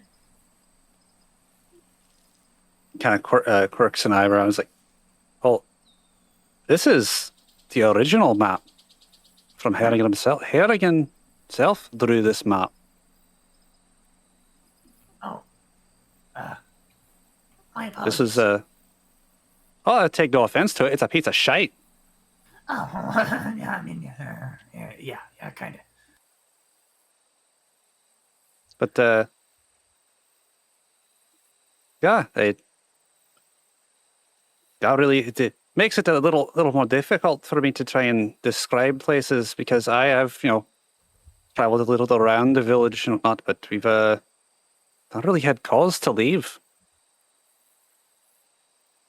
Well, no, this is useful for the surrounding area. So we have to head, according to this, southwest, and it appears by these markings there's a ford.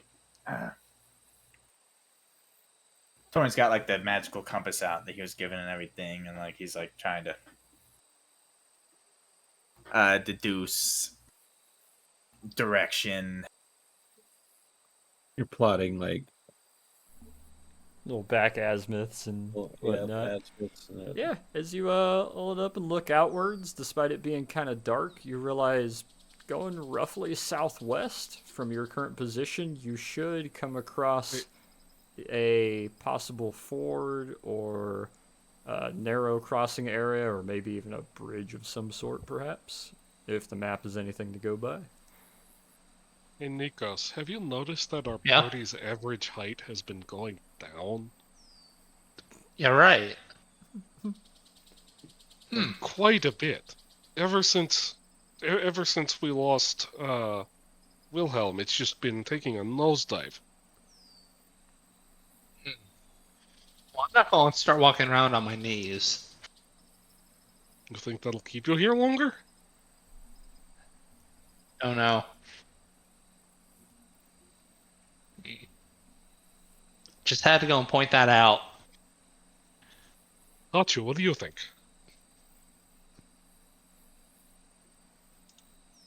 Hachu? Did you hear me? Just heard Now that. we hear you. Oh, okay.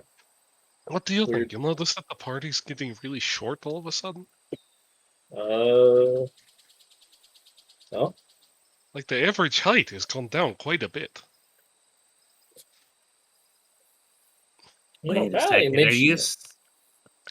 Thorin used to be the shortest person in the party, and now he's not even bottom two. He's like objectively average height. Alexander's gonna lower his glance at you. He's like, "You just gotta rub it in, don't you?" Well, considering the fact that just because some of us aren't as tall as others, he just kind of like leaves it hanging as he looks meaningfully at Nikos, particularly about the belt line, and then shifts a leg. There are always equalizers. You see, that's what I'm That's worried true. about. Do you think the shorts are going to start a revolution? out of character hits friggin' Peter with fear.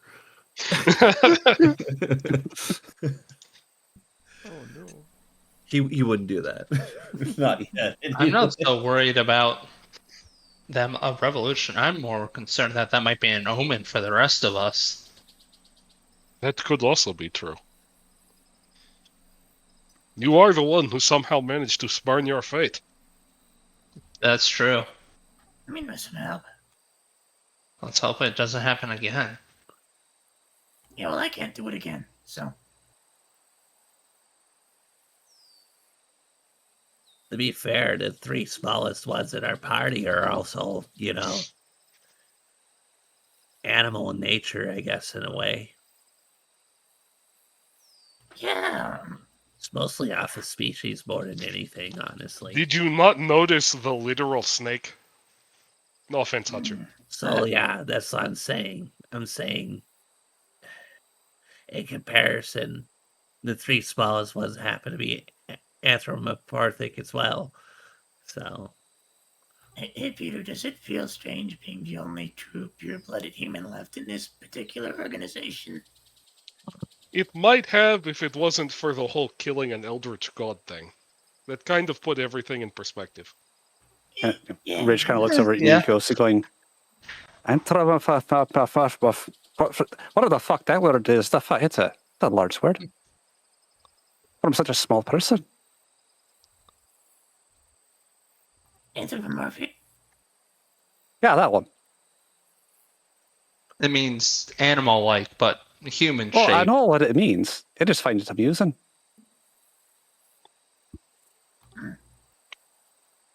Anyways, I've consulted with Richard on the map, and it appears to the southwest there is a river fording the large lake to our northwest-ish, somewhere in there. I presume we cross there, and that is hopefully where we will find a camp, or what's left of it. Do you think we'll have much trouble getting the cart across? That is the trouble. I don't know if the forest has been maintained, or particularly how deep it was to begin with. But I do know that that lake is fed from somewhere. 2 questions, DM. Can I cast water walking on the cart? Water rolling. No. And can I use control water to part the seas like Moses? That'd be a very hard check, and it would cost a lot of magic, but perhaps. Say, to be fair, it's a river, so the longer you hold it, the more it's just piling up. Yeah. You could just divert it and then move the cart through the area and then divert it back to where it was. Ooh, no, just do a thing, like make a little, like, water arts, like the river goes woo, and it goes up, and it goes woo, and it goes down. I have stone shape. Let's just make a dam and flood the Fey lowlands. That's fine. I wasn't even thinking a dam. I was thinking a bridge. This really is Fern Gully. Just come in and be like, yeah, let's make a dam. Buku Like, time. And then the fucking, like, Al Gore did it. the tree squirrel community of like 1,000 is like, oh my god, it's like baby New Orleans. We're just like, yes, we crossed the river. Woo! You've heard of the TVA. Now get ready for the FBA.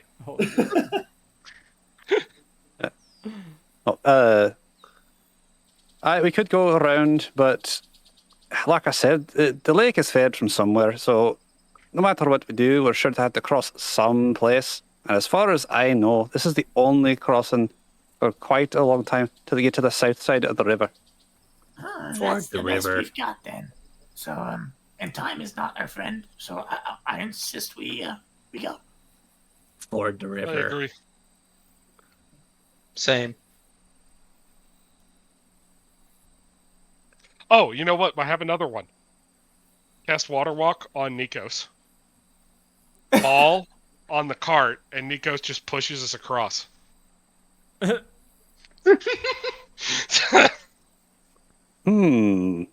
bad idea.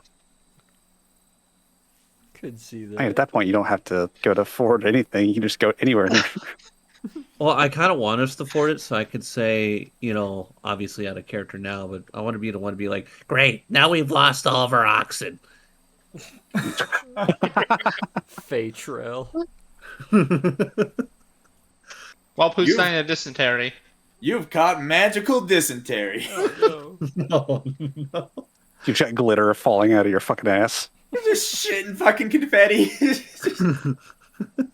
It's like a twinkling sound, like, oh god! Ah, twinkle. No, not again! Pew, pew. Tinkerbell sounds coming out. Every time the little spurts come out, it's the current birthday party sound effect. Yay! Yay! Oh my god. Oh, This man, is very tone dissonant. The sounds are so happy when I'm in pain. Some Centaur World shit right there. Oh my. Literally. Oh. All right. So the next direction is west. Did you intentionally stop the music, DM, or is it? No, it's nature sounds. Yeah, do you not hear the crickets and bird chirp? It's nighttime nature sounds. I know, but I usually layer them, so it's a little dissonant. Having No. music up until suddenly it's not. It's spooky. Actually, the ambience is pretty serene. Yeah, I'm playing. Yeah. I mean, if you're worried about the cart, it's not like, kind of looks at it and looks at its wood. It's like, wood floats, but I mean, got a bunch of heavy stuff in it. You could always just, hammer some cloth into the gaps, I suppose. I don't know if that. Yeah. Well, no, when we get there. Well, no. Yeah, well, fuck that bridge when we get to it. And he just starts walking off. I think you meant cross. I said what I said. Okay. Alright, we will advance you guys one more square west as we start making our way over the river. Let me place it right there. There we go. We're on the You start wrong side of making the your way river. Up and over the river. Give me una memento to make sure that the map is here and give you a nice little teaser before signing the session. You're welcome for my amazing cartography skills. Right. As you guys are rolling along, you start to see the terrain thin a bit. It becomes more grassland and rolling hills, slight knolls here and there. And very, very quickly, you start The hill hearing... knolls or the animal knolls? The hill knolls. You start hearing a bit of that kind of rushing water sound. And air becomes a little more open. And very quickly, as you exit the edge of this forest and come across nice, smooth kind of limestone and rocks and boulders, despite it being quite dark and a lot of the bioluminescence disappearing. You roll the cart forward, and I need a perception check from our driver, Peter.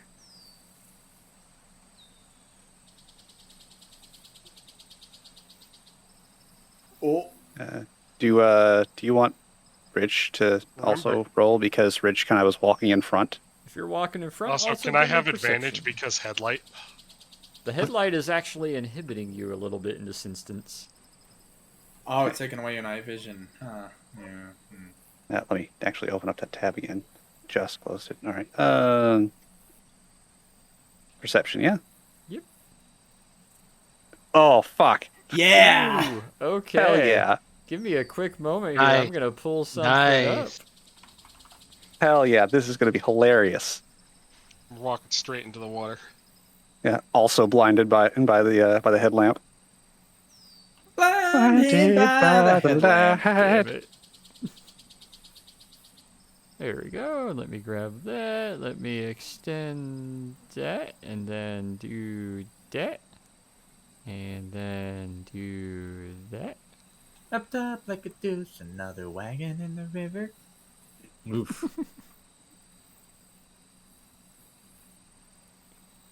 I need everybody, except for Rich, to make me a dex save.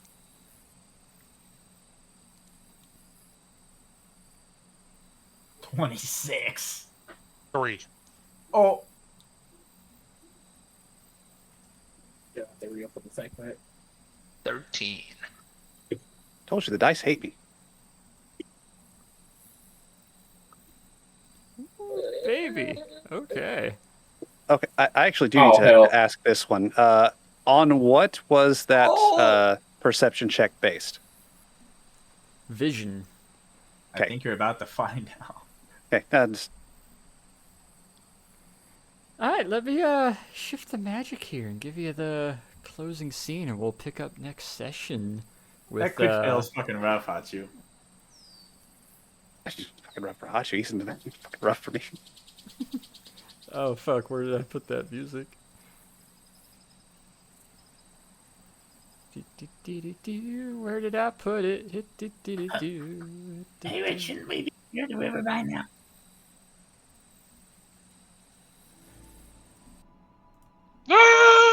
According to the map I've drawn, it should be right here.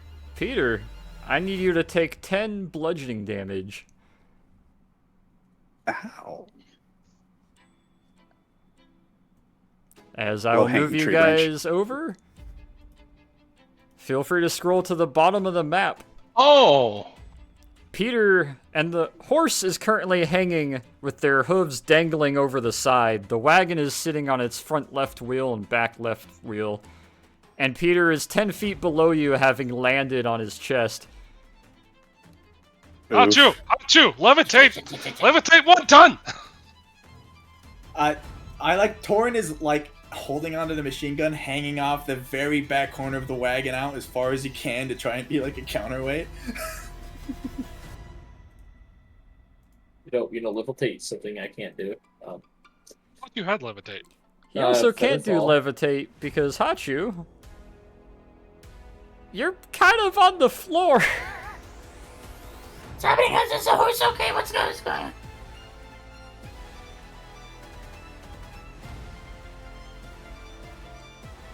As the wagon's starting to teeter forward little by little more. Oh. 1 ton is levitating for some reason. All right.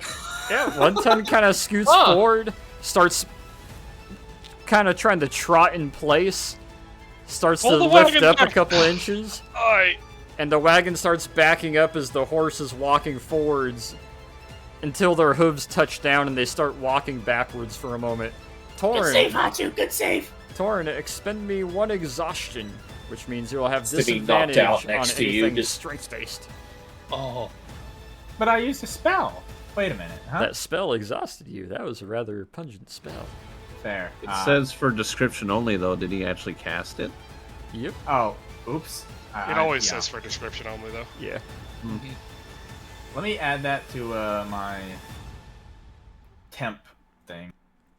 As the wagon scoots back and the horse finds their hooves down, kind of starts neighing a couple times, looking around side to side. Peter, as your vision starts to come to you, now that the cigarette has fallen off and not blinded you guys and thrown off the light perception, including for you, you start to see that the waters below are giving off quite a bit of actual faint light. Now that there's no other outside light, there's quite a bit of light coming up from underneath you along this flowing river. And as their night vision starts kicking in and your natural vision starts coming together, you can see further and further ahead of you as you can see the very, very narrow, treacherous series of natural land bridges that extend across this canyon. Rich, this isn't a ford. This is a bridge. Oh my. Huh. Won't you fucking have it out with me, you little bastard? Fords go down, this goes up. Nikos, throw me a rope. You Help got me it. up. This is a very I'll throw basic the rope. failure of interpretation. That's a very basic failure of your fucking face to beat the ground, apparently. Hey, shut. Fuck you. Roll me strength, I- Nikos. I think I'll go ahead and sit up front with the driver then.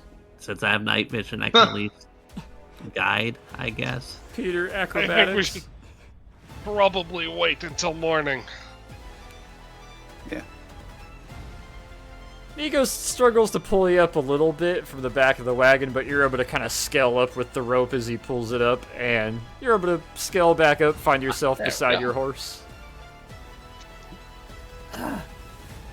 Yeah. Good luck on levitating the horse, Hachu. Good call. I did tell you that the map wasn't exactly accurate, and it's over 300 fucking years old. You I don't did, even but- see how you could have a fort here to begin with.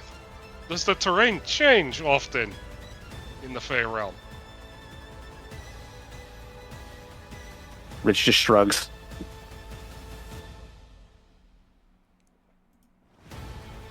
So, am I actually knocked unconscious right now, by the way? You're laying flat on the floor of the wagon, but you're not unconscious now. Oh, okay. You're just completely, like, rolled Oh. over yourself, basically. Old It's snake mode. No, what just happened? You levitated the horse and saved the wagon. No. Well, I mean, What do you mean, no? Who else knows how to levitate things? Oh. Me. you? You know how to levitate? Who?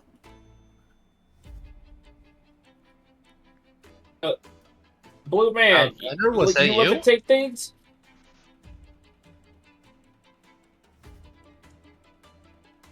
I'm just kind of backtracking, like, what the fuck are everybody on about levitating? Does it really fucking matter? Yeah, I'm just really tired for some reason. Can I roll perception to see who did it, or Arcana? Can I roll Arcana? Roll me Arcana, but it's going to be a very difficult roll. Remember, I have a +2, which means I'm going to roll a 1. Nat 20, let's go. Yeah, not too That's bad. a 16. You know,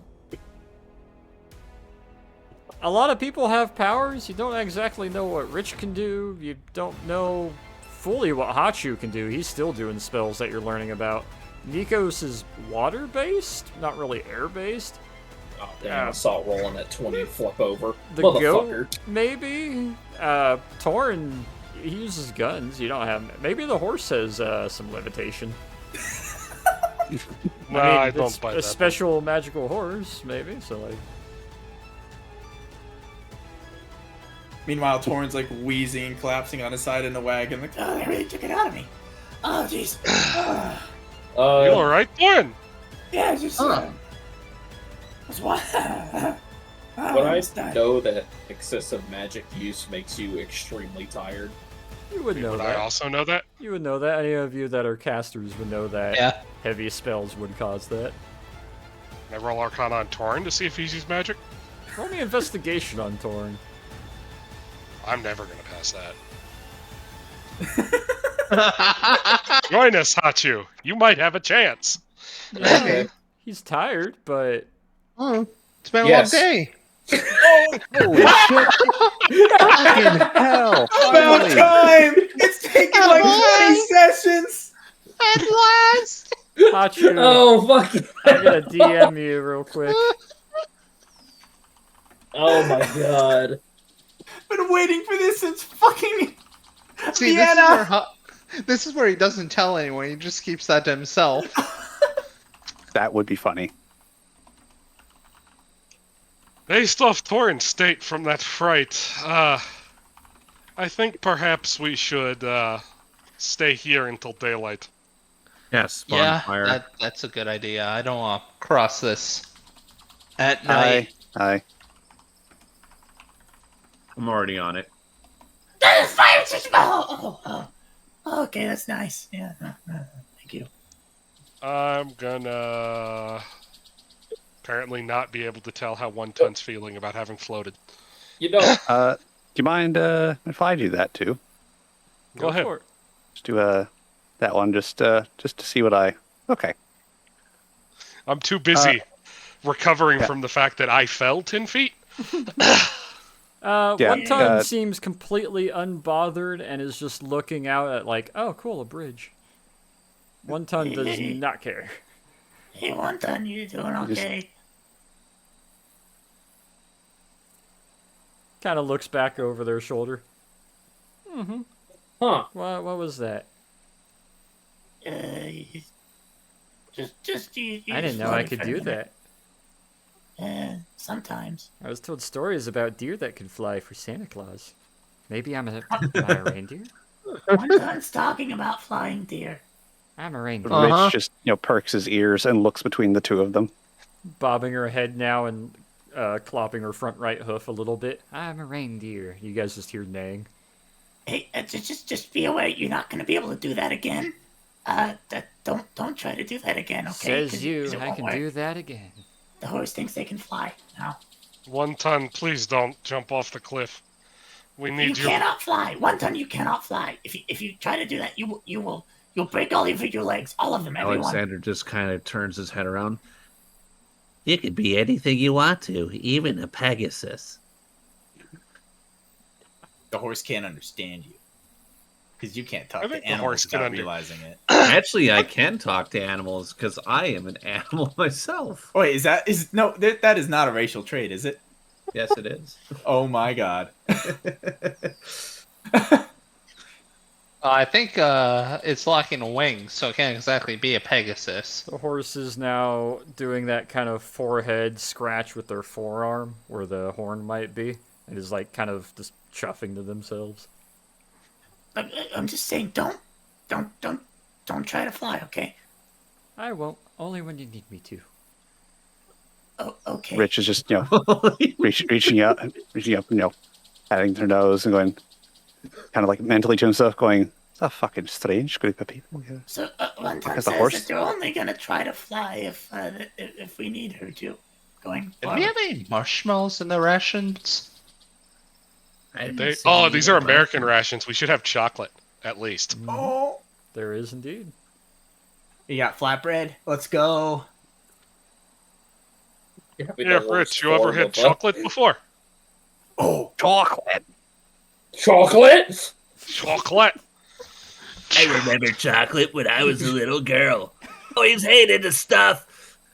Chocolate! Chocolate! And with the camp being established, busting out the chocolate and the flatbread, fucking, oh my god. Hang on, before we go, does Hachu have anything to say about what you sent him? Oh yeah. As everybody's gathering around You know- a little campfire. Not yet. I'll Not think yet? about it. What do you mean, not yet? It's a funnier revelation. this way. Keep Gotta the beam think alive. about it, yeah. It's funnier this way. So- As you guys get nestled around and kind of sit down, start dropping some of your gear, realizing, all right, we're going to wait for eventually the sun cycle to change, whenever that may be. But until then, you guys are going to try to get a long rest in. And, yeah, we'll pick up next session with you guys hanging out around camp and waiting to cross the dire bridge of dangerous thin crossings over massive drops of a giant canyon labeled as a fjord. That name sucks. Well, I mean, Yeah. you're the first ones to actually, like, properly name it and map it, so... Yeah. Till next session. See you guys all then.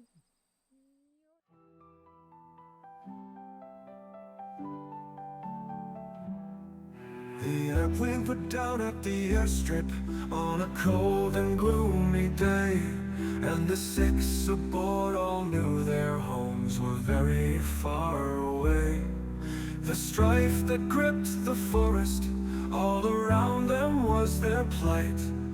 They knew that something out there wasn't right. There were creatures in the bush, and there were soldiers in the woods. There were zealots in the ruins. There was magic that's no good. Grenades were used aplenty, guns and swords brought in, and death. When it finished, only 5 of 6 were left. On the flight back to their quarters, the new place to be their home, the dangers of their future had been surely set in stone. The content of their briefing brought their purpose into light. These 5 strangers had been brought into the fight. There are stories of the kobold, of Wilhelm Schwartz and Father Peter too. There are tales of the hoplite, of Leroy Copeland and Hachu. And while the details of their past and trials were never meant to spawn, the deeds of wondrous company will live on. Yes, the deeds of wondrous company will live on.